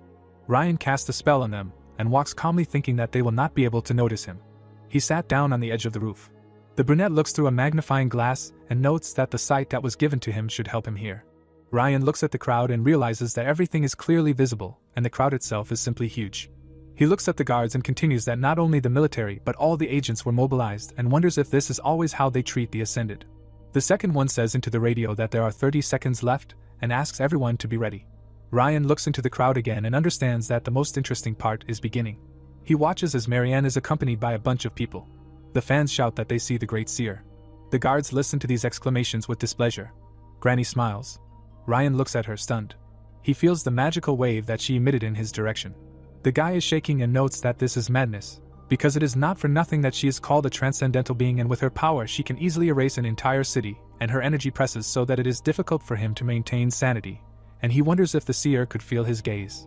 The guy tries to pull himself together and understands that in order to get away from this monster he needs to run right now, and clarifies whether there can be a consequence without a cause. The brunette turns his head with obsessive thoughts about the fact that in a world where order bites its tail, they have been for a long time. He looks at her and understands that all this time they have been trying to find an answer to this question. Ryan is horrified to hear her voice in his head, that his existence is the answer. Marianne turns around and says that this is interesting. She leans on a carved cane and continues that if others could see what she sees, they would try to get him by any means, but now she understands that all this fluttering is simply meaningless. She enters the building and asks him to be careful. Ryan fell to the floor. Streams of sweat are running down his face. Ryan meditates and thinks that Marianne's appearance has changed a lot, and he has a new personal goal. He imagines himself on a magic circle and continues that his goal is to achieve ascension, and with its help. He remembers himself at the beginning and says that he wants to find the reason why he opened his eyes in this world, and his intuition tells him that this is the right path. Ryan reads something on his phone and continues that after the visit of the seer, the negotiations with the man ended in an instant. The guy reads the news and continues that the city parliament agreed to all the conditions of the delegates and did not ask for anything in return, and when she arrived, she thereby added weight to the words of the delegates. And he reads that the negotiations of the Balkan government and the delegates from the sovereign Philinum ended, and someone asks why the government agreed to all their conditions. And someone else answers that it was all because of the great seer. Against the background of flowers, he continues that 3 days later the news spread that Marianne failed in her ascension and died. Ryan sleepily looks ahead and thinks that the great seer was able to see the past and the future, and asks what was the reason why she came to Balkan at the last moment. The guy turns the glass with alcohol. Jenny asks if she could take Philinum's side because of that project. She imagines a wolf and continues that this is the project that is unfolding in the wild territories, and specifically she is talking about a black consumer. The brunette looks at him and says that there was evidence that the prisoners from Philinum were forcibly experimented on there, and someone adds that the problems begin from now on. The bartender rubs the glass and continues that the Ascended One who carried out the unilateral agreement has disappeared, and Ryan clarifies whether he means that the authorities will start to act. Dave explains that of course this will not happen right now, but the government does not think to maintain such an unfavorable agreement for a long time. Jenny scratches her head and he continues that for some time they can adhere to moderate measures, but they will not reject radical ones either, to which she thought that he was saying that a war could start. Ryan gets up and says that it looks like today is not a working day, and in that case he is leaving. The guy walks down the street thinking about whether the Ascended One could sacrifice her life for the sake of a fleeting world, and whether it turns out that she came to Balkan even knowing that everything would be like this. He looks ahead and continues that perhaps there was a reason for the visit, and it was that the seer knew about his existence and came in order to personally check, as she said, her theory about a consequence without a cause. Ryan reaches under his coat and thinks that thinking about such things is pointless, and his head also hurts. His viper fell to the ground. He looks at it, and remembers that it was with the hooligans when he took money from them to earn money. He reaches for it because it has been lying around for a long time without use. Someone steps on it. Ryan looks up. The brunette does not understand what happened. The drunk old man points his finger at him and says that he should be asking questions here. The old man looks at him and asks who he is to take his things and throw them on the floor like that, to which he asks again if it is his viper. The alcoholic spreads his arms and says that he guessed correctly and asks if he is deaf or stupid. Ryan frowns, because the argument is pointless and he is tired of it. The brunette uses magic. The old man just hiccups. He screams that there is a magician in front of him and he needs to be saved. The old man fell to his knees. Ryan takes the viper and clarifies what he meant when he called this thing his.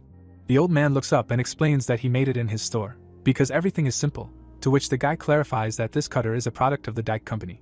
The old man looks at him and continues that if he improved it himself, then it belongs to him, to which the guy asks him again.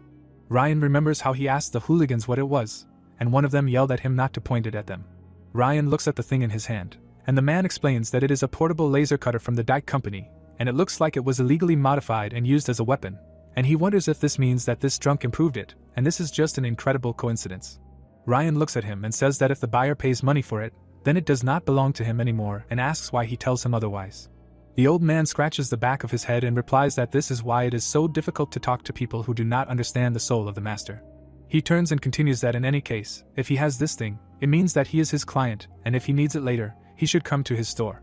The grandfather turned around and apologizes to him.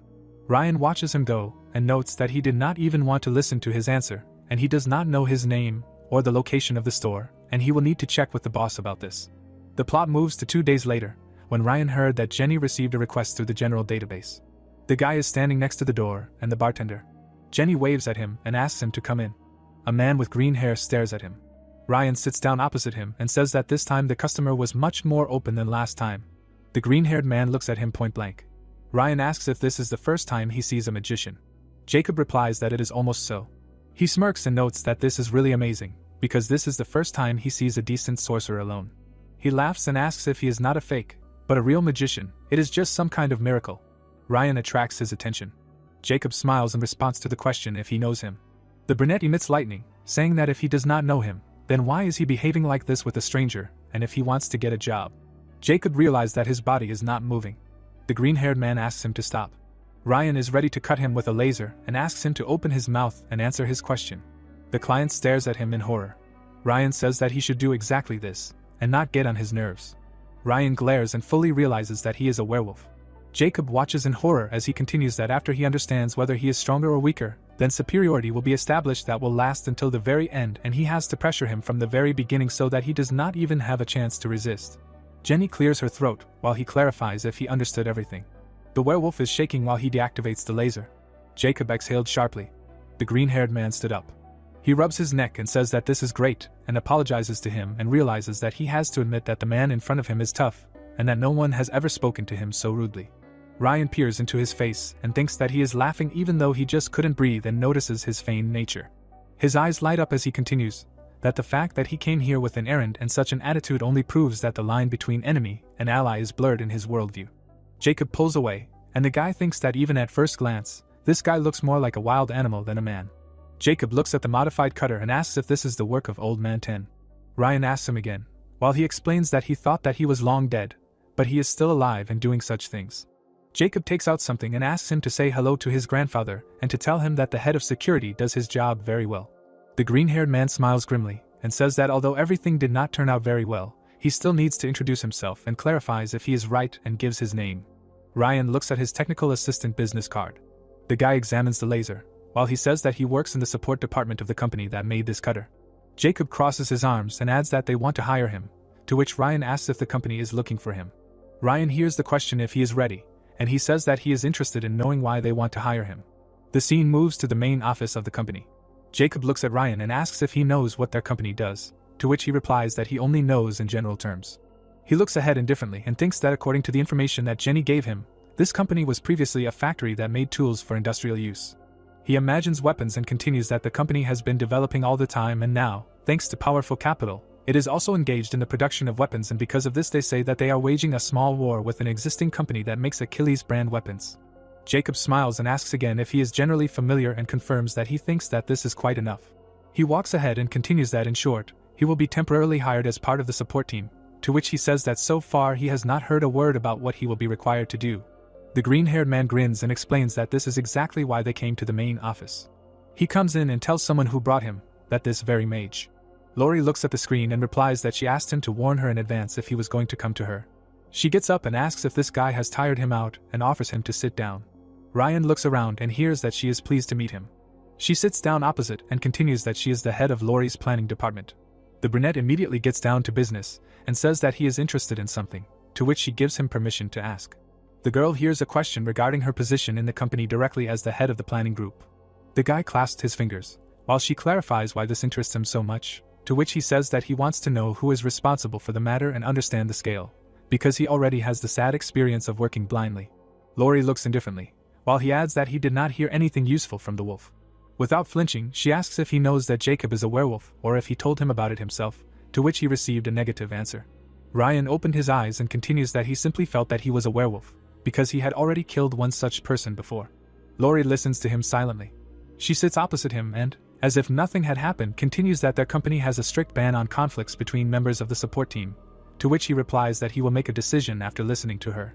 She gets up and says that it looks like the green-haired man behaved rudely and apologizes for him. The brunette puts down his things and asks what happened with the answer to his question. Her lenses light up and she replies that her position is such that she can personally influence the direction of the company's business development, and hopes that this will help him. Against the background of the map, she adds that she personally put forward this particular project to the board of directors, and when they first entered the weapons business, they were already looking for an opportunity to expand their client base, and the residents of the 40th to 59th districts are also their potential clients.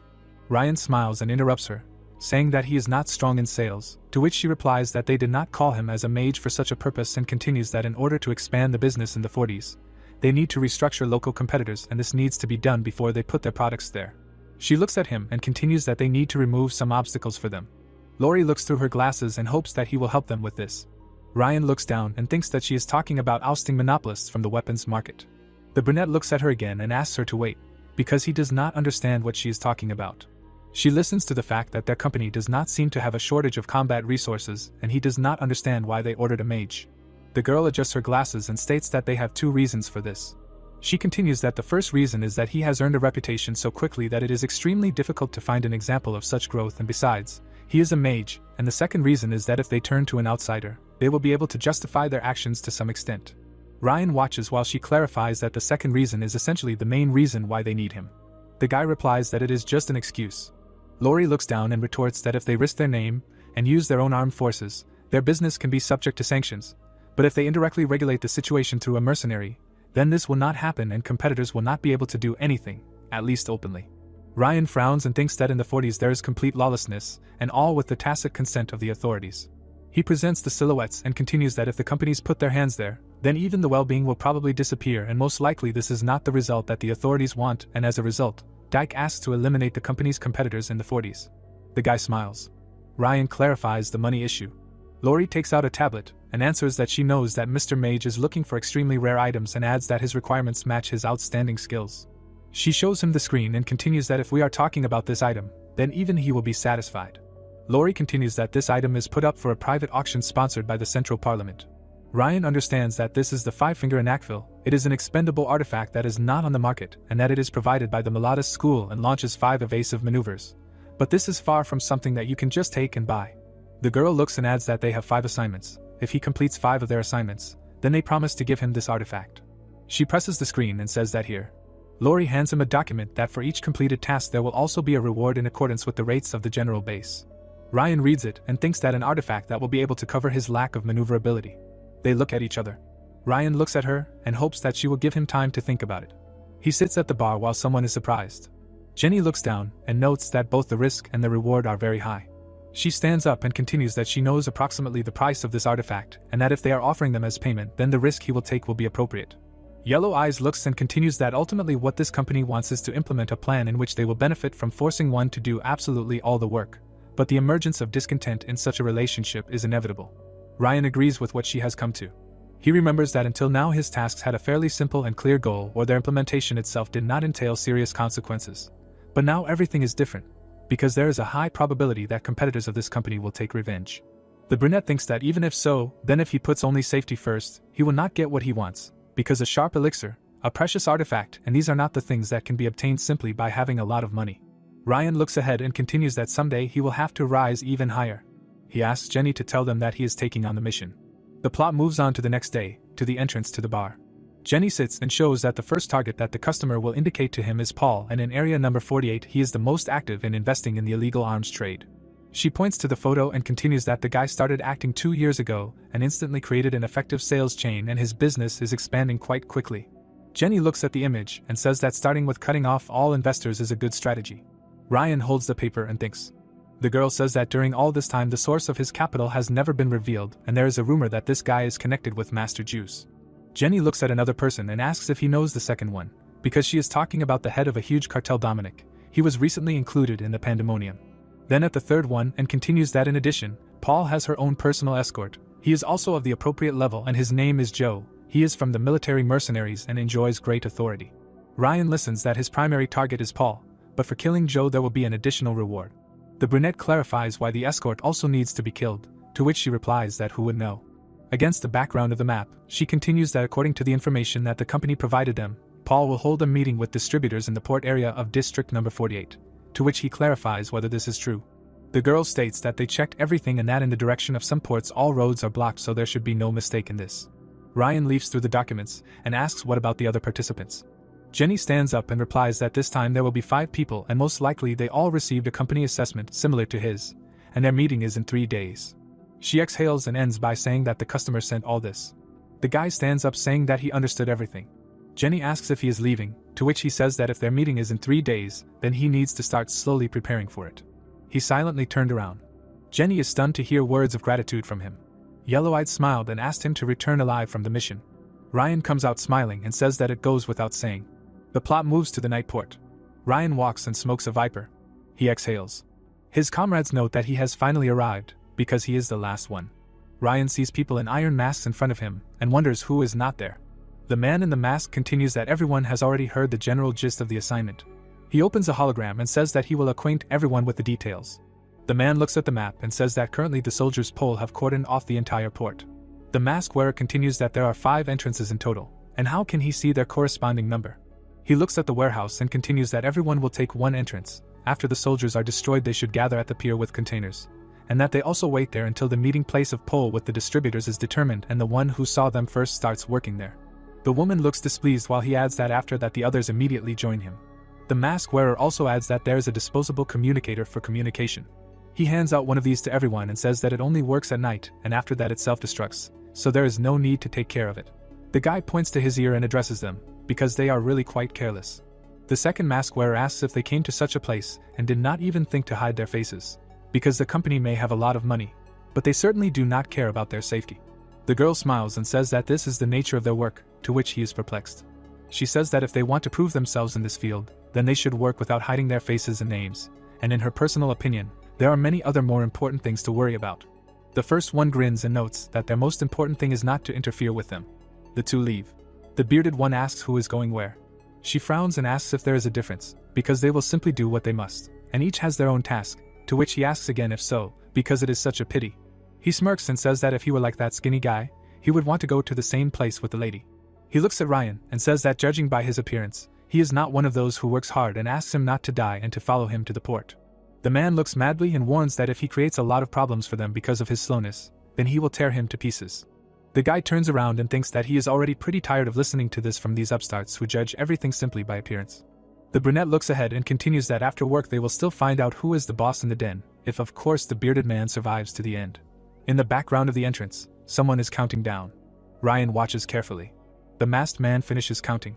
He knocks out one, marking the beginning of the mission. Another pierced the soldier's chest. The girl struck him in the back. The bearded man knocks someone to the floor with his fist. Ryan calmly walks with seals on his hands. He stuns the soldier. Around him, all the soldiers selectively do not look at him, while he thinks that ordinary soldiers with their level cannot resist the magic of illusions. He turns around. There is nothing around the corner. Ryan realizes that their target has not yet arrived at the place, and in this case, the brunette turns around at the privates and decides to reduce the number of guards. The guy looks closely and decides to adjust the illusion magic that he has already cast on these soldiers, add shadows and throw in new auditory hallucinations. He uses magic and lures them to himself to shoot their heads. Ryan uses the silencer ability. The soldiers die from a direct hit. The brunette notes that everything is too simple, and he will deal with the rest in the same way. He turns around. While someone said that the job is done and they are all inside, everyone needs to be ready. Ryan turns back and he reminds that the first one to spot the target must send a signal. The guy goes to the side and thinks that this already sounded like an order. He walks along the boxes and continues that they quickly entered the port, but the main action is only now beginning. Ryan reaches under his coat. He holds the amulet that was given to him in his hand. It glows purple. The guy looks at it and thinks that it has a limited number of uses, but it will be possible once, because he takes into account that Joe was a mercenary soldier and will be stronger than others. Brunnen watches from around the corner and continues that if he wants to fool his senses, he will have to use the amulet. Ryan notices cars. People get out and talk about something. Brunette wonders if they are distributors. Another car drives up noisily. It stops right in front of them. Paul turns to them and wishes them good night. Ryan realizes that Paul is in front of him and that he is walking towards him. The guy still reports where he is. Target Ryan smiles and says that today is a great day to talk about business and asks if this is true, to which they look sadly. Red puts his hand on his shoulder and continues that he wants to thank him for preparing this place, because in fact he wants to tell each of them a lot, but it was very difficult to catch such a moment. The scarred man asks him what he means, confused, and he replies that he tries so hard to make sure they all have a good time and work well, and spends a lot of money on it. He looks at him and continues that he constantly worries about different things and even greased the government workers. He gets angry because he wants to make a claim, because all his efforts have not paid off. The redhead squeezes his shoulder and shouts that they take everything from him and do not give it back, because it pisses him off. The man breaks away and asks to be let go. Paul smirks and looks him straight in the face, and he asks for forgiveness.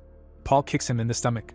He gets angry and continues that they are all ungrateful creatures and have squandered his money and asks if they think he will let them go so easily. Everyone tensed up and begged for mercy.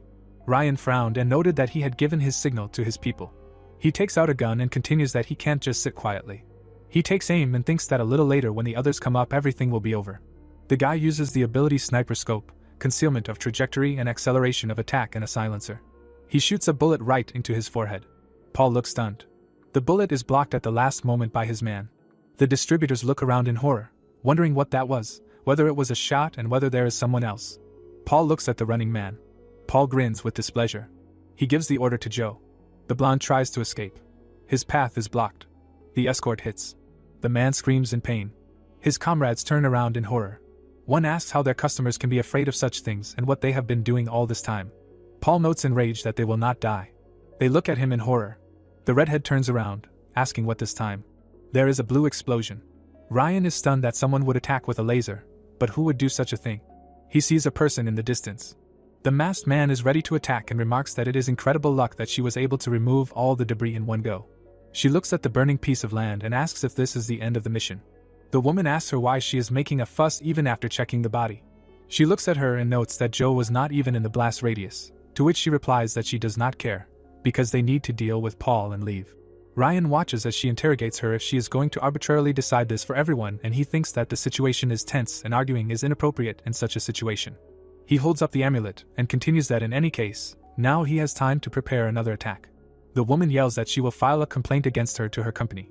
She insists that she does not think that they are the only ones who took on this task for the reward. The masked man replies dryly that she doesn't care, as she said. Someone has stabbed the woman in the back. The masked woman looks at her shaking partner in shock. She sees a splatter of blood. Joe has stained his sword on it. He frowns at the lady that she shouldn't make so much noise in the middle of the night, it's disturbing his client. The masked woman is shocked, because he did it through her detection network. Joe shows her the blade and says that it's all experience. He licks the blade, saying that their inability to notice someone until the knife is in the heart. Joe licks his lips and continues that it tasted so, but not bad for the first tasting of the evening. Ryan frowns, because he tastes blood and then says something like that. He looks like a retired military man. The masked man attacks. Joe hasn't even moved. He smiles and asks if she has a very elegant wrist if you look closely, and clarifies if he is right. He smiles and asks if she was part of the hybrid echo. The brunette is surprised, because he has already heard about the hybrid echo. He thinks that they are engaged in bioengineering, to upgrade the body and strive to provide the best functionality with a small expenditure of mana, and this is without going into details. Ryan frowns and continues that it is impossible to determine by eye who was there. Joe turns away saying that it is sad, and she clarifies what is the matter, to which he explains that blood mixed with oil only hurts his feelings, so he will have to kill her without pleasure. She uses a laser hand and says that it looks like he did not understand who of them is now cornered, because Paul is already dead, and if they and the others kill him, then everything will be over. The guy smiles, because who would know such a thing? A force barrier shines through in the background. Paul smiles and clarifies whether they seriously thought that he does not know anything. The woman in the mask says that it is impossible. The redhead snaps his fingers and continues that as she can see he has prepared for this meeting, and has invited another guest to the arena. He snaps again. A man comes out of the shadows. He shows the masked man's head. She watches in shock as someone bursts into laughter. Paul smiles and asks how they didn't even think about the fact that a mercenary's loyalty can be bought, as they are naive people. Ryan turns away as he continues that if there is money, then nothing is impossible in this world. The redhead continues that they are so arrogant that it is simply ridiculous. He takes out a gun and asks her not to worry, as she will die quickly. Paul looks madly and continues that he will open her mechanical head and pull out all the information from there, and he will come personally to her client who dared to order it. Someone flies apart into shreds of meat. The masked man and Joe are surprised. Ryan is standing in the background with a gun. He frowns and remarks that it is good that he was prepared in advance. The bearded man throws his head back in rage. He runs at Ryan. The brunette looks at the duo above. The guy watches and wonders if he decided to kill the woman first, and in that case. Ryan looks at the green one and remarks that he needs to shoot him, to which he asks if he was hiding all this time. He prepares to make a jump.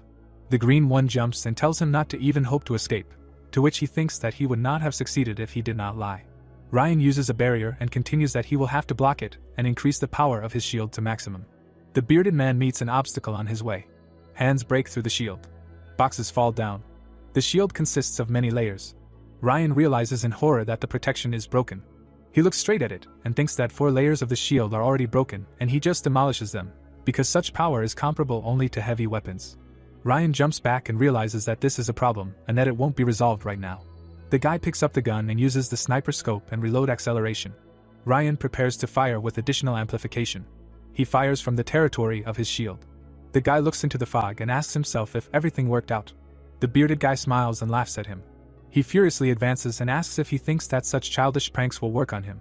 The brunette frowns and doesn't understand what kind of nonsense is happening. The green one prepares his fists and continues that he will break him along with him, and the guy thinks that if Sid doesn't hold out now, it's the end for him.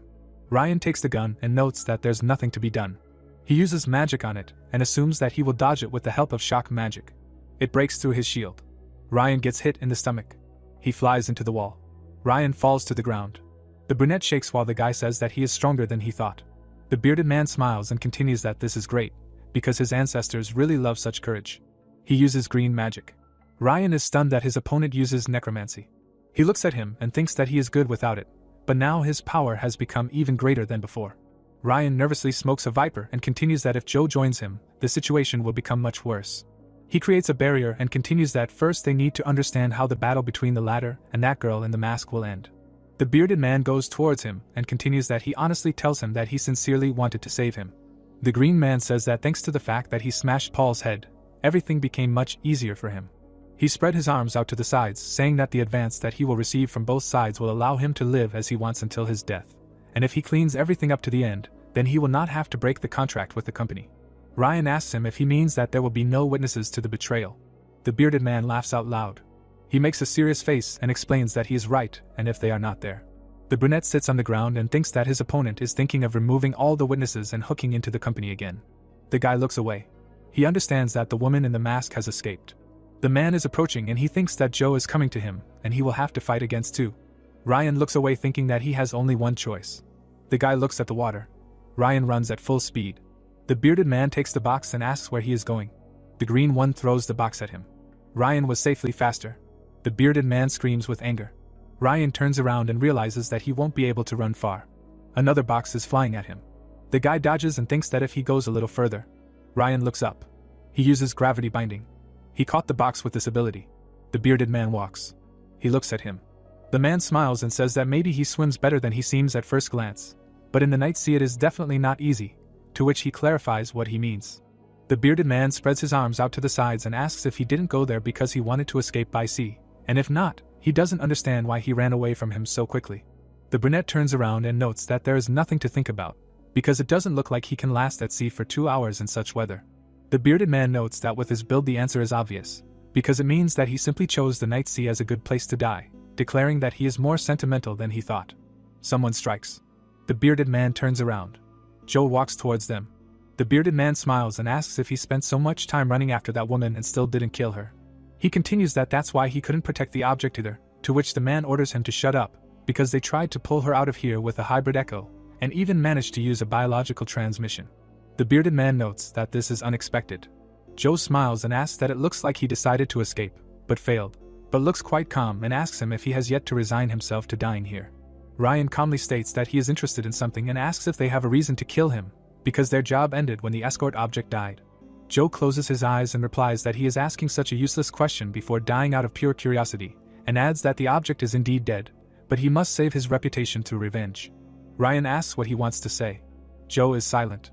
He smirks and continues that the one who entrusted him with this matter is none other than the master. Joe smiles and says that the boss certainly won't cut his throat for this, but he won't just let it go. Ryan looks at them and thinks that means the rumor that Paul is just a subordinate turned out to be true. He looks at the two and continues that if the master sent this man to guard his subordinate, then his skills are pretty good. He also adds that if he doesn't want more problems in the future, then he needs to deal with everything at once. Ryan closes his eyes. His eyes glow purple. Energy oozes from him. The guys are confused while he uses reverse gravity. Joe is stunned and asks what kind of horror this is. He plunged his sword into the ground and screams that such a cheap trick won't work on them. They hold on to the ground. Ryan looks unsatisfied and thinks that a cheap trick definitely wouldn't work, but he was prepared. Objects are flying behind them. Joe senses something is wrong. He turns around and asks about that direction. The brunette notes that he is a smart man. A huge wave flies out from behind him. Both tensed up and realized that it was time to run away, and he said that he would not let them escape. Joe asks what it is, and the second one notices that the mana flow is not moving. Ryan pointed his hand at them and remembers that while he was running here.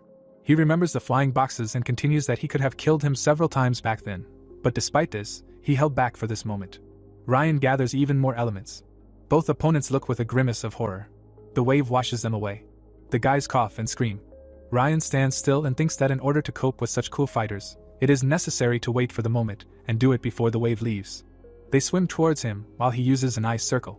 An ice wave is directed from under his barrier. It catches up with them. The opponents gritted their teeth. Ryan stands with a gun and uses a sniper scope, explosive acceleration and rotation acceleration. The bearded one got a bullet in the forehead. His blood flows on the ice, while the second one screams that it is impossible. He understands that he cannot move.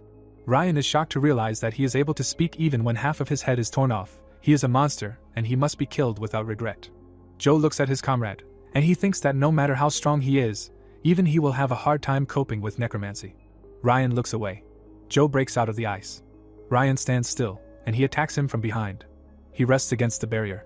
Joe is perplexed how he attacked him, to which he thinks that decisively attacking the mage right after he used magic is definitely a good decision.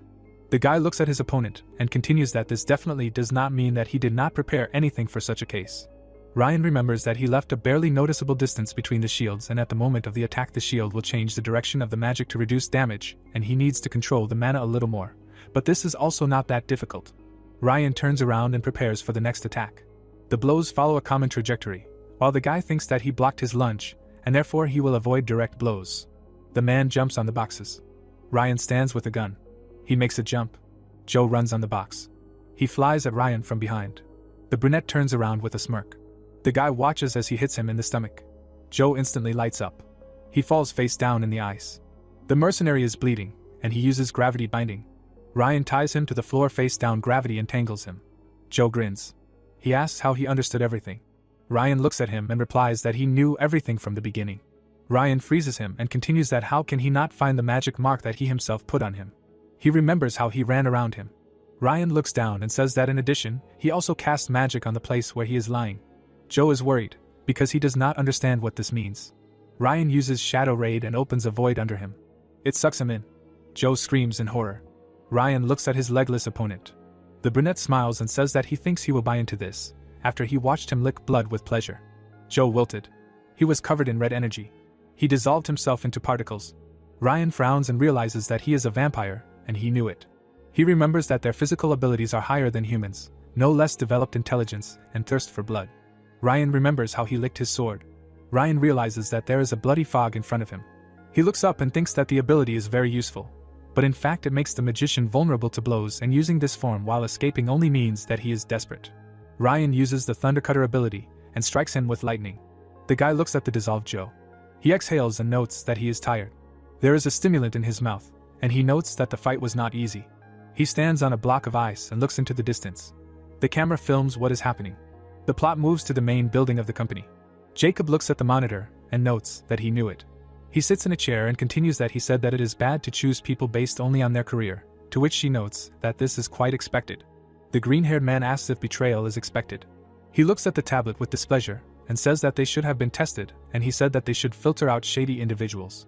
Lori gets angry and asks him if he thinks that if they had mentioned the test, they would have been able to take someone with a similar level of skills onto the team, because in order to calm the discontent, the salary would have to be raised even higher. The girl raised her hand and continues that he says this even without knowing their situation. Jacob looks at the tablet and replies that this is what happened. The girl exhales and says that she underestimated the 40s. She remembers the bearded man and says that she thought that if she took those who had never had problems before, then everything would be fine. But she did not expect that the mercenary would change sides so easily. Jacob stands up and says that they work with people without a criminal record, and in this case it is worth being prepared for some risks. The green-haired man asks what she will do. He says that he is real, and for her plan to succeed, he definitely needs to be kept on their side. They zoom in on Ryan and someone asks that now that the deed is done, should they call this guy and deal with all the consequences, and clarifies that he means that if of course she wants to work with him for a long time. Lori sits at the table and replies that she is thinking of giving the guy the part that she promised those for successful work, and one can only hope that he will be satisfied with such conditions. She rubs the bridge of her nose and continues that she should ask to gather worthy freelance candidates, and this time they will spend more money, and as he told her they will conduct tests. Lori looks at Ryan and confirms that she definitely should not have saved on this. The guy looks at the camera. The connection is cut off.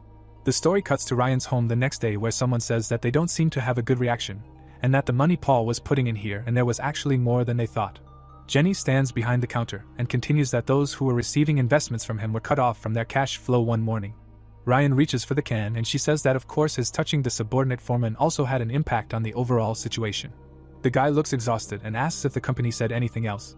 He puts some ointment on the wound while Jenny continues that they sent a long message of apology, and in short, they are in deep shit. Ryan stands in front of the mirror and listens to them asking him to go to headquarters again, to which he asks her opinion on the matter and receives in response that it is better to ignore this offer. Jenny looks at him seriously and explains that she does not know how they got into such a business, but given this level of planning of operations, it is strange to count on further cooperation with them. The guy looks tired and listens that he should wait until they confirm the amount of payment that they offered him additionally, because it looks like they can rip off quite a lot of money for this. The guy pulls on a t-shirt and agrees if so. He washes his hands and she continues that it looks like this time it was not easy, and he should tell Jordan if something hurts somewhere, because he understands medicine. Ryan replies that it was a little unexpected, was he not a doctor before, to which he receives in response that he did not receive an official license. But if he told her himself, it means that he knows something. Ryan looks in the mirror and says that he will do it later, if the chance presents itself. The plot moves to the building.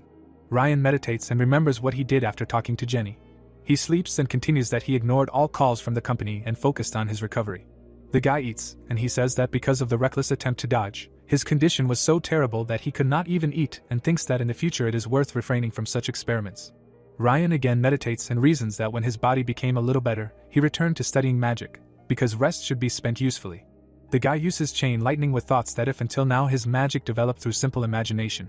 Ryan holds the sphere in his hand and continues that this time he decided to do the opposite. He filled the sphere and continues that he decomposed the magic formula itself and extracted a magic circle. He looks at what came out with the words that in case he cannot master a worthy unique magic, he decided to collect data to create his own technique.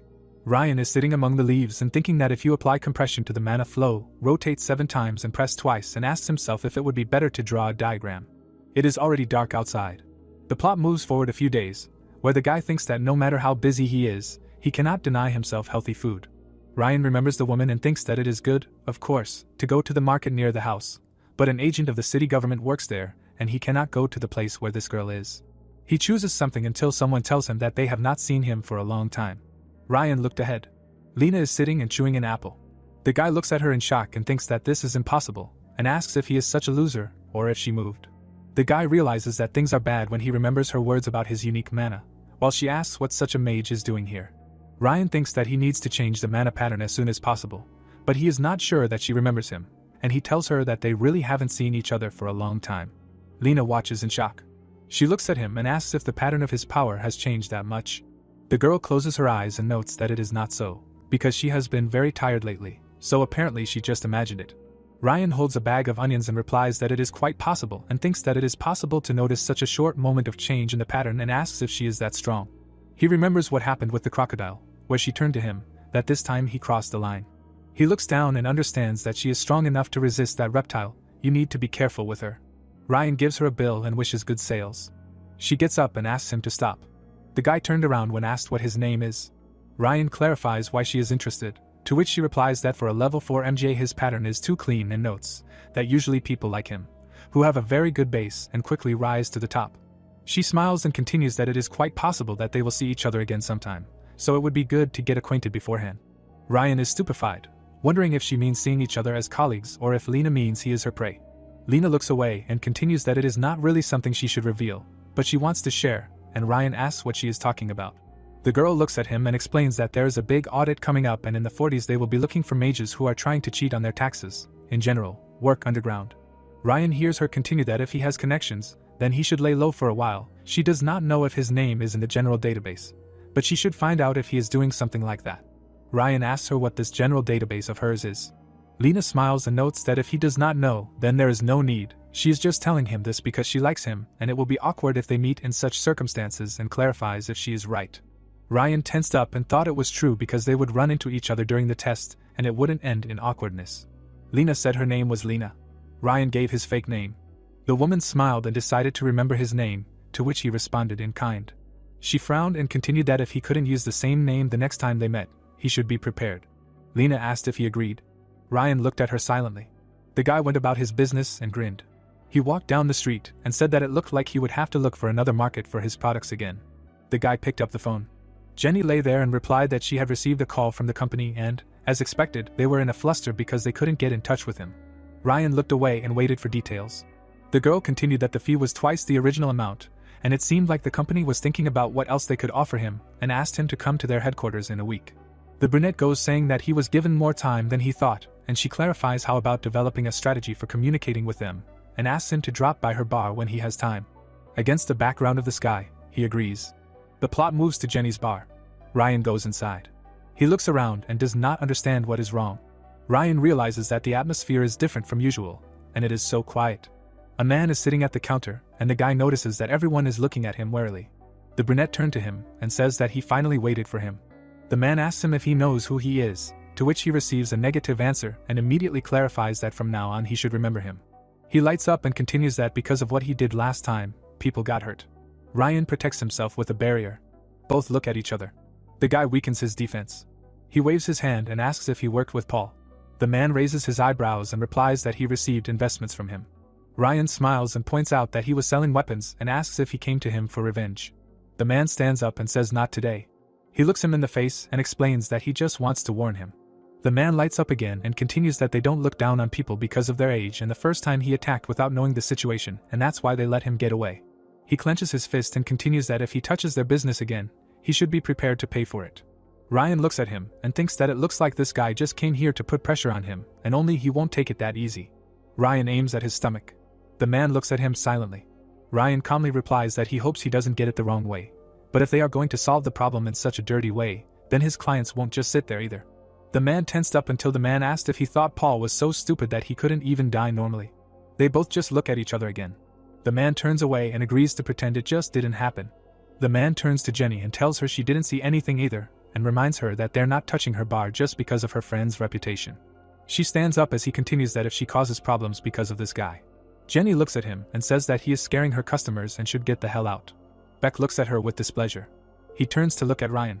The man quickly leaves the room. Ryan sighs. He asks who it was and is told that these are the eyes of the Seeger gang, and that they are the most successful gang in the 48th district lately. Ryan turns to look at her and says that it looks like the situation has become tense because Paul died on their territory, and Jenny thinks that is most likely true. She looks at him and continues that in case of a conflict, this will be a pretty dangerous opponent because his gang has about 1,000 people and they have no problems with finances either. The guy looks down and hears a recommendation to work with the company to get enough people and he thinks that wow, he is the head of the gang. He imagines him and thinks about how he needs to prepare to deal with them and whether the help from the company will be effective. The guy looks away and continues that it is better to expect the worst case scenario and is preparing for it. Jenny puts a laptop in front of him and asks him to look at it, because she has collected about 5 requests, including those that specifically request him and asks to look at it. The brunette reads and thinks that the requests are for him and at such a time, and it is unlikely that Jenny did not think it through. He remembers the person who wrote the request, that he does approximately the same thing as Jenny. Ryan pokes at the laptop and asks if brokers have been working this way lately, to which she says that she herself does not know, because considering that the Avant will be 2,200,000, it is unlikely that he is just trying to attract attention. The guy clicks and hears that he apparently really wants to work with him and asks if this will not help him in his business, because the clients this person deals with understand well how exactly corporations work. Ryan looks down and thinks that if through him he can look at the internal affairs of the company, then this is more than a good deal. The brunette asks her how she feels about this, to which she replies that she doesn't care, because if he wanted to work with him, he would have found him himself long ago. She smiles and continues that, besides, in the general database she is already considered his broker. Ryan also smiles and offers her to try. The plot moves to district number 45 near Sebastian's office. Ryan is standing on the street thinking about what they say that the 40s are better than the 50th, and this seems to be true. The guy looks at the column building and asks himself if this is not the building that is only in the 10th district. He looks at the neon glow of the passages. The guy hears someone greeting him. Sebastian asks if this is their first meeting since the one at the bar. Ryan looks around and asks if this is his office, to which he clarifies whether he thinks that he invited him to someone else's office and offers him to come in and talk. Cito opens the door for him. Someone turns around and notices that he has arrived, to which Sebastian says that it is Madison. He has approached him for his own reasons. The old man bows and says that it is nice to meet him. The gray-haired man shows him the magician and introduces him, because he is a very capable freelancer. Madison looks at him and says that he really hopes so, to which he thinks that the guy looks like an ordinary office worker. The beaten man offers him to sit down and talk, to which he asks himself if he has a bruise on his lip. The old man sat down and said that he is the head of the development team and this is a car company, and now they are working on creating a new model and recently something terrible happened while transporting the drawings. He remembers how unknown people stole them from him. The grandfather looks at him and says that he would like them to return his drawings intact, but if this is impossible, then he hopes that he can completely destroy them. Sebastian smiles and says that this guy has never failed a single task and he will definitely help him, while Ryan thinks that he has never worked with him and does not understand what is happening. The old man asks again if this is true and notes that then he is calm and, if possible, asks to take care of this. The man leaves the office. Sebastian asks his opinion, to which he replies that he does not understand what he is talking about. The brunette exhales and clarifies if he understood correctly that the customer lied to him. The gray-haired man looks through the glass and replies that since he already understood everything, he will not rant for long. Ryan looks ahead and says that he fought with the robbers, but got off with a couple of bruises, and does he think that this looks serious? Sebastian sits down and continues that in his opinion there are two options: either he works with the robbers. Ryan replies that either he was betrayed after collusion with him, to which he notes that the guy is right. Ryan asks him what he thinks, to which he gets the answer that he feels sorry for the old man, but he has a good relationship with the CEO of this company, so he will send him all the conversations with his grandfather by email. Ryan hears him say that most likely this bastard will have a hard time coming to work tomorrow because of the meeting with the police, while the guy himself thinks that the man was smiling and hid a knife behind his back. He puts down the cup and says that he needs to find the robbers, and not beat a confession out of Madison, to which Sebastian says that he needs his bounty hunting skills since he is good at it. Sebastian smiles and asks what he says. Ryan hears the question whether he agrees to work for him,